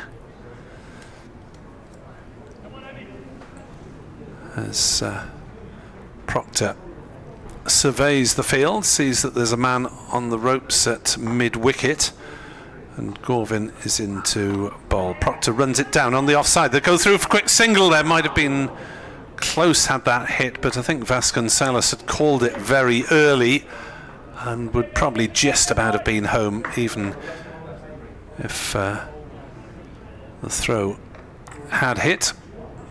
Kieran Carlson fielding at point there. And the umpire Adnan is staying at point.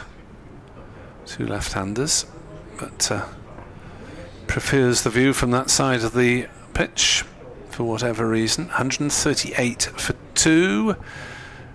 Carlson was retreating towards backward points, but now is brought up into the single saving position as Gorvin is in. Bowls. Vasconcelos hits it hard down into the ground, and the ball just cannons up gently to Gorvin. So Glamorgan have gone with this 2 close catches on the drive on the leg side. When I say close, they're about 12-15 metres away from the batter, but they are crouching in a catching position rather than saving the single. Northeast waving vaguely as Gorvin bowls, and that hits, I think, Vasconcelos on the thigh pad, bounces down towards fine leg. Cook retrieves. No, a bit of bat involved. Single given by Sue Redfern. 139 for 2. Partnership already worth 44 for this 3rd wicket, and Glamorgan managed to score steadily down the order, and Northants will be looking to repeat that in this 2nd innings as Gorvin bowls. Cut away nicely by Proctor, just back of a length. Proctor watched it onto the bat and steered it away. It hasn't got the legs to make the boundary. In front of the cricket school, Carlson with a long pursuit though, and they're very easily in for 3 runs. 142 for 2. Proctor to 26 not out.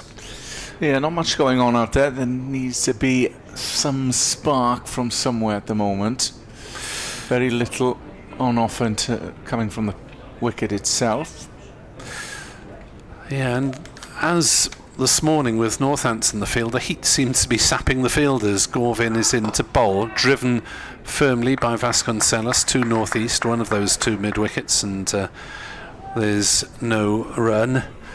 There's definitely been less chatter from both sides today than on previous days.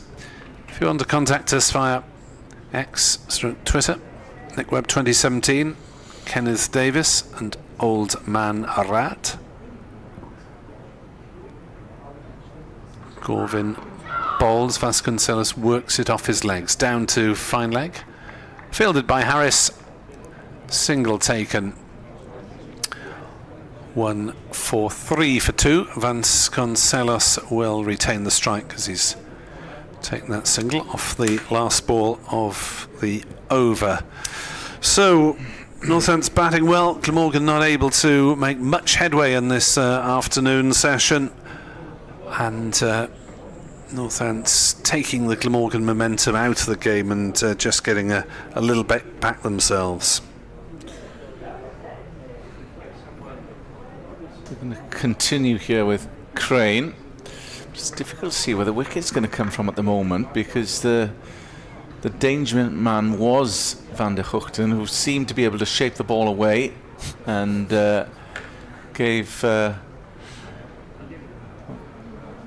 posed a few problems to Vasconcelos. Crane. Oh, there's, well, half-hearted appeal, if that, from behind. By Labuschagne, who else? Quarter-hearted, anyone? Worth asking just in case. Ball bounced up into Cook's gloves, but off the pad. Crane coming in, past the umpire round the wicket, and Vasconcelos gets a good stride forward, and there's no run. 68 now, the deficit. If you want to email me, nickwebb2017@gmail.com with your thoughts on this game, or the fortunes of the two sides generally. Mason Crane, Fuller, well, that was a full toss, but it's gone backwards square. Kieran Carlson is there. Just the one run. Hopefully something more interesting than the press release I've just received, which is about sleep habits among Americans. I'm not quite sure why I'm on that particular mailing list. Illinois residents are the worst sleepers, apparently. Crane, and that's just prodded. I can't imagine why you're on that emailing list, Dick. No, I can't either. Chicago was nice when I was there briefly. It was a very pleasant stay. Nice place, Chicago. Bit of a surprise. Crane in, bowls, good length ball, but it's left by Proctor, taken by Chris Cook. Apparently Hawaiians are among the best sleepers in the United States. I wonder why. Obviously a chilled lot, and why not if you lived in Hawaii? Well, it's a bit chilled here at the moment. Nothing much in terms of chances for Glamorgan, as that's struck firmly. There's no run. It's fielded by Sam Northeast at extra cover. So Northants, as we near tea at Sophia Gardens, at 144 for 2. They're going along nicely. They trail by 67 with Vasconcelos on 58. Captain Luke Proctor unbeaten on 26. Yeah, we may get a radio update from BBC Radio Wales in just a couple of moments, as Carlson will make it double spin. At least he's getting the token over before tea is the off spinner, Kieran Carlson. And we may well see a bit more of this double spin after tea. 144 for 2. Have to see what the over rate is after tea. -4 on the board at the moment. As Carlson is in to bowl, cut away by Vasconcelos. That could be 4 runs. It's a bit of a chase from the cover fielder, but Billy Root eats up the ground and keeps them down to 2, sweeping around the cover boundary. Vasconcelos moves on to 60 not out. Proctor has 26. So short leg and a slip for the off spinner, and Vasconcelos plays no shot to that one.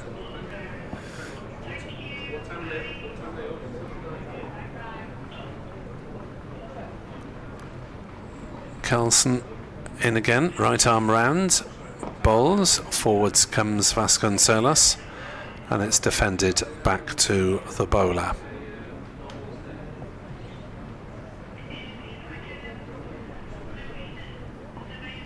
Glamorgan are pressing for wickets, but finding them hard to come by in the second Northants innings. Glamorgan piled up 490 in their first innings, a big lead of 211, giving themselves a strong chance, but Northants fighting back in style. 146 for 2 at the moment. 2 men out. Gay for 26, caught behind off Gorvin, and Shaw, the Indian test man, caught behind off Van der Hoogten for 23. Vasconcelos is leading the Northants resistance. They've cut the deficits to just 65, and with 1 ball before tea, they're 146 for 2. As Carlson prepares to bowl that last ball. And Vasconcelos drives it into the offside for a single. So at tea, Northants 147 for 2.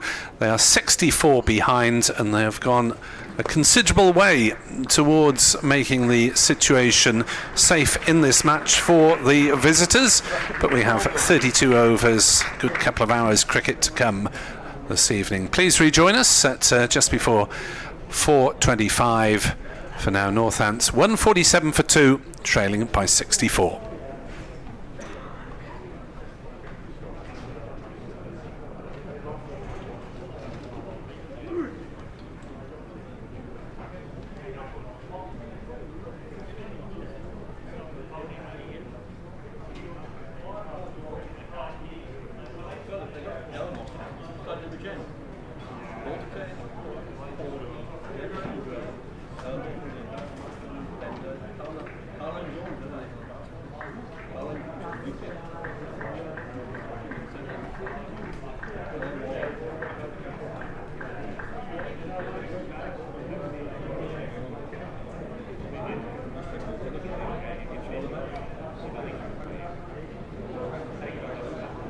Glamorgan's new shirt for the upcoming Metro Bank One Day Cup competition has just been released today, and it's now available to buy from the Missouri Sports Shop at Gate 2 here at Sophia Gardens, and it's also available on our website at glamorgancricket.com. The Missouri shop is open today until 5 o'clock. If you would like to book tickets for our next Vitality Glass game here, which will be a Princesses and Superheroes Family Fun Day at 2:30 on Sunday afternoon, the 7th of July, with Essex for visitors, they're available now with under 17 tickets just £3 each, and adult tickets £13. And you can buy them direct from the Glamorgan website, glamorgancricket.com. Once again, you're very welcome during the tea interval to walk around the outfield or have a bat and a bowl on it. Softballs only, please, and thank you for not eating or drinking on the outfield. A reminder that if you do fancy a cuppa and something to eat, food and drink is available in the Pyramid Lounge at the back of the Thatcher's Pavilion. There's a 10% discount on production of your membership card if you're a Glamorgan member. There's also a mobile unit next to Gate 2, which is selling drinks and snacks. We have free-to-use water refill stations dotted around the ground. They're situated underneath the Thatcher's Pavilion and the Castet Howell stand. And the Museum of Large Cricket is open on the first floor of the indoor school with a selection of second-hand books. Short, and he's gone for the pull. It's a top edge. First bounce for 4. Shin pads. Weatherall is in, bowls to Crane, short, pulled round the corner between the two fielders for 4. Cricket scores now in the second 11 championship. First day of Gloucestershire versus Glamorgan at Northampton. Glamorgan batted first, all out for 228. Top scorer Zayn Harris with 36 and Luke Pearson Taylor for 35. Weatherall pounds in again, bowls short, pulled On away to the by Crane. Vitality This is going to go Championship for 4 in Division 2 at Lords, Middlesex, Derbyshire. Weatherall in again, Middlesex bowls to a big push and he's 433 and dropped second at is second. 151 for 3. That's a lead of 245 over Derbyshire, who reached 339 in their first innings. At home, Sussex versus Leicestershire, bit of a mounting decline for Leicestershire. Sussex 442 and in the second innings 296 for 6 declared. Leicestershire first innings 275 and chasing a target of 464, they're 25 without loss. Hardly been used, and that's launched over mid-on. I'm not sure there's going to be a fourth day at Scarborough, Yorkshire, Gloucestershire, Yorkshire in their first innings 456 all out. Gloucestershire 197, following on, they're 144 for 7, that means they're trailing by 150. Forcefully behind In the Division 1 point. at Chelmsford, Essex versus Durham. The umpire bowls. Durham Ball, got that's a worked well big into lead, the side this time. 587 in the first innings. They got a lead of now again, of bowls, and that's a big, 336 over Essex, hoik, who yes, reached a little slip 339 in. their first innings. Bowls to Andy Gorvin, another Canterbury, full Kent toss, and that's versus swung away Lancashire. for four. Kent Rather 244 and in his 52 for innings. 2. That means they're Russell trailing swung away to Lancashire, deep mid-wicket. He who must be reached caught, 549 and he for is. 9 declared in their So first Russell has innings finished it off. Andy by Gorvin goes for 253 26, runs. caught by Proctor-Vasconcelos Trent at deep mid-wicket. Glamorgan are all out for 490, so they have a lead of 211 and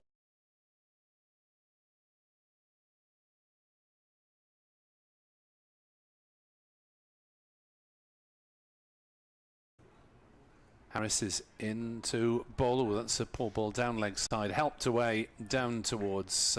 Right.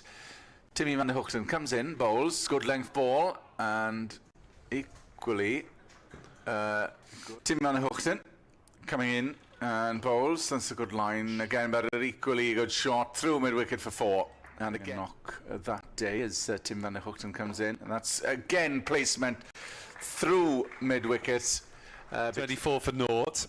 Harris to Gay.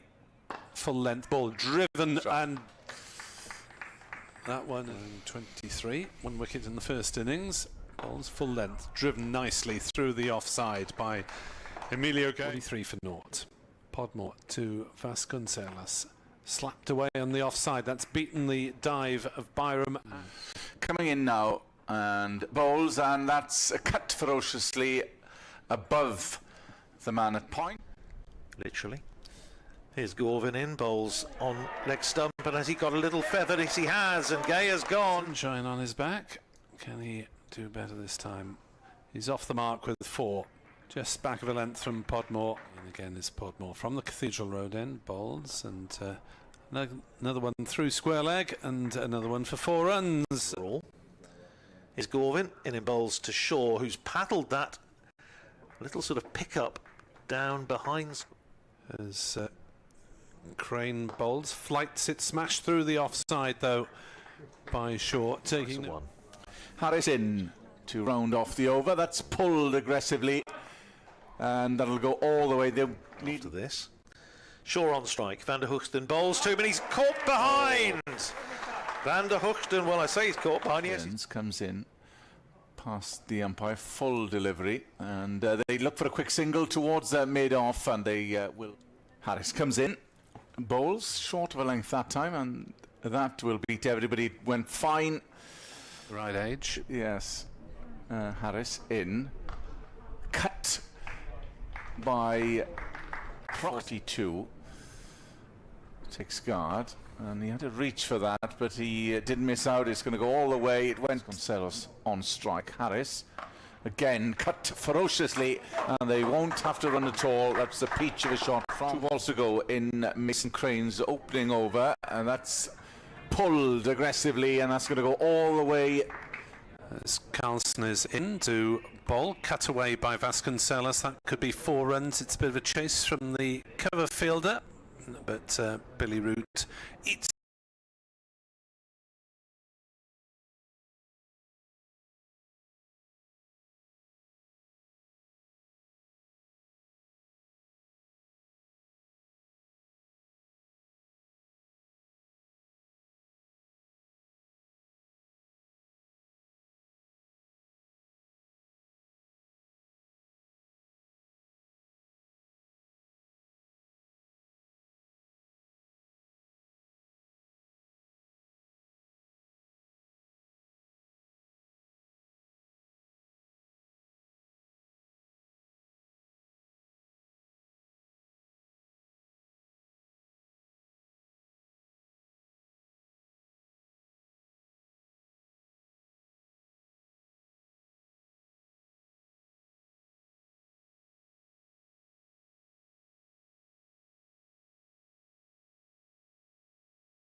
So big session here, Andrew Rad, for Northants to see if they can, well, firstly get to the total and then, well, see where it gets them eventually.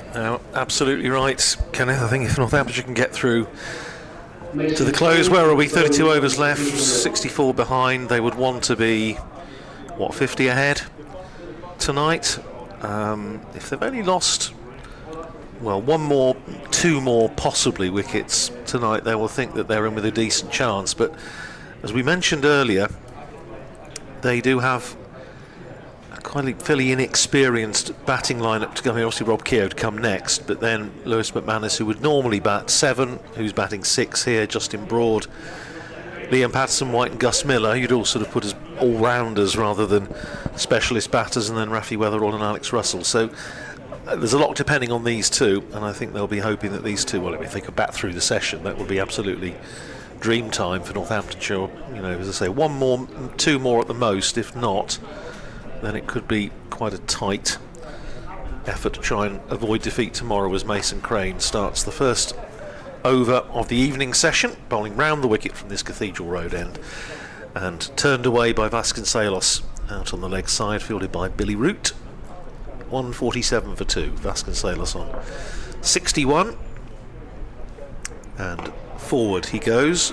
Next ball from Crane, plays it out into the offside. Marnus Labuschagne, full of energy as ever, scurries round from slip to field. We have, I think, is it some students or school pupils down there? Yes. Very colourfully dressed down in front of the players' pavilion. Here's Crane in bowl short, cut by Vasconcelos. It turned enough for it to be a little bit too close to him for the shot, but nevertheless he managed to get enough bat on it to get a single down to backward point. 62 to Vasconcelos, 148 for 2.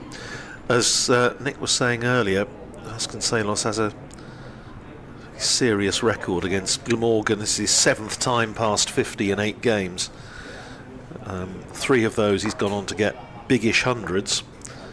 Flighted up, full toss in fact by Crane, which is turned away to mid-wicket by Luke Proctor, who picks up his first run of the session. He goes to 27, 149 for 2. Dan Douthwaite is on. I'm not quite sure who for. We shall do a roll call and try and find out for you. Next ball from Crane finds Vasconcelos on the back foot, playing it out towards mid-wicket. And there's no run. He came on just after lunch. I think he was in place of James Harris at that time. So it'll be a process of elimination here. Here's Crane in, bowls and driven by Vasconcelos, just eludes Crane's dive, but goes up to mid-off, and there's no run. Fielded by Andy Gorvin. That's the end of the over. 149 for 2, 62 to Vasconcelos, 27 to Proctor. The other thing we ought to say is that the over rate has been amended, but it's been amended in the opposite direction as far as Glamorgan are concerned, because they're now -5. Yeah, they need to get through the overs quite quickly, but Andy Gorvin is going to resume from the River Taff end. I think James Harris is on. He's at mid-off. Labuschagne northeast, Kieran Carlson.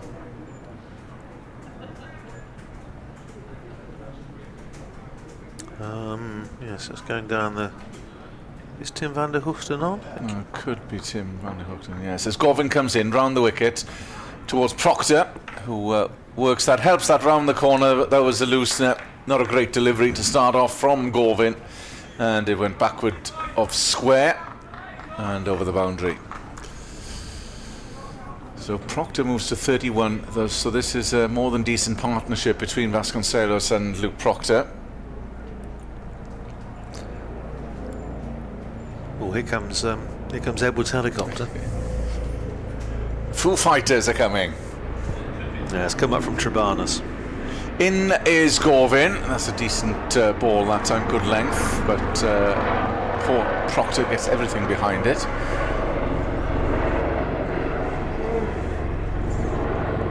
Still trying to work out who the absentee is for Glamorgan. Podmore's on. think that's Eddie Bynum, so it could very well be Tim Van Houten as Gorvin comes in and bowls, and that's worked away on the leg side towards mid-wicket, and there's no run Billy Root, so it's not him. So Yeah, we're getting there. Talking of good partnerships, as you were a moment or two ago, Northamptonshire seconds, 277 for 3 against Somerset at Taunton Vale. George Bartlett 152 not out, James Sales 63 not out, and they've put on 181 for the 4th wicket. Gorvin in and stabbed down by Proctor all the way. Is it going to have the legs? Possibly not. No, it isn't. Carlson gives chase, but they will come back for a third. And Quentin Jones, Northamptonshire second 11 scorer, well, occasionally Northamptonshire first 11 scorer as well, but he's doing the seconds for this one. Points out that the record, Northamptonshire 4th wicket in the second 11 championship, 230, so closing in. That's Charlie Thurston and Saif Zabe back in 2015, so if Saif doesn't want the wicket to go, he'd always declare because he's captain in this game. Gorvin in, and that's strong defensive shot from Vasconcelos, who was unbeaten on 62. They just trailed by 55 now, so they'll just want to get under the 50 mark. And as I speak, the partnership is over. Bartlett's out for 152, 277 for 4, so haven't got to worry about any records today for the seconds. One ball left in Andy Gorvin's over. It was a full toss and dealt with by Vasconcelos. So second over after tea. Northants 156 for 2. They'll trail by just 55. Yep, George Bartlett 152 off 136 balls, 5 sixes and 23 fours. So by my usually faulty maths, that's 122 runs in boundaries. So he wasn't doing a lot of running today. James Sales still there on 63. Charlie Aldershaw, the keeper's just gone in, so 277 for 4. That in reply to Somerset's 431 all out. Look at the Glamorgan second team score in a moment. And here's Crane round the wicket, bowls to Proctor, who's forward, pushing it back down the pitch, and there's no run. Luke Proctor on 34 has had a very consistent season, passed 56 times, only converted one of those into hundreds. Here's Crane in again, bowls to Proctor, drops a bat on it, runs up to short extra cover, and there's no run.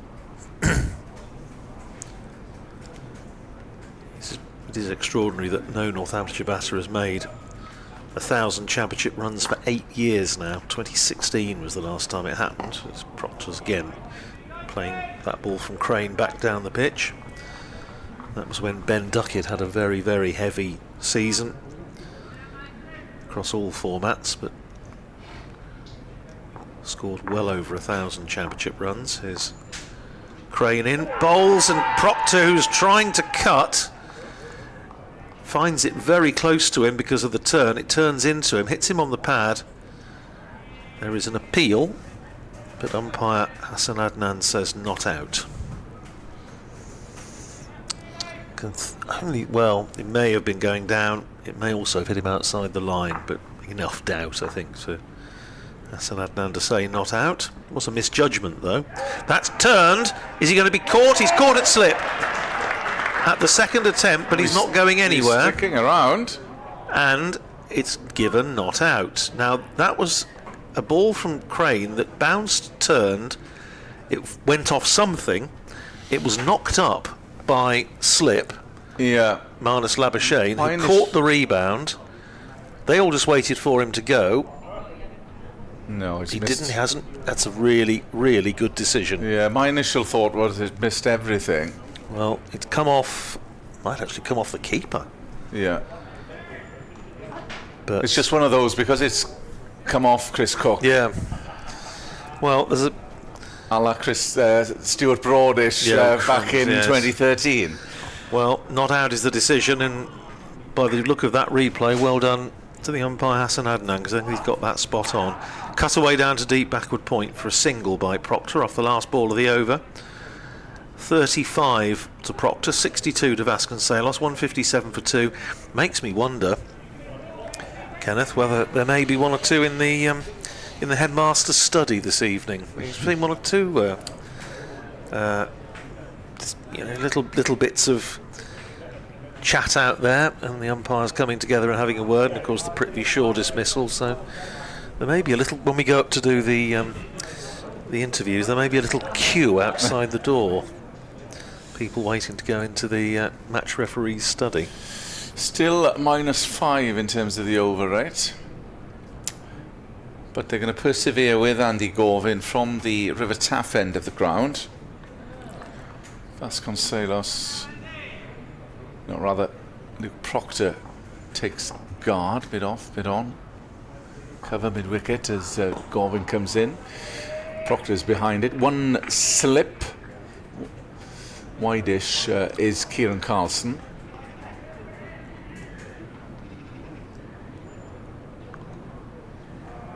They need something to happen here to Glamorgan.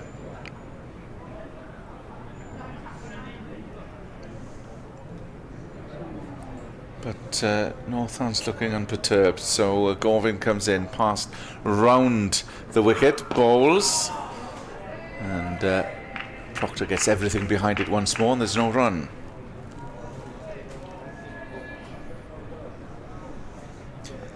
As they say, one brings two in that second 11 match, because after losing George Bartlett, Charlie Oldershaw's gone first ball. 278 for 3 is now 278 for 5. Yeah, it's usually the case. Gorvin starts his run up, coming in, bowls, and that that's struck Proctor on the glove, and just winces in pain once more. There's been a bit of that today, hasn't there? There has been. Just spat off the turf. Nasty.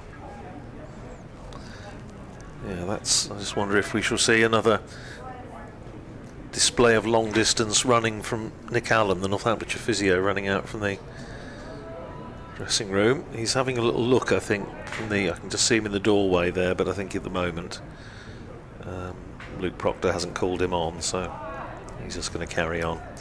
Breed 'em tough in Oldham. Gorvin in, fuller that time, but it's squeezed out right up at the block hole to mid-wicket. 28 overs remaining today.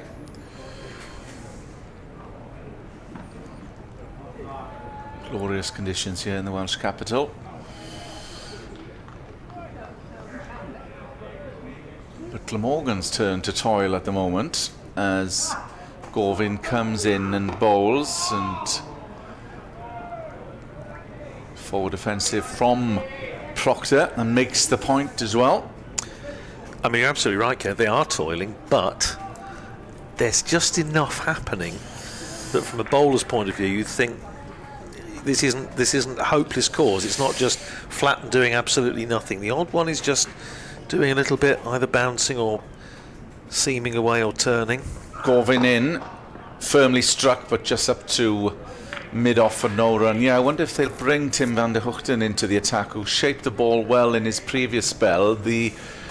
That said, the over rate, that -5 on the scoreboard, means that they'll have to try and whittle through them at a fair pace. It's a difficult one, isn't it, for Sam North East, because he will know, the damage in effect was done in the first innings, but he will know that, if they can shift one of these two, then, and two more wickets, and they will feel that they're into the, if you like, the all-rounders, keeper and all-rounders. But they're conscious of the fact that they are so far behind. That's edged by Vasconcelos. It landed, I think, in front of Labuschagne at slip, who doesn't stop it cleanly, and as a result they come through for a single. Vasconcelos is 63, 158 for 2. Northamptonshire trail still by 53, but Northamptonshire found this at Edgbaston last year when they were way behind, and then had to try and play catch up in the second innings. Here's Crane, clipped away by Proctor to wide mid-on. Another easy single to be had. Proctor to 36, 159 for 2. As Kenneth was saying, it is a glorious evening now. Those that are going to the concert tonight, they don't have to worry about rain capes or anything like that. Here's Crane, round the wicket and bowls to Vasconcelos, who's on the back foot, working it into the onside. Straight to mid-wicket, no run.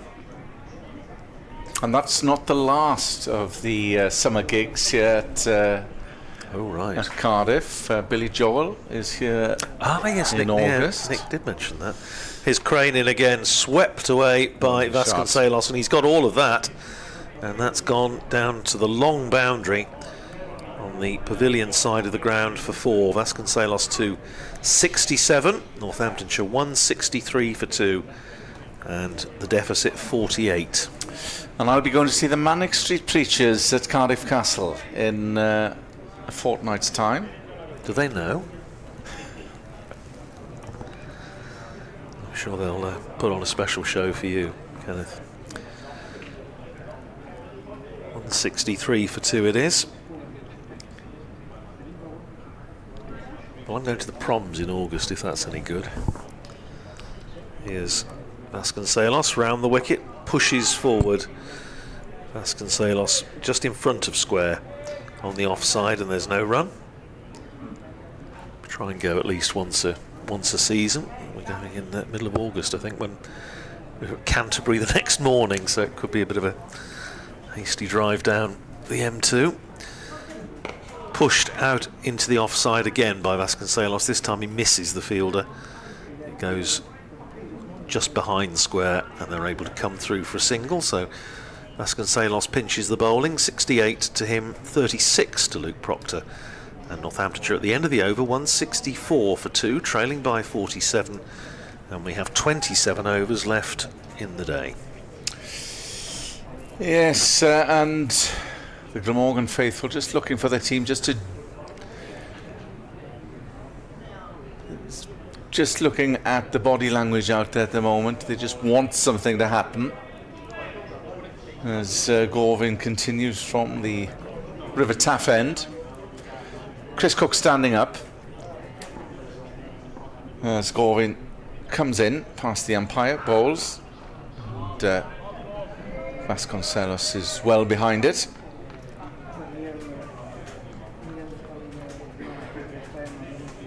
.47 adrift are Northants on this third day. Great batting conditions, it has to be said. Absolutely. And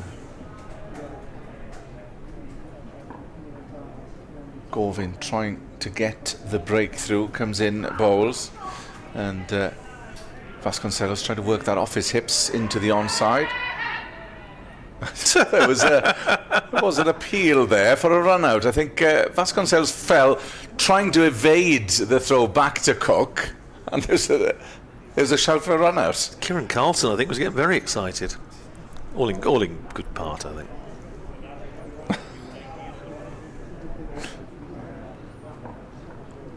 Gorvin coming in, 2 balls remaining in his over. Has tried to work that, did Ricardo Vasconcelos, but it didn't evade the man at mid-wicket, which was Billy Root. Well, Nick's behind us. He's pretending that he's writing up this match. I think he's looking for more press releases about which the inhabitants of which American states are the soundest sleepers. He's obviously on the mailing list for that. He was telling us before tea. I have to say, like with the BBC, all sorts of stuff does tend to land in the inbox, doesn't it, that you don't necessarily want. Surveys. They love a survey. Oh, they love a survey, yeah. Gorvin. In. Oh, there's a good shout, no. But umpire Redfern uninterested. There's been a few shouts in the afternoon session. There was one from Tim van der Hoogten that was a very good shout. It'd be interesting to see the replay here from Andy Gorvin. One of those replays, they all went up and it died very quickly. Was going down. Yeah, I think so. Good shout, but I think it was going down. Good decision by umpire Redfern as Gorvin comes in to conclude the over. That's cut behind point, and that should go all the way. Oh, it's a teaser. It's a teaser, but it does. The ball wins the race against Dan Douthwaite, and that is the last ball of the over. 4 coming from it, 168 for 2.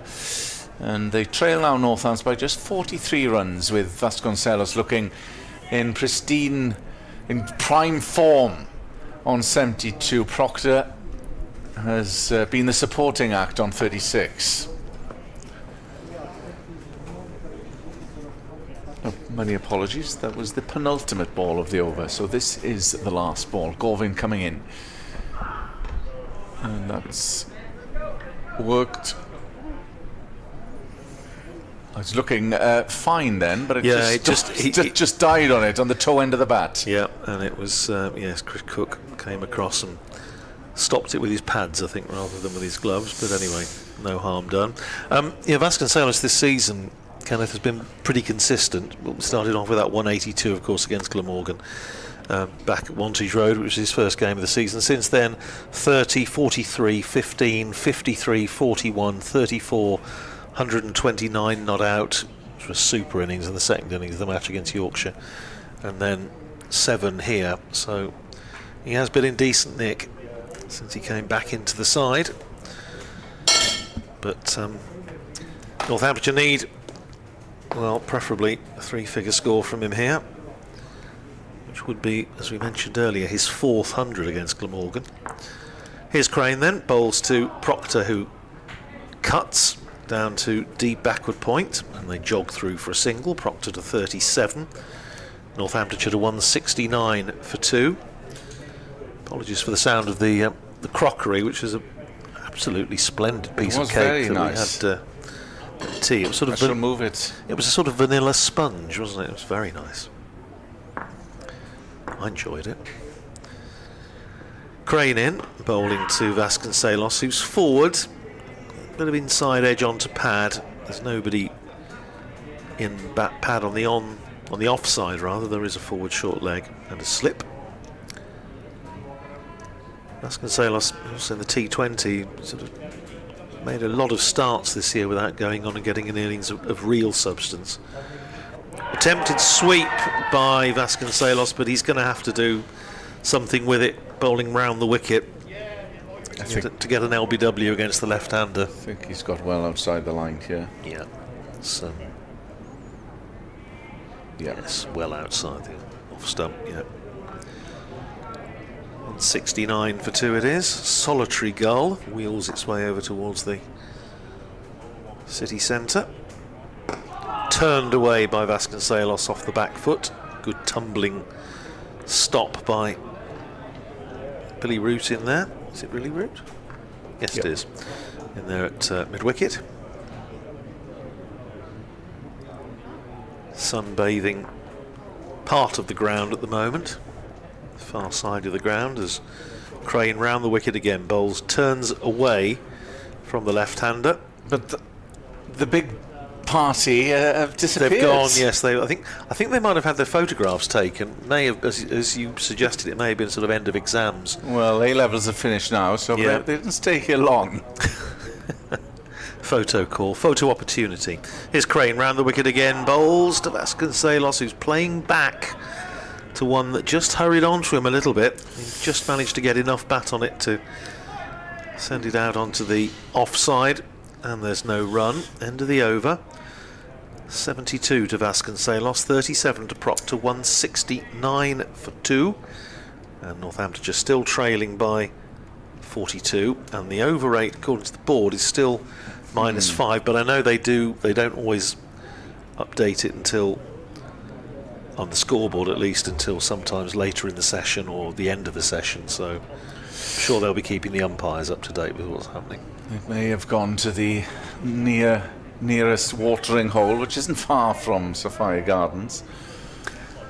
Yes, there's one just opposite the gate, isn't there? There is, but that used to be my local years ago. We'll pick up after Andy Gorvin comes in at the start of the over, and it used to be no run to mid-wicket. It used to be a free house. It's now a chain, and I used to know the owner. It used to be called the Mochin D, which translates to the Black Pig.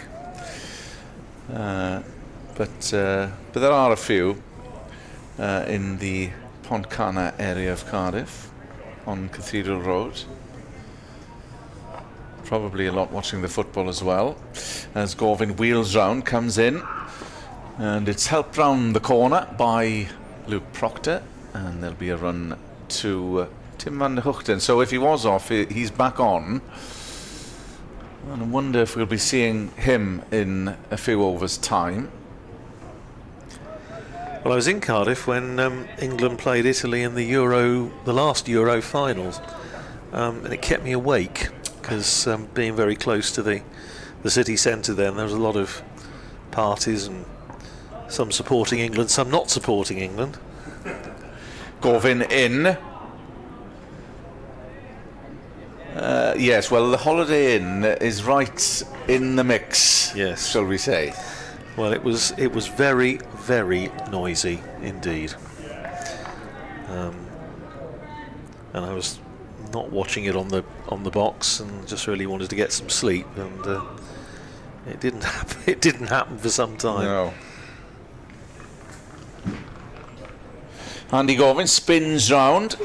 This is the fourth ball of the over. Good length delivery by Andy Gorvin. Some oohs and ahs, but Vasconcelos gets everything behind it. Still on 72.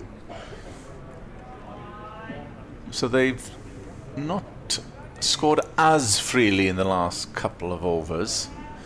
So I think that's what Glamorgan need to do, is tighten things up if they can, and perhaps force a mistake from either batter. Yeah, bowl dry, as they say. Gorvin in, and that's a good length delivery. This has been a good over from Andy Gorvin. I think he missed everything. Well, Gorvin was superb in the first innings, wasn't he? His figures, which were, what did he finish with? 3 for 50 off 20, and that didn't flatter him. I thought he bowled beautifully, especially in that spell just after lunch on the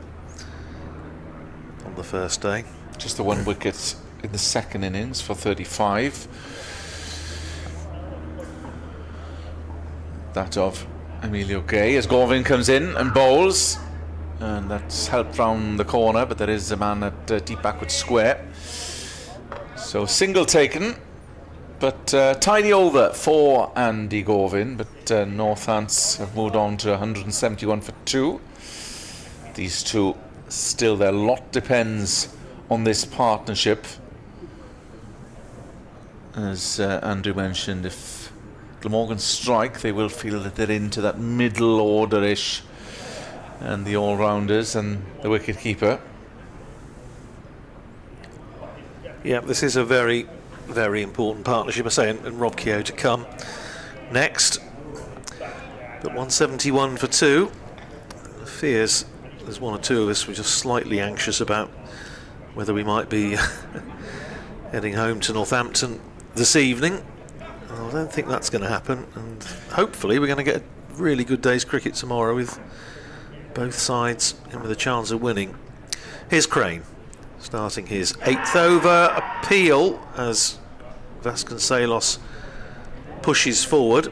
Appeal for LBW as it hit the pad and rolled out into the offside. Not out, I don't think. No, he got it. Insofar as Ricardo Vasconcelos can never get a big stride in, he got a big-ish stride in. Crane in again, bowls to Vasconcelos, who plays back. It's got to do a lot from there as well, as you mentioned. Yeah.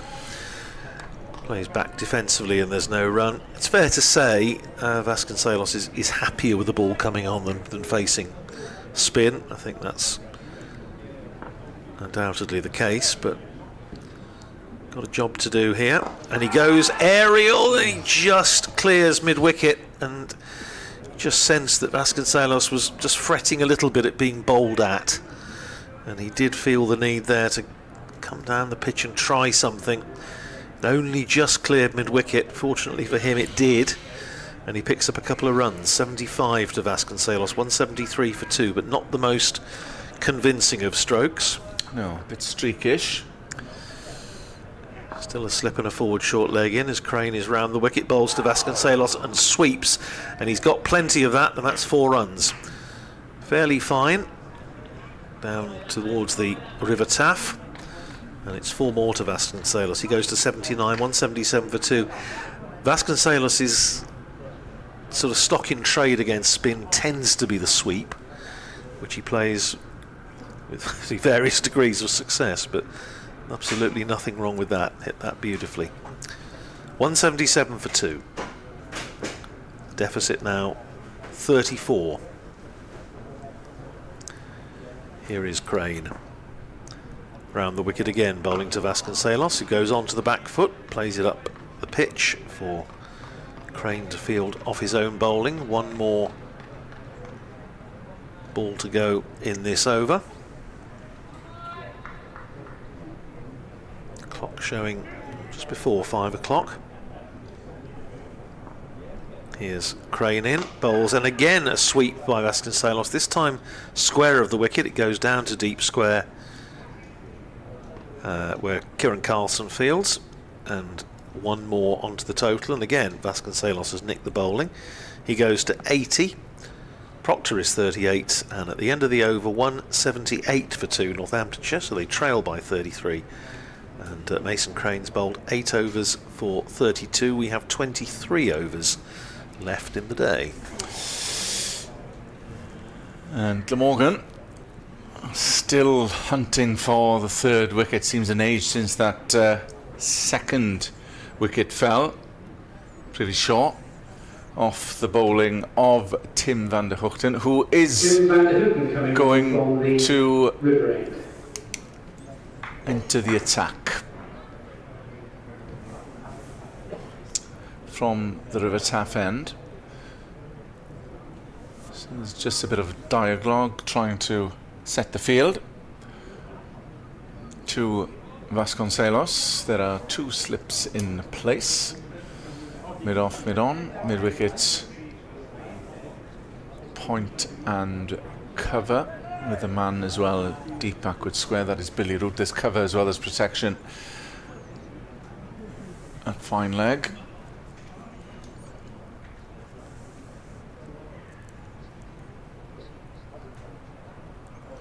We were talking earlier about Ricardo Vasconcelos' penchant for Glamorgan attack. He's going to say scored 300s against Glamorgan so far. He hasn't scored more than 1 against any other county. Van der Hoogten was probably the danger man in the last session. Really moved, ball just nipped away off the seam. But a few occasions he did have a big LBW shout as well. It's victimisation. Vasconcelos against Glamorgan. Should have a word. I was just looking down the scores. We'll perhaps give a little roundup at the end of the over, but there's a few that could finish tonight.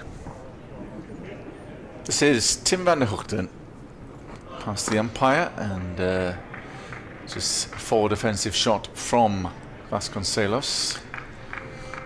But 1 or 2, you suspect if they played for a week, they might not get a result. But well, any result possible here at the moment. yeah. With Northants trailing by just 33 runs now as Van der Hoogten comes in past the umpire Redfern. And that's just dabbed down, but it's Andy Gorvin who comes around from wideish second slip. Well, the Rafi Weatherall master plan disclosed last night when he had a chat with us now looks once again at least plausible. Well, certainly. It's ebbed and flowed.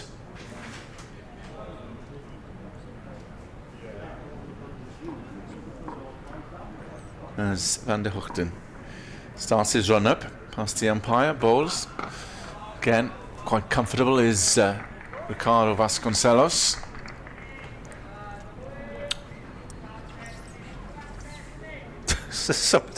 I don't know who it is out there, but Somebody's got just a touch of verbal diarrhea out there at the moment. I think they're good old chat out there, trying to G them up. G them up a bit. Yeah.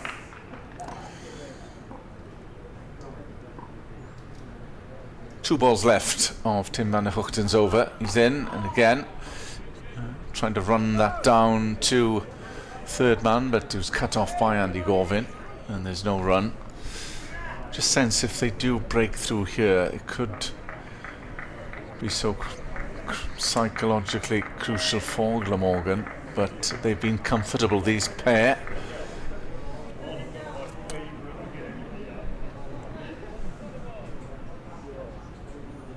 Still the -5 in terms of the over rate.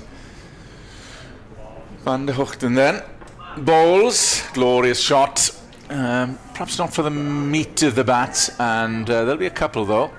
They'll try and run the second hard, and they're coming back for a third, and they'll get back comfortably. Throw came into Chris Cook as they completed the third, and he just took a big shy at the stumps, which were very close, and he managed to miss from, I don't know, 2 yards. Fortunately, there was somebody backing up. That could have been very embarrassing, but no harm done. 181 for 2 then. Vasconcelos 83 and Luke Proctor 38. Yeah, these two have put on 86 for the third wicket. So, as promised, quick canter through what's happening elsewhere at Chelmsford. Durham 115 for 5 in their second innings against Essex, but they are 363 runs ahead after that huge first innings total. Canterbury could be over today. We did say that might be a possibility. Kent 68 for 5 in their second innings against Lancashire, still 237 behind. Cut away, first ball of Mason Crane's over to Vasconcelos. Goes out to Harry Podmore, out on the point boundary, and they're through for another single. Vasconcelos to 84, 182 for 2. So, yeah, Kent could go down tonight. Somerset against Nottinghamshire at Trent Bridge. Notts 108 for no wicket in their second innings, so they're just 2 runs behind Somerset, who had a first innings lead of 110. Hampshire going great guns at Edgbaston, 414 for 5 in their second innings. Appeal as Proctor aims a sweep at Crane, but again he was well outside the line of off stump. Made sure he got his pad there, so it wasn't a full-throated appeal by any stretch of the imagination. So Hampshire 458 runs ahead. James Vince 148 not out. Liam Dawson 111 not out. Proctor facing Crane, and clipped by Proctor hard into the ground, fielded at forward short leg, and there's no run. At New Road, Worcestershire making a decent fight of it against Surrey, 172 for 2. Following on, still 106 runs behind. In fact, they've just lost another one. Kashif Ali's gone for 66. Reverse sweep by Proctor, which you don't see very often. And that probably tells you why, because he didn't really get too close to... That's the first one we've seen, I think. ...to making contact with it. So it's not generally a stroke in Luke Proctor's armoury. Perhaps he's trying to get a 50 over gig or something like that. 182 for 2. Proctor faces Crane, and he just plays it smoothly out into the leg side. It's not fielded cleanly first time by Billy Root, but tidies up before they can think about coming through for a run. 1 ball to go in Mason Crane's over, still bowling round the wicket to 2 left-handers in. Here's Crane in bowls to Proctor, who plays it out to Billy Root, who this time does pick it up cleanly first time, and that's the end of the over. 38 to Proctor, 84 to Vasconcelos, 182 for 2. Partnership now worth 87 for the third wicket, and we have 21 overs remaining in the day, and Kenneth will take a well-earned break. I was going to say soak up a few rays, but I think the sun's gone behind a cloud at the moment, but a bit of fresh air anyway. And Nick Webb will come in alongside me. So 2 new batters in for Worcestershire, but well, putting up a decent Bit of resistance there in Division 2. Middlesex 195 for 4 in their second innings against Derbyshire at Lords, so Middlesex 289 ahead. As Van der Hoogten comes in to bowl and beats Vasconcelos' attempted drive, an extravagant drive, beat the outside edge and goes through to Chris Cook. Sussex have declared at Hove against Leicestershire, and they've left Leicestershire needing 464 to win, and they are 88 for 1, the Foxes. And at Scarborough, could well be over today, but again a bit of tail end resistance from Gloucestershire as Van der Hoogten is in. Bowls to Vasconcelos, turns it away in front of square on the leg side. They'll just come through for a single. One more to Vasconcelos, 85 to him, 183 for 2. Northamptonshire 28 behind. Gloucestershire following on were 111 for 7. They're now 194 for 8, with Actor 57 not out, but you would think there's every chance that should be over today. Gloucestershire still 65 behind with just 2 wickets standing. So certainly a couple of games that you would think there's a very good chance that they'll be over today. Here's Van der Hoogten in, bowls to Proctor, who's in behind that. Plays it up to short mid-wicket. Kieran Carlson fields no run. Right on cue for Kenneth to go outside. The sun is now out now again, so Lucky boy. he may get a little bit of evening sunshine. Northants may be about 50 runs ahead this evening, 50 for 2 going into the final day. Back in the 3-day championship days, you'd have thought that was a good basis for negotiation. Yes, yeah. We'll toss a few up and we'll chase whatever in whatever. Sadly, it doesn't tend to be the case now, does it? Here's Van der Hoogten in, bowls to Proctor, who's in behind that. Excuse me, plays it up to mid-on and there's no run. Yeah, it's interesting talking to Jeff Cook, obviously captain Northamptonshire more often than anybody else in history across all formats, 376 games as Northamptonshire's captain. If only anyone had written a book about Northamptonshire captains, say. Well, somebody will get round to it. But he was saying, you know, the thing was that when he became captain in 1981, it was the first season of fully covered pitches as Van der Hoogten is in bowls. Drives Proctor hard into the ground, bounces up for Van der Hoogten to field off his own bowling, no run. And with the bowling attack that wasn't in those days particularly strong, you needed to have a captain who was good at that sort of negotiation, calculation. On the last afternoon of 3-day matches, Dennis Brooks was reckoned to be a master way back in the day, but Jeff was very good, and Northamptonshire as a result were generally a side worth watching at that time. Van der Hoogten in, bowls to Proctor, pushes it out into the covers, and there's no run fielded there by the substitute Dan Douthwaite. 183 for 2, Vasconcelos 85. Proctor is 38, and Northamptonshire are 28 runs behind. We have 20 overs left in the day. Yes, Glamorgan tend to be fairly liberal in their use of substitutes for bowlers, changing boots before and after a spell between bowling boots and fielding boots. And in contrast, I think we saw very, very little of the Northants substitutes. No, Freddie Heldrick was on, I think, for a little while, only 2 or 3 overs, and I don't think we saw George Weldon on the field at all. Obviously they're not as fussy about their boots as Glamorgan are. Mason Crane in as the sun goes in, bowling with a slip and a short leg to Vasconcelos, an 85 not out, and defending that one. Crane, as so many spinners, often ends with one hand upraised as if he was certain that something was about to happen in his favour. Not so on that occasion. Crane in, right arm round, bowls, and that's swept away on the leg side. Just the single out to Kieran Carlson, who's doing a bit of boundary sweeping for a change. Vasconcelos moves to 86, 184 for 2, 27 runs behind. And if you'd offered Northants the chance of knocking off the deficit in round about 50 overs with 2 down, they'd have said yes please. Oh yes. Looks likely to be the case at the moment as Glamorgan rearrange their leg side field. It would have been a bit like me being offered a second slice of that very nice vanilla sponge at tea time. Well, is there any still left? No, sure. I don't think there would be, because Probably not. There's only about 3 left when I had one. Shouldn't be eating that anyway. Crane bowls a bit short of a length, and Proctor stepped back, tried to cut and missed,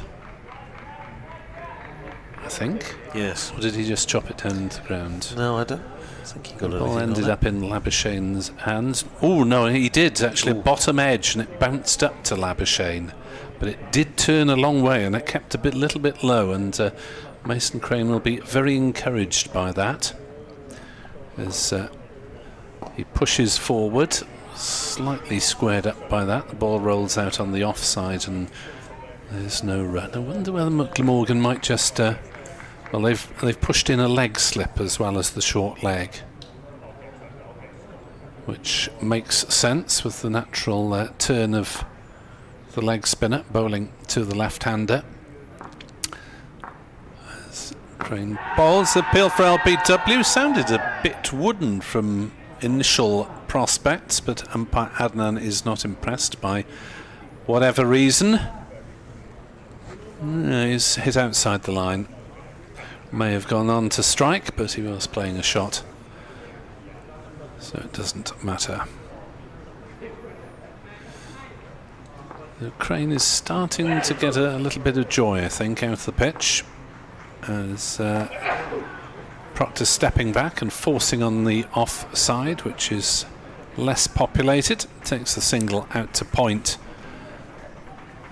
And at the end of the over, it's 185 for 2. Vasconcelos 86. Proctor retains strike with 39. I wonder if they're going to adjust the over rate as it goes along, because it is still -5 on the board. I was wondering that when I was on with Kenneth. I know certainly on some grounds they tend to just do it maybe at the end of the session, or obviously the umpires will be across what's going on so they can keep the captain appraised of the situation because they're in direct contact with the scorers. But it's been on -5 since tea, hasn't it? It hasn't fluctuated. Van der Hoogten is going to be to continue from the River Taff end, bowling his 12th over, 1 for 34 so far.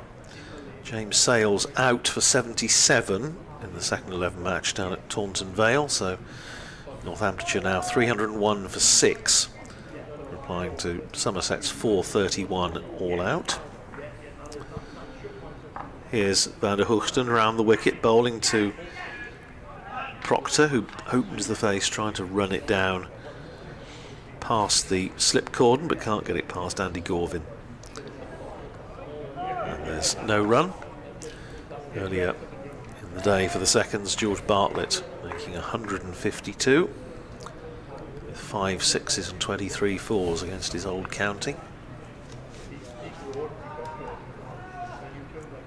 There's long partnership today between Bartlett and Sales, they both of whom have scored championship centuries this year but are not in the side currently.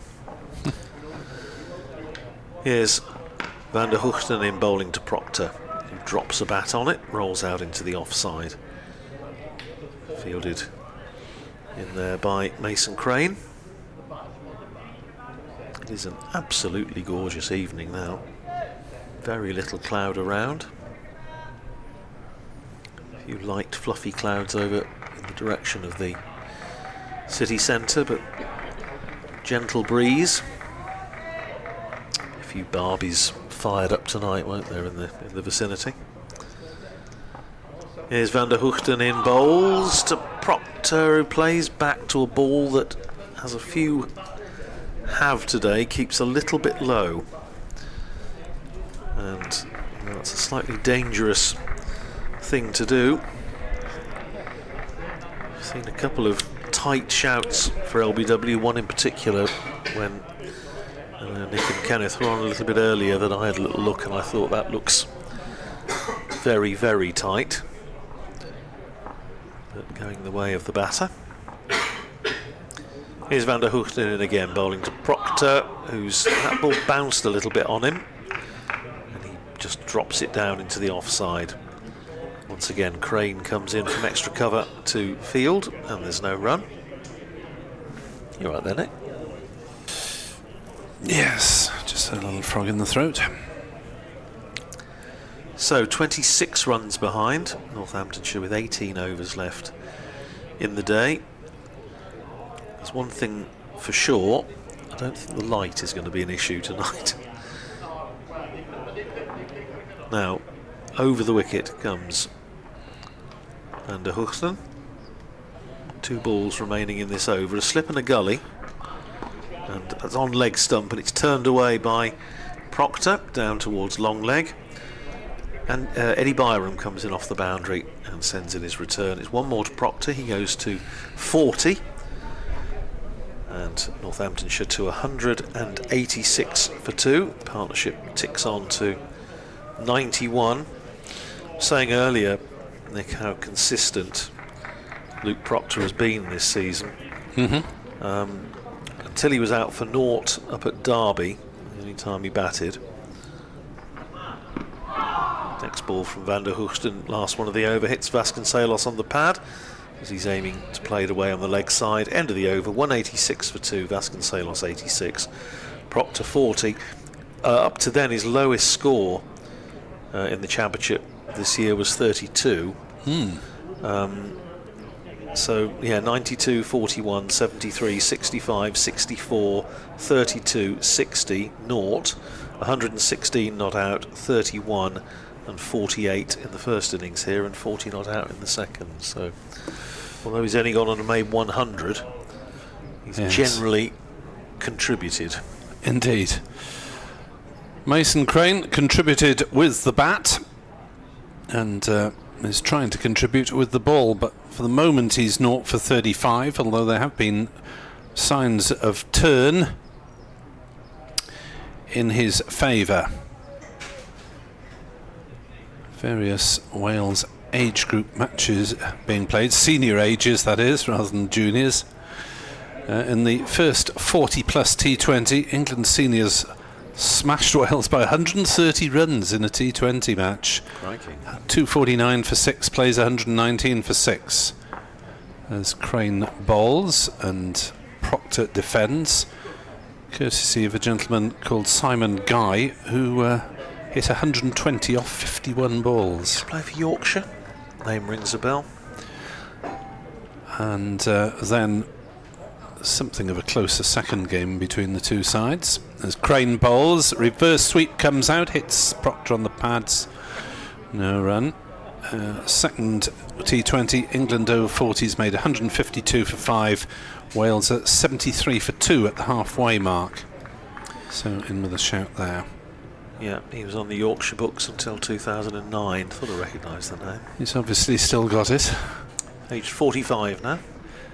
Crane bowls, turned away towards leg slip. There was an appeal for LBW and then an appeal for caught at leg slip, and neither of which Mr. Adnan gives the nod to. It was off the pad and well taken at leg slip, but it was too high, hit about bail height, and was never going to be given.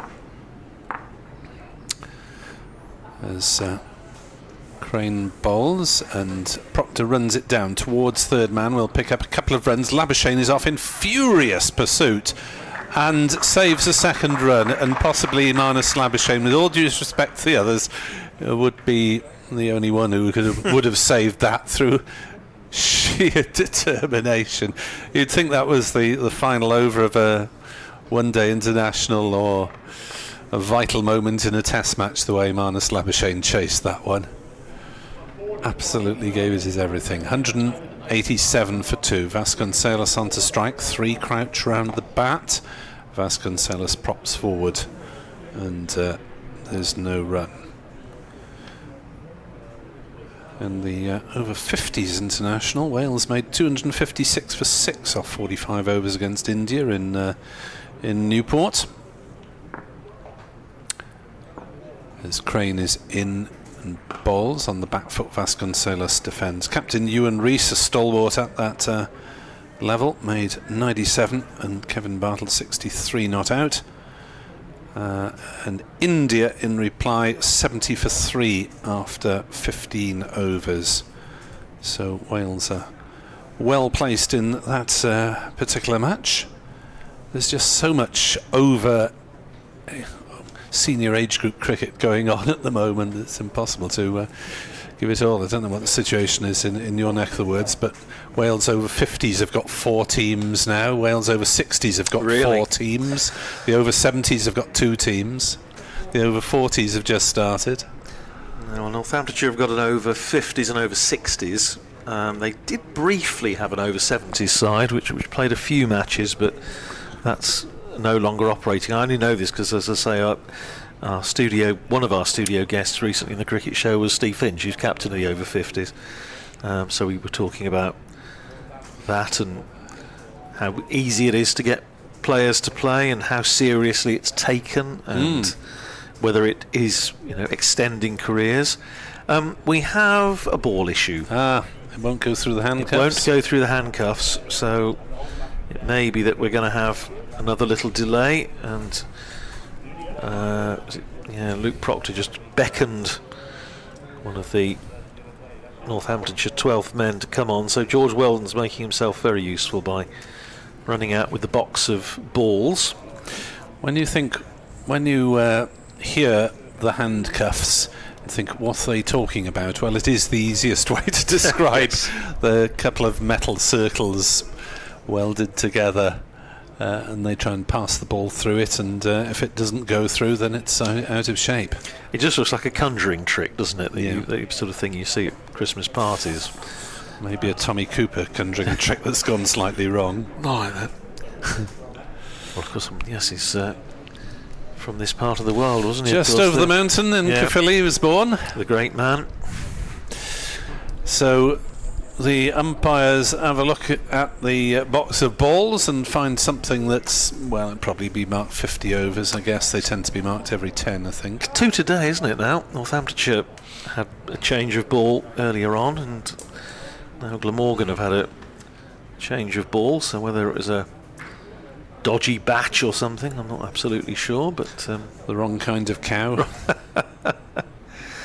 Yes, well, just to update you on what's happening in those matches that, as we said, looked as though they might be finishing today.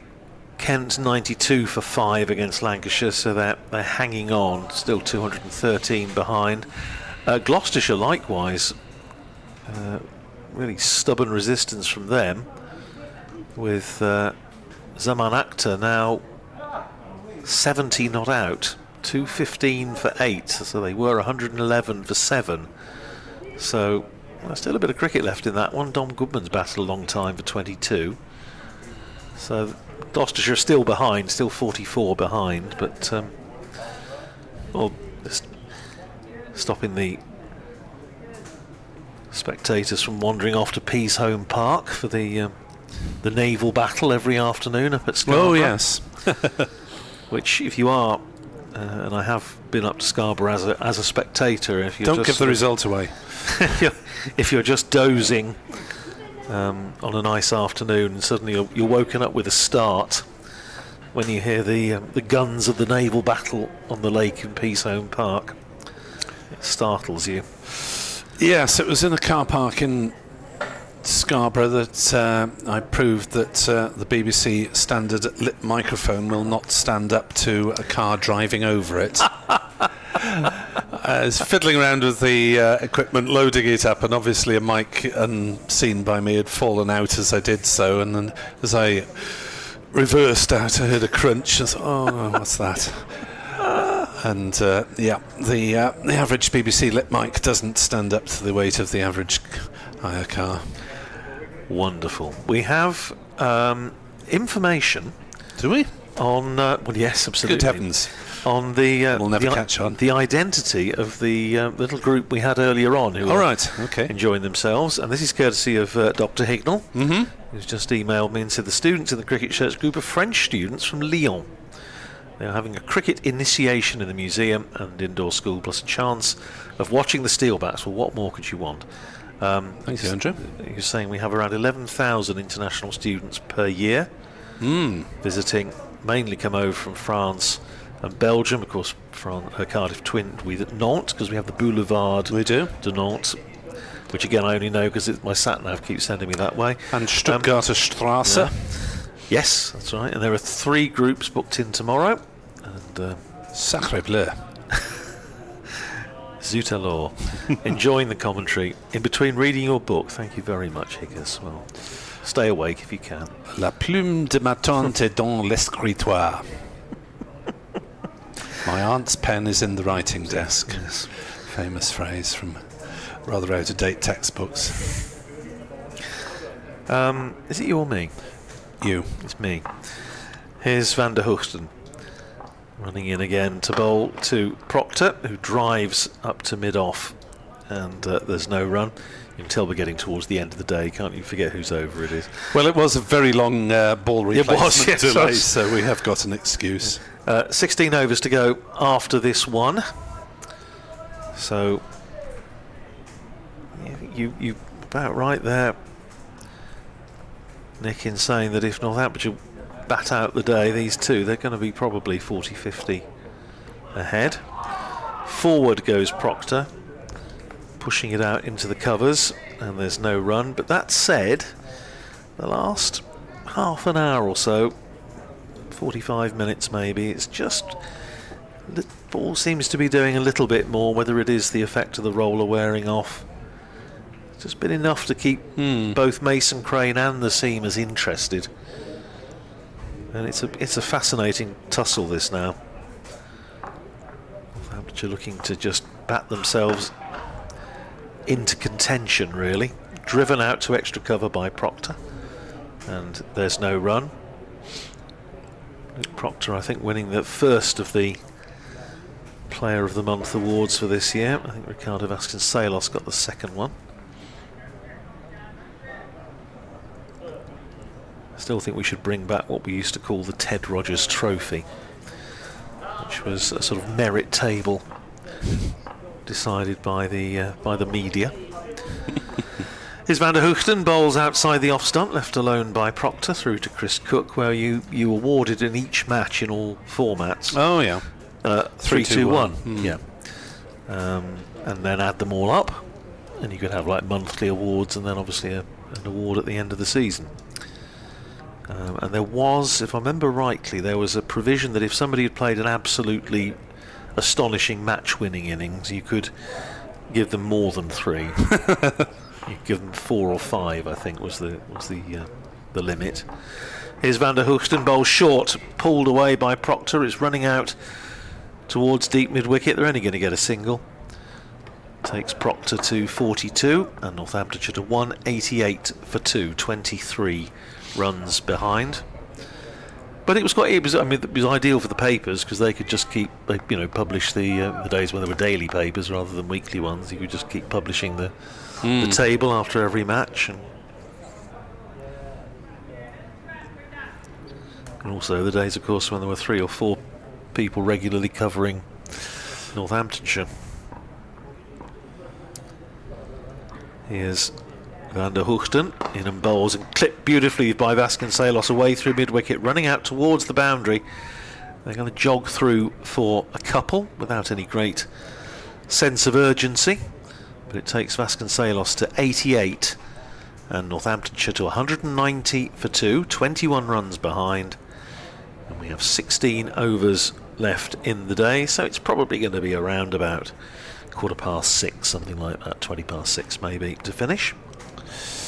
I tweeted earlier about hoping to see plenty of Welsh support in Cheltenham. Edward Cooper from the Balconiers says, yes, 20 quid adult plus £1.50 booking fee at Cheltenham, and queries the pricing up there, since it's meant to be County Cricket Day where things are cheaper.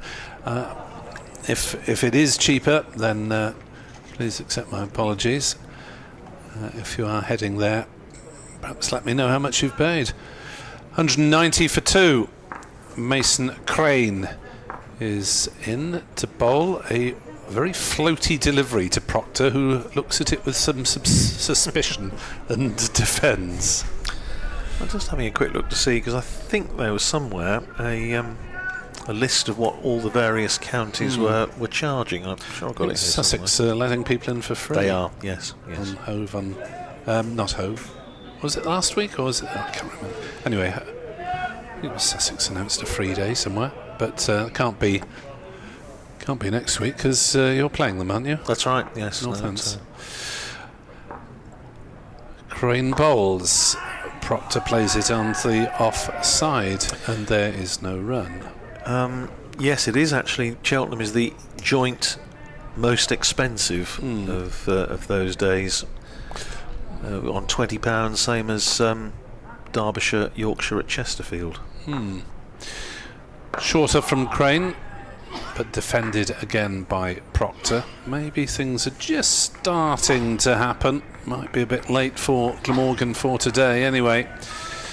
Although we have got 15 overs left, so probably a 6 finish. So over 8's -4 now. Crane bowls, played on the offside by Proctor there through for a comfortable single, since the ball stops some distance from where Dan Douthwaite was, the sub-fielder. It's £18 at Taunton, but to be fair, Taunton will pretty much fill the ground anyway, because they usually seem to, especially at weekends. I suppose that's the thinking at Cheltenham. It's likely to be full anyway on a Sunday. As there's a big appeal for LBW, and umpire Adnan shakes his right hand to suggest that something was off, either hit or was missing off stump. Yes, he's done that a couple of times, hasn't he? Thank you, Mr. Adler. Turning things down. Well, it's useful to know. As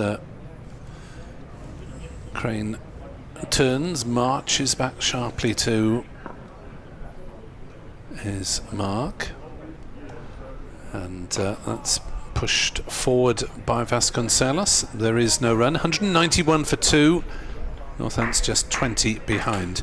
Wouldn't it be nice if the umpire had a little pad with, the main 4 or 5 reasons for not giving an appeal, and you could flash it up on the scoreboard. There's an idea for the game's it's good idea. Going down, hit outside the line. Yeah. Hit it. Yes.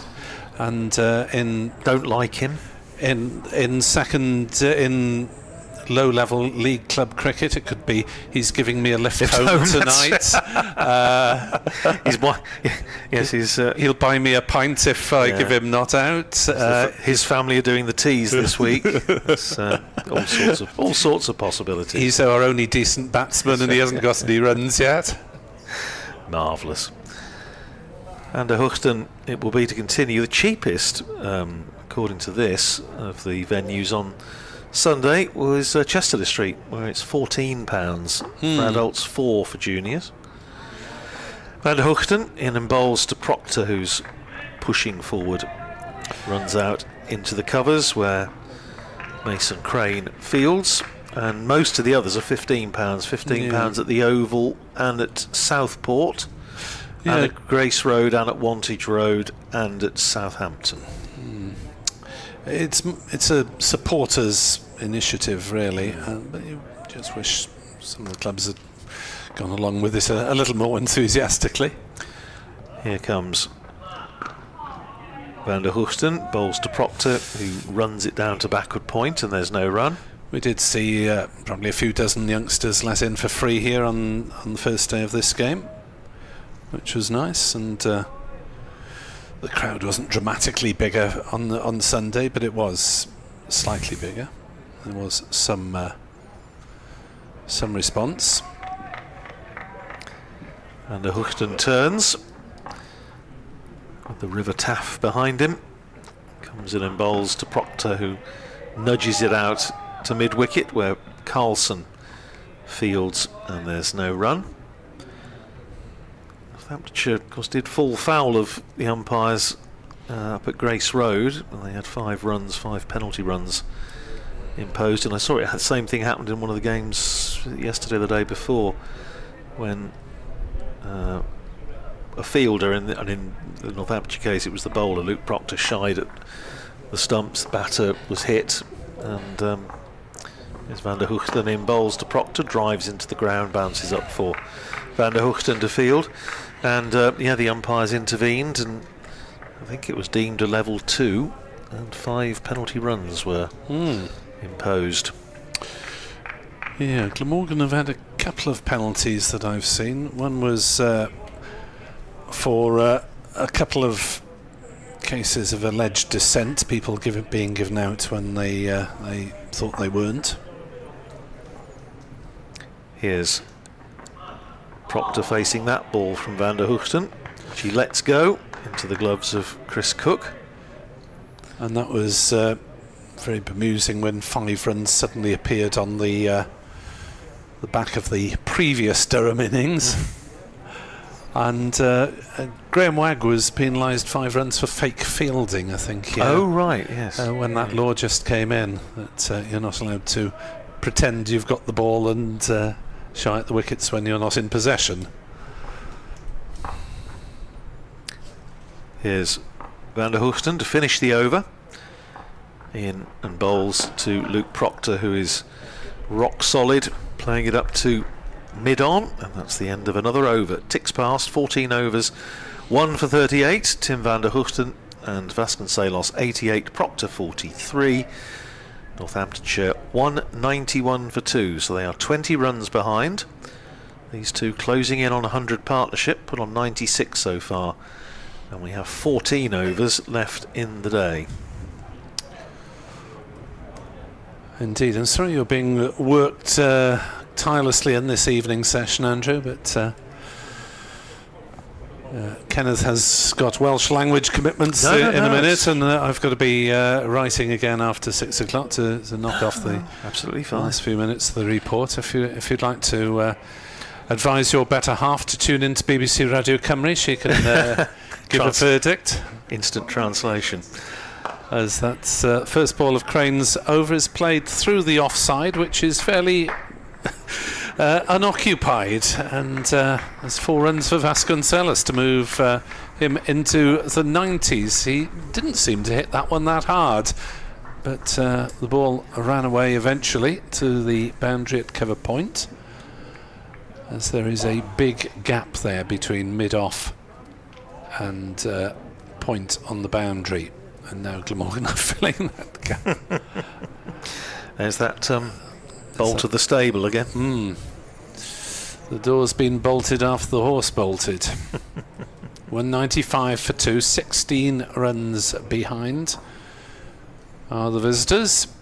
As Crane bowls, there's an appeal for something as Vasconcelos misses an attempted slog sweep. Whether that was for LBW or caught behind, I'm not entirely sure, because he missed it entirely. He went through outside off stump. It certainly wasn't an LBW appeal,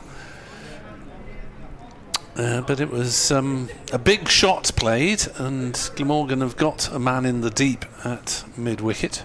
Should he loft one in that direction? Crane bowls, reverse sweep, well executed. Down to the third man boundary for 4 runs. Vasconcelos moves on to 96. It's 199 for 2. Thank you, Nick. Yeah, Vasconcelos, well, I say he's been very, very solid in terms of his scoring this season, and now just 4 runs away from another century. 96 not out. Crane over the wicket, bowls to Vasconcelos, who's forward, playing it defensively just in front of him. Chris Cook comes round from behind the stumps to retrieve. Also, 100 partnership has come up between these two. Came together at 95 for 2 with the demise of Proctor-Vasconcelos. Crane in again, reverse sweep brought out again by Vasconcelos. This time he doesn't make contact. Maybe just flicks off the pad. But he played it well earlier in the over, but not on that occasion. Yes, Proctor-Vasconcelos, who almost referred his dismissal to the Court of Appeal, then to the Supreme Court, then to the House of Lords, but eventually had to go. Crane round the wicket, bowls to Vasconcelos, who's forward, pushing it past forward short leg, and he's going to come through for a single to give him the bowling for the start of the following over. 97 to Vasconcelos, and 200 up for Northamptonshire, 200 for 2. 11 runs behind, 13 overs to go in the day. Just looking up as you do record partnerships. The third wicket partnership for Northamptonshire against Glamorgan. Long way off, 242, but on this ground in Cardiff back in 1983, between a couple of decent players, Wayne Larkins and Alan Lamb. I think that was the game in which Wayne Larkins got a double hundred here. Yeah, 252. At the river end, Harry Podmore. So Harry Podmore's going to have a roll from the far end. 5 overs, no wicket for 32 so far in this innings. Yeah, Wayne Larkins 252 off 220 balls, 1/6, 28 Caught Bazza, Steve Barwick, one of Eddie's great chums, off Charles Rowe. All right. For 252. Lamb made a century. Yeah, he didn't bowl an awful lot. No, Rodney Ontong got through quite a few overs. Alan Wilkins opened the bowling. Now president. Yes. With Winston Davis, who of course then subsequently went to Northamptonshire. Glamorgan all out for 163 in reply, followed on a very long way behind, but it rained and got away with the draw. Back end of the season, 1983. Here's Podmore bowling to Vasconcelos on 97, and Vasconcelos in behind that, defensively back down the pitch. Podmore fields, and there's no run. Conversation going on between a couple of the fielders in the mid-wicket region. Still just the one slip in, Marnus Labuschagne, but Kieran Carlson is in there on the drive at short mid-wicket. In fact, they've now got 2 fielders in that position, pretty much next to each other.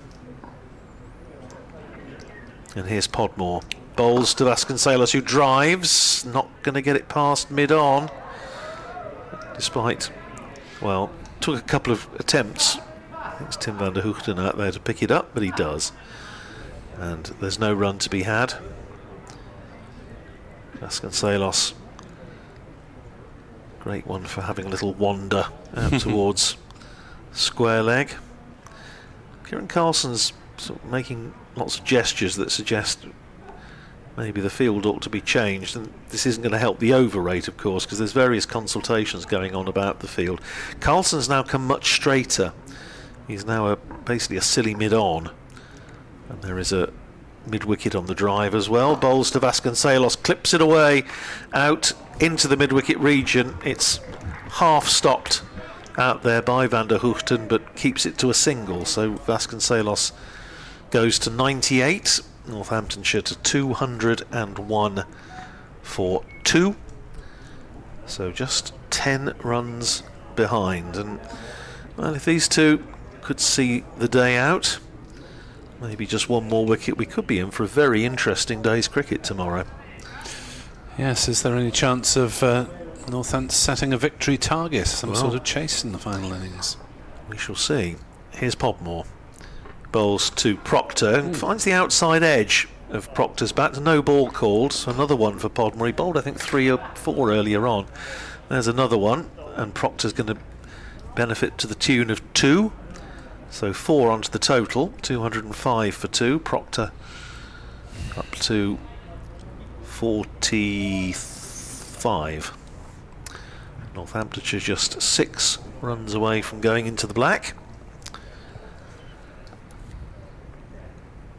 Proctor 5 short of a half century as Podmore is in. Bowls to him down the leg side, tries to get something on it, doesn't manage to do so, and a good take down the leg side by Chris Cook, who certainly won't need one of his benefit blankets tonight. It's going to be quite a warm night, I was seeing, according to the BBC forecast for on the BBC Wales News this morning. Another helicopter buzzing around. Edward's busy. Must have had to nip down to the corner shop or something. Proctor on strike as Podmore is in, bowls to him. He drives, doesn't time it. I think he was looking drive pretty much straight, and it goes up to mid-on, and there's no run. Edwards probably dropping a few Foo Fighters off, fans off, in his other job as a helicopter taxi man. It's quite low, buzzing around over us. I think it's the same helicopter we've seen a few times. Yeah, and around over us today. Unfortunately, you do see some of them landing at the hospital. Yes, that's of when they course, use the emergency cases. There's a helipad there. Podmore in to bowl the last ball of the over to Proctor down the leg side, and taken by Chris Cook. That's the end of the over. 45 to Proctor, 98 to Vasconcelos. 205 for 2. Northamptonshire are 6 runs behind, and another chance for Vasconcelos to reach a century. Paul Sussex on Twitter confirms Cheltenham Festival tickets in advance, £21.50 including booking charge, £2 off for the seniors. Walk-in £25 or £23 for seniors. Prices for day 4 are decided after day 3, says Paul. So yeah, maybe they need the laws of supply and demand, that there's enough demand for Cheltenham cricket without having to supply it any cheaper. Well, it's got to be Mason Crane to bowl to Ricardo Vasconcelos on 98. Round the wicket comes Crane, bowls to Vasconcelos, pushes it out to forward short leg, and there's no run. Bit of pressure on Vasconcelos, as you would expect, with a slip. Leg slip, more of a leg gully really, and a forward short leg, and now another man being brought up into the ring, hypothetical ring. Vasconcelos on 98, Crane bowls to him and he cuts, and he's going to be on 99 with a single out to Harry Podmore at deep point. 99 to Vasconcelos, 206 for 2. Northamptonshire trail by 5. Yeah, I think there would be an argument for leaving a ring for championship matches as well. It just helped the fielders orientate themselves to a certain degree. Here's Crane in, bowls to Proctor and beats him with a beauty. It's like we say, it's just doing enough. It's not a completely hopeless No, cause, not at all. but it is a big partnership. And it's also one of these surfaces where you've got to get in, and one can easily bring 2 or even 3, I suspect. Is Crane in, bowls to Proctor, who gives himself room, cuts it down towards third man. They're going to come back for 2. Harry Podmore was quickly to the ball, but Proctor set off quickly for the second run. He goes to 47, 208 for 2. Northamptonshire trailing by 3. Shown a bit of character today, Northamptonshire, especially, well, since lunch at any rate.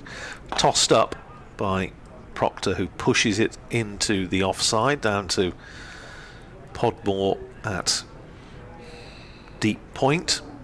Takes Proctor to 48, and Vasconcelos will have 1 ball in this over to try and see if he can get this run required to take him to a century.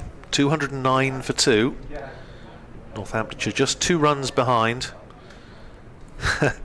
And Crane setting his field with meticulous care, bringing in Kieran Carlson a little bit off the boundary. Vasconcelos on 99, facing Mason Crane. Big appeal for LBW, not out, says Hassan Adnan.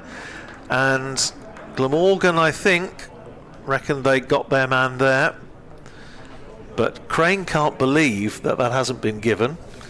But it hasn't. Vasconcelos survives. Now let's have a look.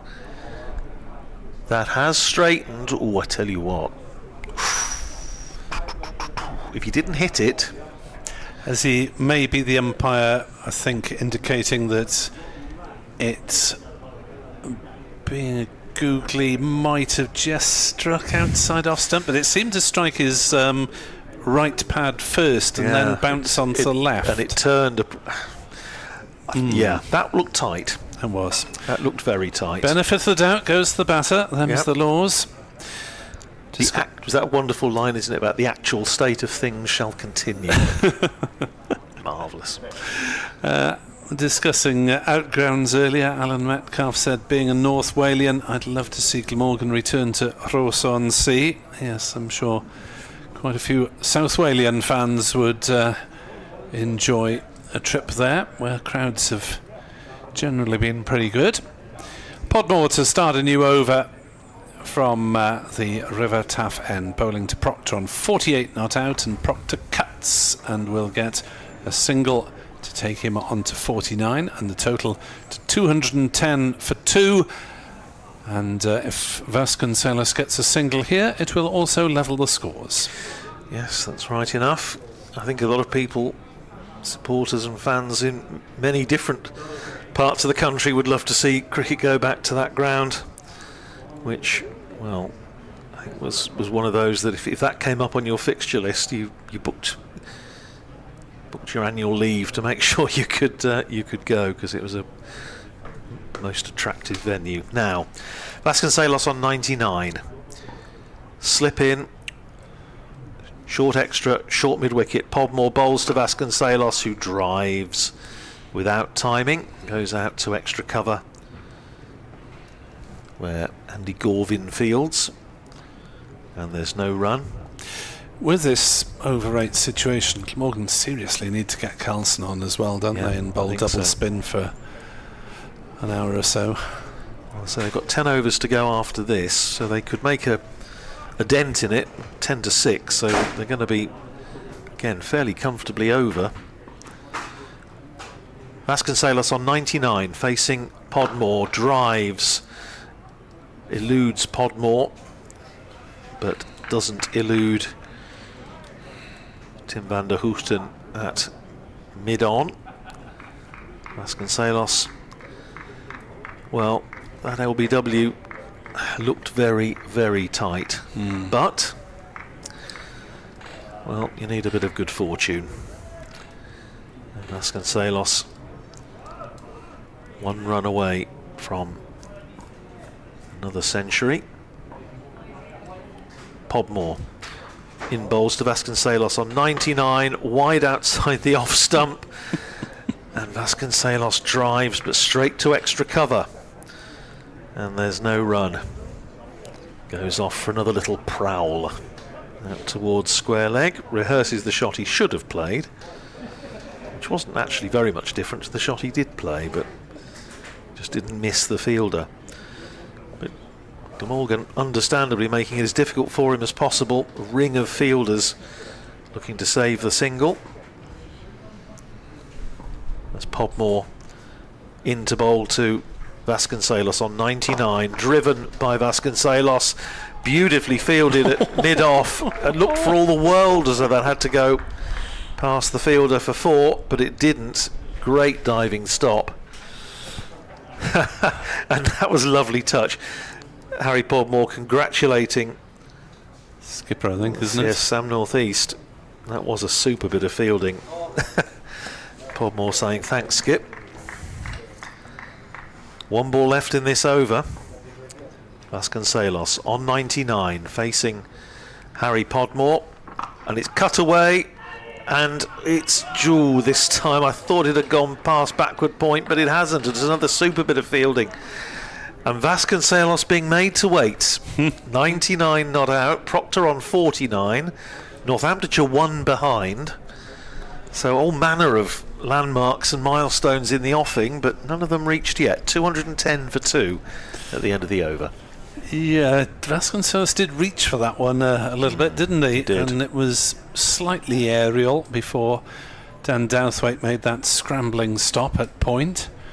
210 for 2, 10 overs remaining of the day's play, and Crane will undoubtedly continue as Proctor prepares to face on 49, and Glamorgan not putting as much pressure on Proctor's 50 as Vasconcelos' 100, but they do have 3 around the bat. Slipper's just eased back a little bit. Crane bowls. Proctor gets his half century as he turns that one away down towards fine leg. It will be just the 1 run to take him on to exactly 50. The scores are level. He's faced 104 balls and he has struck 4 fours. And his 7th time past 50 this season. One of those he's gone on to convert to 100, and that was in the previous championship match against Yorkshire. Here you are again. Vasconcelos on 99, facing Mason Crane, and he tries to cut a ball that turns again sharply into him. And he can't do anything with that one. Scores level, so it would be certain neatness if Vasconcelos were to score the run to give him his 100 and put Northamptonshire in front. Here's Crane. Vasconcelos on 99.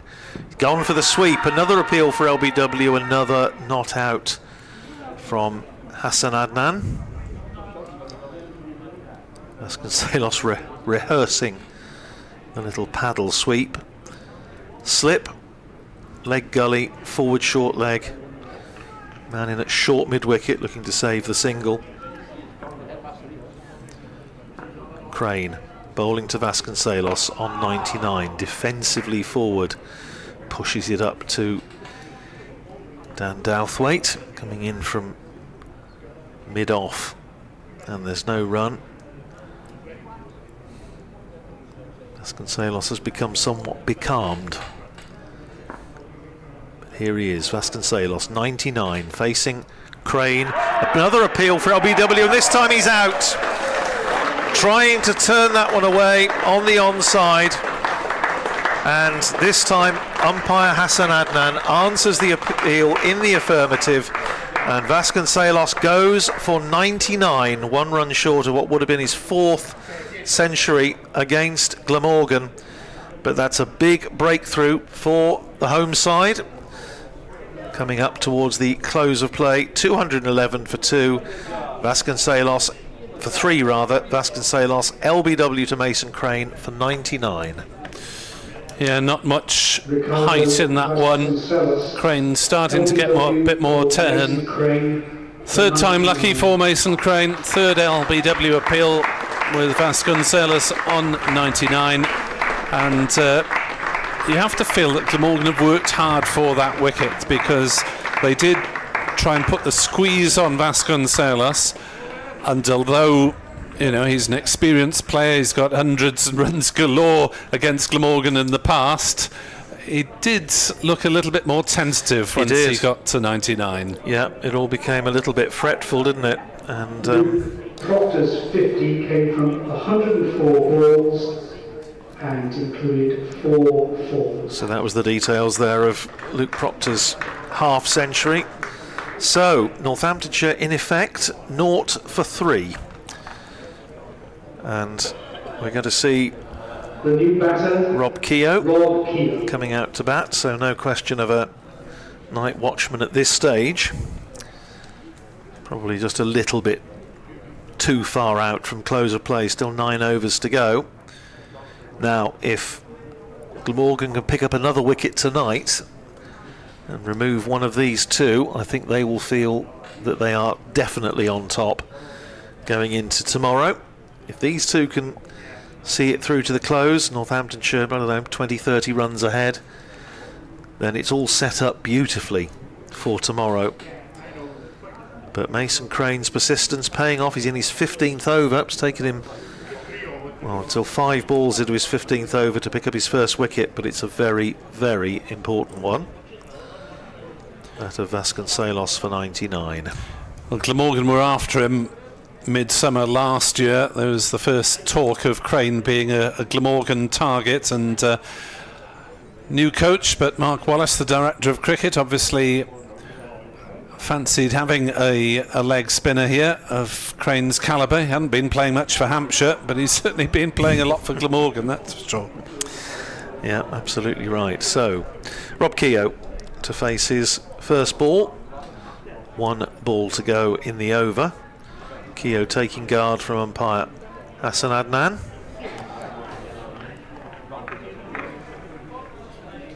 211 for 3, so the score's level. And Crane just bowling a couple of balls at Tim van der Hoesten at mid-off. And Rob Keogh made 28 in the first innings to face his first ball from Mason Crane, and it's forward, and he's caught first ball at forward short leg, pushed forward a little bit, pushing at the ball. It came off bat, maybe a little bit of pad, but it's gone straight into forward short leg. Keogh goes first ball for naught. Mason Crane is on a hat-trick, and Northamptonshire in trouble. 211 for 4, with the scores still level. Late drama as Eddie Byram clung on to that one. 2 slips and the short leg, and came pretty firmly off the bat. It wasn't the easiest of catches, it was travelling quite fast, but Byram had it at a good height. It was around about knee height, held on, and Crane will be on a hat-trick at the start of the next over. Now, where did Northamptonshire go now as far as a new batter is concerned? Do they stick with the order, send in Lewis McManus? Do they try and... Yeah, I think, it's a again, bit too far I think out, it is. overs, isn't it? I think it is, yeah. But Glamorgan now, I think, will feel they are right on top. We said it would only take 1 wicket with a lot of all-rounders to come. Now, Northamptonshire would have expected Rob Keogh to last a bit longer than that. But now we are through. It is Lewis McManus coming out. Vice-captain. Bang, bang. As the young people say. I'll let you pick up, because of course it's going to be Crane's hat-trick ball at the start of the next over. That was over, and I know you've got an update to do for Radio Wales as well. So Yeah, we're hearing a fair chunk of BBC Radio Wales news at the moment. it's all very interesting. 211 for 4, political shenanigans making the headlines. Of course, you can read all the details on the BBC News website. As McManus might have had a little scramble to get ready. Being playing at the level I do, you have your next 2 or 3 batters ready, depending on who they are. At first class level, they're rather more confident in their teammates' ability. 211 for 4 then. As Harry Podmore will try and get some success. 0 for 38 in this second innings. Just the 1 wicket in the match so far for Podmore. And it'll be Proctor on strike on 50. And I wonder at what point we see double spin, as Carlson might have a chance to spin a few as well. Crane starting to do the job that Glamorgan thought he could do. He's taken plenty of wickets for them in both formats. Here's Harry Podmore then. Bowls outside off stump wide, and given wide outside off stump. And so Northants are into the lead. Umpire Redfern deciding that one was past the white mark rather than the little blue one, which is used for T20 cricket and is less forgiving. Yeah, did with the angle just about past the batter outside the line of the crease. 212 for 4. Podmore in bowls, that's better, to Proctor, who defends it up to mid-off, and there is no run. Some enthusiastic members of the crowd starting to get more into it. Well, they're going to be into it, I'm sure, at the start of the following over with Mason Crane on a hat-trick. As Podmore is on his way again to the left-handed Proctor, outside off. Proctor plays no shot. He's got to stick tighter to that off stump, surely. even if he is slanting the ball across the left-hander. Pile of helmets behind Chris Cook now. 3 of them, I think.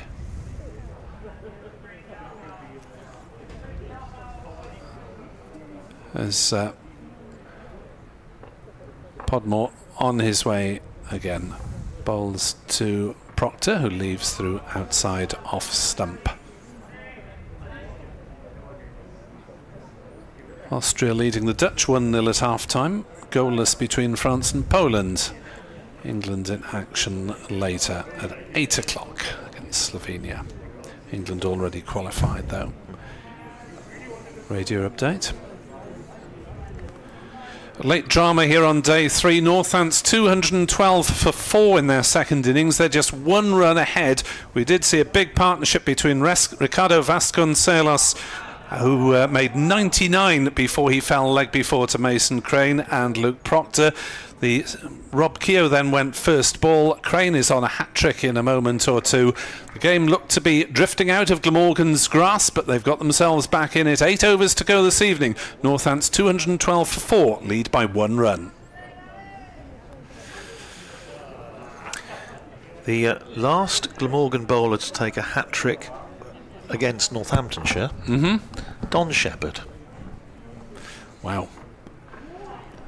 As that's outside off stump from Podmore, allowed to go through to Chris Cook. Suggests no bigger or more illustrious footsteps. Indeed, for 60s or 70s. 64 at St Helens. Last Glamorgan bowler to take a championship hat-trick, Michael Neser. Ah yes, up at Headingley. A couple of years back. Before that... Or was it last year? Last year. Last year. Before that, Robert Croft at Cheltenham, 2010. Ah, didn't see that one. Podmore in, bowls, Proctor drives to mid-off, and there is no run. Before that, Wakar Yunis against Lancashire at Liverpool in 1997, championship year. Oh yes, I think Lancashire were all out pretty cheaply on that occasion. Was that Wacker get 7 or something on that day? Something like that. And before that, the one before that in first class cricket was Majid Khan against Oxford University. I was going to say, I wouldn't have thought Majid got that many championship wickets, but Lancashire all out for 51 in that one. Yes. Wakar 7 for 25, Steve Watkin 3 for 21, bowled unchanged. But here we go. Here we go then with Mason Crane bowling to the new man, which will help him, Lewis McManus, and there are 4 around the bat. 2 slips, a silly point and a short leg. This is what we like to see. Over 8 still -4. Glamorgan can worry about that later. They want a wicket here. They want to try and turn the screw and prevent a new man from settling in. Crane on a hat-trick then, having dismissed Vasconcelos and Keogh with successive balls in the last over. Bowls and there's a big appeal. Not given as McManus pushed forward. Glamorgan thought they were in with a chance there, but not out, said umpire Adnan. I think he was indicating that it came off his arm. I think. What did that hit? As we watch the replay, it was off the upper part of the arm. It was taken by Billy Root at silly point, but it was upper part of the arm, so good decision from Mr. Adnan. Crane is in again. Bowls, driven into the offside by McManus, and there is no run. Academic now, of course, but the gentleman we were talking about at some length yesterday, Jack Mercer, also did a hat-trick for Glamorgan against Surrey at the Oval, 1932. Crane bowls, McManus pushes forwards. Glamorgan are shouting about everything at the moment. We said there have been times today from both teams where things have gone quiet in the sunshine, but Glamorgan are certainly G'd up now and looking to make the most of these last few overs and make some more inroads. As Crane bowls, that's chopped away by McManus. Interesting sort of paddle sweep as the ball went down to fine leg for a couple of runs. 214 for 4. The lead is 3, so effectively 3 for 4. As silly point goes to leg slip now. Glamorgan moving things around constantly, which wasn't helping the overrate problem. As Crane bowls a full toss. Where's that one gone? Down to the boundary behind Chris Cook for 4 runs. What was that off then? Bottom edge? Must have been. There's a I thought it had beaten everything. Yes, big swing by McManus as we see the replay. Yeah, bottom edge. Bottom edge, and through the legs of Chris Cook. I think he can be forgiven for that one. Oh, absolutely, yeah. As McManus goes on to 6. Glamorgan lucky it didn't strike the helmets, otherwise it would have been 9. As Crane bowls and McManus pushes forward.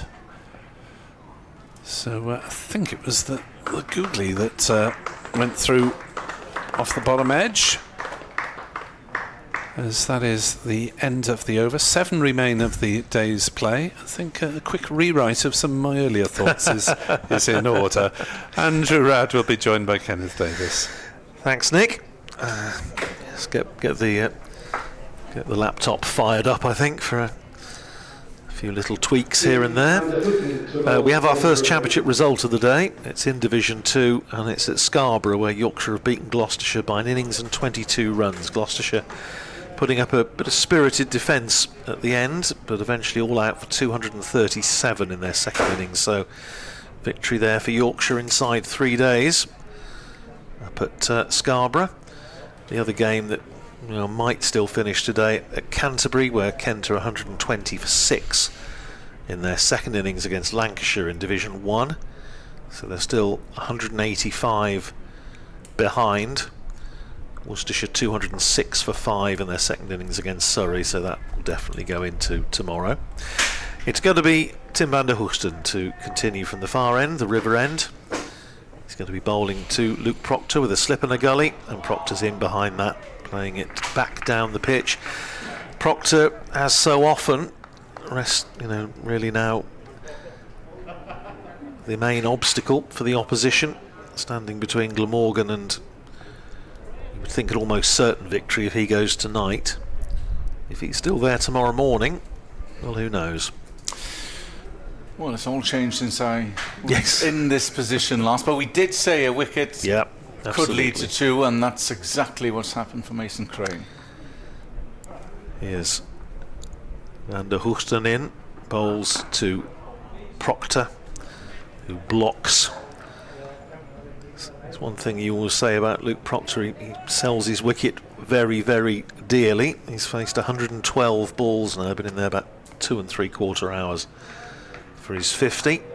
So he's been the model of consistency for Northamptonshire this year, and was very frustrated that he kept getting to 50, 60 and then getting out, having missed out narrowly on 100 in the first game down at Hove, and was delighted to get 100 in the previous game against Yorkshire. Here's Van der Hoogsten in, bowls to him and draws Proctor into the forward stroke, goes past the outside edge into the gloves of Chris Cook. 6 overs to go after this one. It's academic, obviously. As I say, we were looking at the list of Glamorgan bowlers who've taken first-class hat-tricks. What a list it is. You've got the likes of Jack Mercer, Emrys Davis, Jim McConnon, Jeff Jones, Don Shepherd, Ozzie Wheatley, Wakar Yunis, Robert Croft. Some of the absolute all-time greats of Glamorgan cricket featuring in that list. Proctor facing Van der Hoogsten, and Proctor in behind that one, dropping it down just in front of him on the pitch. Carlson comes across from the onside to retrieve. Testing time this is now. It's effectively 7 for 4. Yeah, absolutely. And, well, as you say, I think if Glamorgan could shift one more tonight, then I think they will feel that they must be in with a very good chance of wrapping it up probably by lunch tomorrow. But, well, little way to go yet. turned away by Proctor out onto the onside. There's a single to be had as Billy Root comes round to field. Proctor to 51, 219 for 4. That said, of course, one would hope from a Northamptonshire point of view that the remaining batters will dig deep. I suppose you'd have to say Northamptonshire as a minimum would need to get 150 ahead to even make it vaguely interesting. Yes, on this track. I think so. It's a long way off, but well, stranger things have happened. Proctor's still there. McManus has been playing pretty well this year. Certainly run out of partners a few times. A lot of not outs this year for Lewis McManus in Championship cricket. Facing Van der Hoogten, and McManus is forward, pushes it up to mid-off, end of the over. 219 for 4. 6 to McManus, 51 to Proctor, and Northamptonshire lead by 8. 6 overs left in the day at 6:15 on a quite glorious Cardiff evening. And Mason Crane will no doubt continue from the Cathedral Road end. He had been probing. There were a few shouts, and perhaps Vasconcelos just trying to feel for the ball when he was in the nervy 90s, and in the end drifting, probably hitting his leg stump, and the dreaded finger came up from umpire Adnan. He will continue round the wicket. Mason Crane at Proctor. They dearly love to have a crack at the new man, Lewis McManus. Still a few round the bat. Labuschagne is at slip. It's a leg slip. Short leg. Crane. And it is fielded in that position by Byram, is it? Yeah.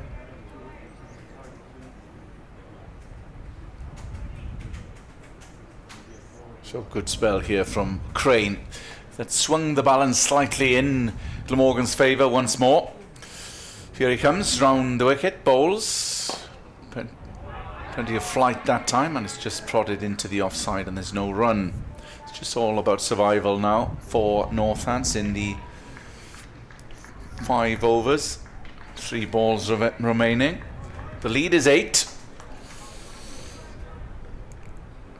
Thanks largely to Ricardo Vasconcelos. Crane, Proctor's forward, not convincingly that time, and just pads up and it drops just in front of him. Still glorious conditions here at Sophia Gardens. Crane past the umpire, just drifting down leg, but Proctor gets enough behind it. He won't be taking any risks at this juncture now, with just 5 overs remaining. Just a slight rejig of the field. Here comes Mason Crane, the danger man for Glamorgan. Faster that time, but it was a full toss and driven to the man at cover, and there's no run.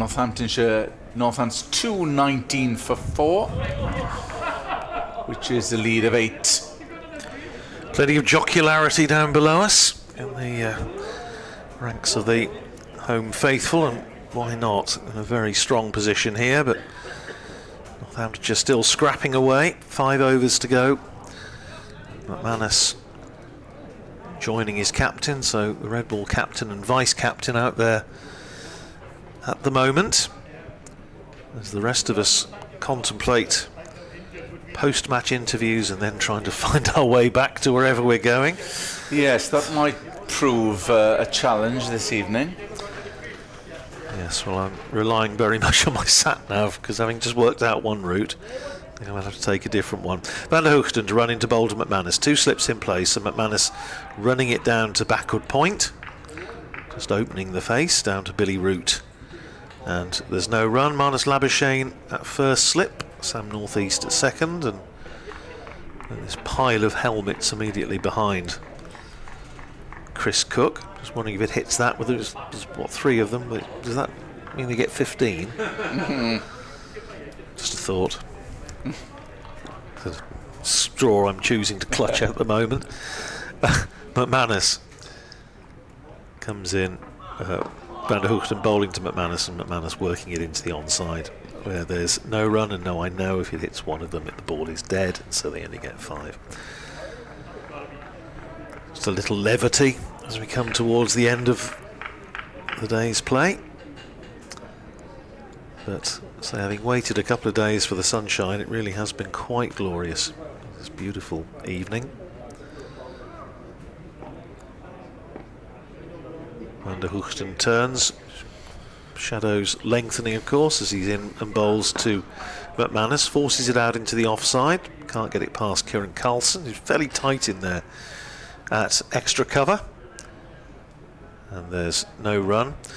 So Yorkshire, who started this round of matches in 7th place in the Division 2 table, will take a bit of a jump up the table. And, well, Gloucestershire, who were 4th, stand to be overtaken. Van der Hoogten outside the off stump, left alone by Lewis McManus.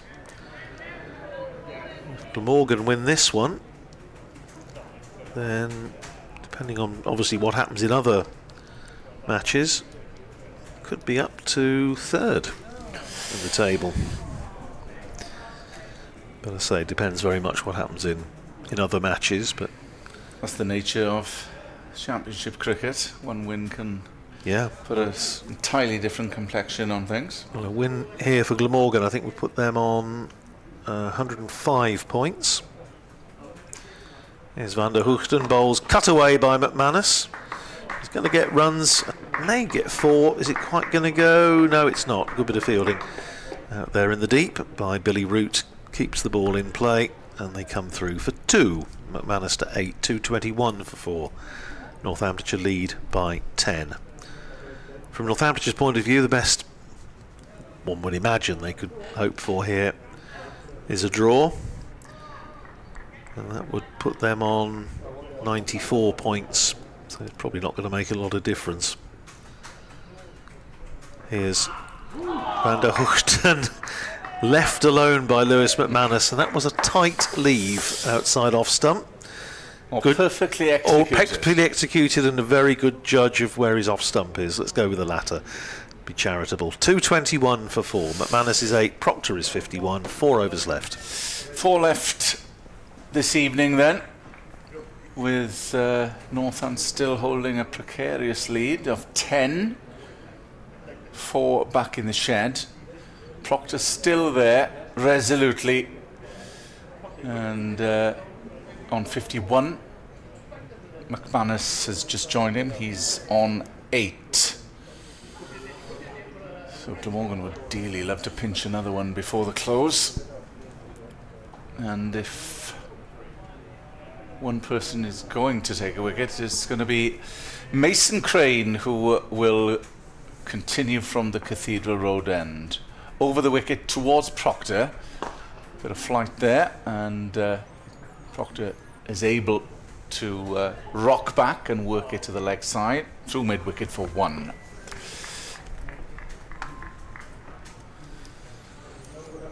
Double Nelson.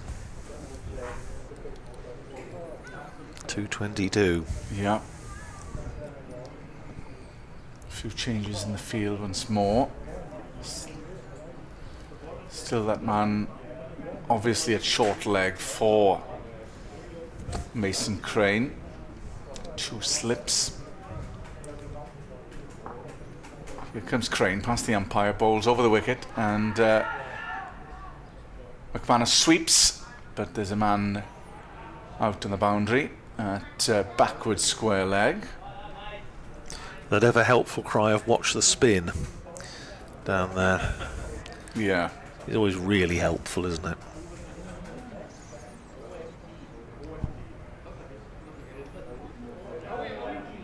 brings Proctor to take guard. Short leg moves to the other side then. Here comes Crane, just prodded and it's fielded at short leg. Lead of 12, so should have an enthralling last day's play. Still all results possible. Pendulum has just swung in Glamorgan's favour in the last session. That's given flight by Crane, but it's left by Proctor, taken by Chris Cook. As how it should be in Championship cricket.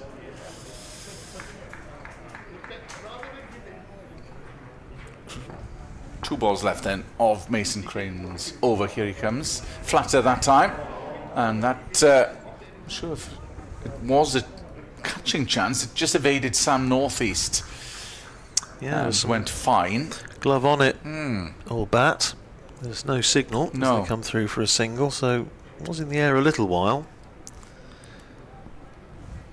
It went sharpish, so interesting to see the replay. It's Labuschagne and Northeast in there.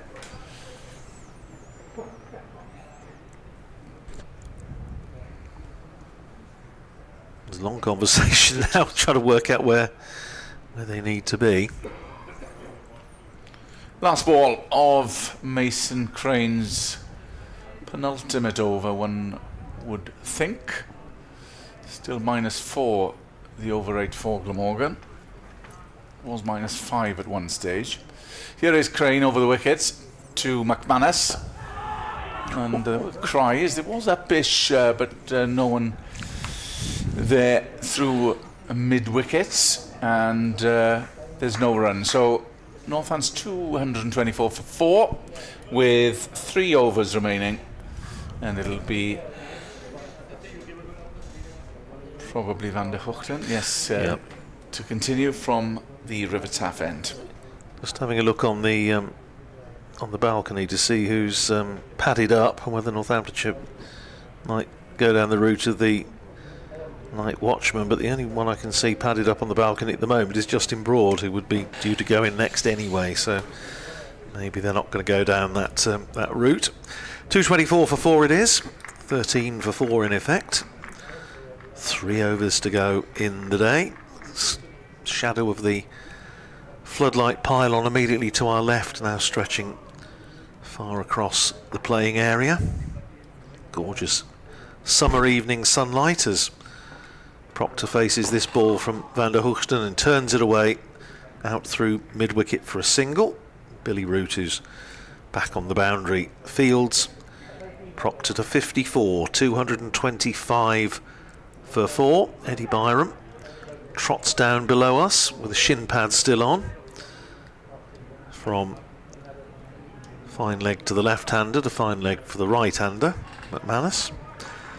To come for Northamptonshire, Justin Broad, Liam Patterson-White, Gus Miller, Rafi Weatherall and Alex Russell. Here's Van der Hoogten, bowls to McManus, drives beautifully through the covers for 4. That's a handsome shot from Lewis McManus. Up there in the slot and put it away. And now has that gone under the advertising boards? No, well done. Been retrieved. So McManus goes into double figures, 13 to him, 229 for 4. Northamptonshire the lead up to 18.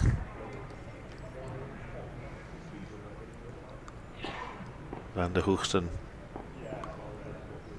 running in again, in towards us and towards McManus, who cuts down towards third man. There is no third man, so he's going to pick up 4 more runs, back-to-back boundaries for McManus. 17 to him, 233 for 4. Signalled by umpire Sue Redfern towards the scorers, who are up in the players' pavilion over to our left. I wonder if any of the players have got tickets for the gig tonight, Kenneth. They better get a move on. I was going to say, it's very nearly 6:30 and we've still got another couple of overs to go. Turn up in their whites and they probably think it's fancy dress or something. 233 for 4. McManus facing Tim van der Hoogten, who beats McManus outside the off stump. One again that doesn't bounce a great deal. Taken by Chris Cook, so 14 balls in theory left in the day's play. Didn't miss by much, did it?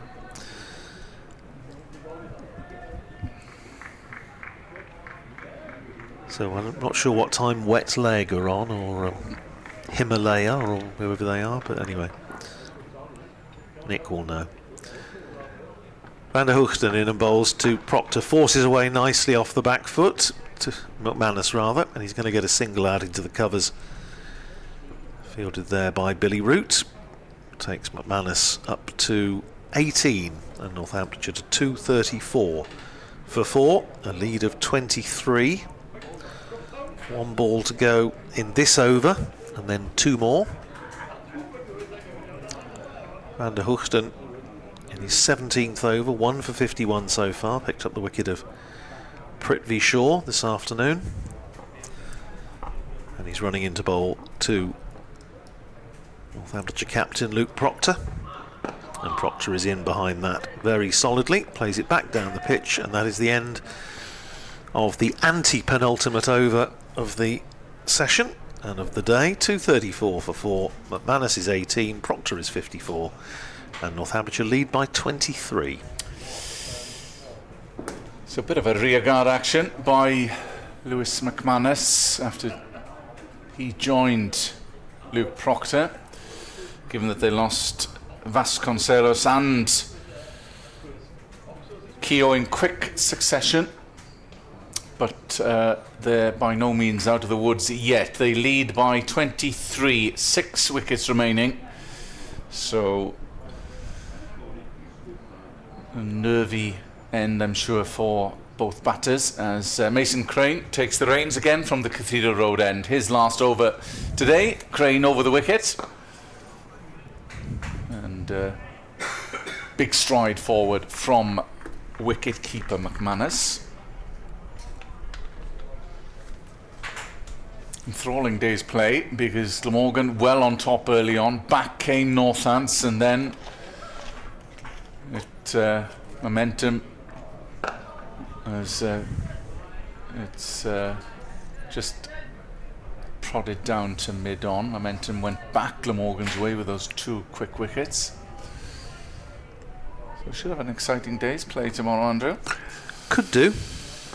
A lot will depend on what happens, as we often say, in the first hour.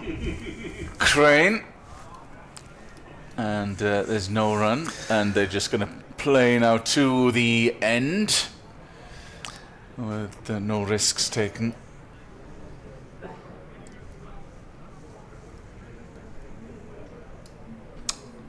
Nine balls remaining. Here comes Crane. Bowls. And a few oohs and ahs he went through, taken by Chris Cook. The reason I say that, I say for sake of argument, that these two get through to the close. So if Northamptonshire can, these two can negotiate the first hour, and Northamptonshire are sort of effectively 90 for 4, let's say, then it could be very interesting if one of these were to get out tonight or very early tomorrow morning. Mason Crane in, and is driven firmly towards Tim van der Hoogten, who's at mid-off. Yeah, it changes things quickly then again. Then it needs, just either Justin Broad or Gus Miller is probably going to have to play an innings of some substance, along with whichever one of these two was left. And the options start to just wear out a little bit, run out for Northamptonshire. Crane, and McManus has to rock back, and that's the end of Mrs. Crane's spell today, to the applause of the faithful here at Glamorgan, which he deserves after taking those 2 quick wickets. Yep, excellent stuff from Mason Crane. 19 overs, 2 maidens, 2 for 60. He finishes the day, and who's going to bowl the last over? Is it going to be Tim van der Hoogten? There's a certain amount of scratching going on there. I wonder if Are we going to see a change? Or are we going to see... No, we're going to see Tim van der Hoogten. He's going to bowl the last over. 17 overs, 1 for 51 for him so far. And, well, he's got 6 balls to try and knock over Northamptonshire's captain, Luke Proctor, who's battled away, as he so often does, for an unbeaten 54. Van der Hoogten round the wicket, bowls to Proctor, pushes it down just in the little gap between backward point and cover, and they're through for a single. Proctor to 55, 235 for 4. The lead is 24. Kent have managed to see it through to the close at Canterbury, so they'll be back tomorrow. Kent 143 for 6 against Lancashire, still 162 behind. Leicestershire 139 for 5 against Sussex, needing another 325 to win, so you would think Sussex ought to wrap that up tomorrow, which will put them in a very strong position at the top of the table. Van der Hoogten in bowling to McManus. McManus solid in defence, pushes it out into the covers, fielded by Dan Douthwaite, substitute. 2 slips and a gully in, so a little bit of extra pressure on McManus in this final over of the day. 4 balls to go. The over rate still on the borders, -4. We'll see how that's tweaked when we get to the close of play. Van der Hoogten in bowls to McManus. Big appeal for LBW. What says Sue Redfern? Not out. McManus pushing forward. I just wonder if they had him on the back leg, but there's always going to be a big shout at this time of the evening. It's one of those that they don't look hugely crestfallen, but no. We'll have a little look at it, no doubt. But anyway, it's not out. But yeah, as you say, they're going to have a little shout, aren't they? See if they can bit high. I think probably going over the top. Van der Hoogten in again, bowls to McManus outside the off stump. McManus leaves it alone, through to Chris Cook. 2 balls to go in the day. So the day began with Glamorgan in good shape at 390 for 8, but the way the morning session panned out would have been far exceeding their expectations, from 390 all out, eventually 490 all out. So I did 100 runs in the session this morning, just short of the session for the last 2 wickets. Mason Crane 56 not out, James Harris 40, Andy Gorvin 26 at number 11. There is a delay while we have an extra helmet being brought out, and fielders running in all directions, so keeper is going to stand up. Chris Cook is going to stand up for the last couple of balls. So 490 all out gave Glamorgan a lead of 211. Northamptonshire lost Emilio Gay for 26 and Prithvi Shaw for 23 in the afternoon. Then century partnership between Vasconcelos and Proctor, as Van der Hoogten comes in and bowls to McManus, who's pushing that down wide of Kieran Carlson at backward point for a single. Takes McManus to 19, 236 for 4, 1 ball to go. But then, just as Northamptonshire looked to be sailing into calmer waters, double strike from Mason Crane, trapping Vasconcelos LBW for 99. And then Rob Keogh, next ball, caught, very well caught at forward short leg by Eddie Byram off Crane for naught. Crane denied the hat-trick, but those 2 wickets and 2 balls making a big difference. Last ball of the day coming down. Van der Hoogten bowls to Luke Proctor, who plays it calmly up to mid-on, and that is it. McManus and Luke Proctor turn for the pavilion, and that is close of play on day 3 of this county championship match here at Sophia Gardens between Glamorgan and Northamptonshire. 236 for 4 at the close. The visitors, Proctor 55 not out, McManus is 19. So Northamptonshire lead by 25 runs with 6 wickets standing. You have to say Glamorgan very much with the upper hand going into the 4th and final day, but Northamptonshire still afloat, and an awful lot depending on these two, I think. Kenneth? Yeah, momentum just going Glamorgan's way, with the 2 wickets, the earlier wickets to fall. Incidentally, Emilio Gay caught by Cook, bowled Gorvin. Pretty Shaw was caught Cook, bowled Van der Hoek, and then there was a great partnership between Vasconcelos and Proctor-Vasconcelos. Was heading towards a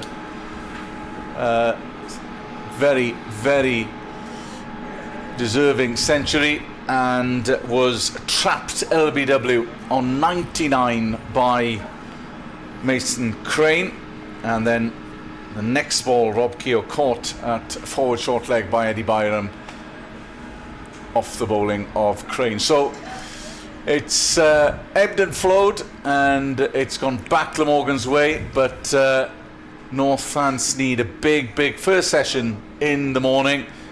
Glamorgan will their tails up and will be confident of trying to get through to that middle order and to wrap the innings up quite quickly. So, traffic permitting, we will be back with you tomorrow morning just before 11 o'clock for the 4th and final day of this match.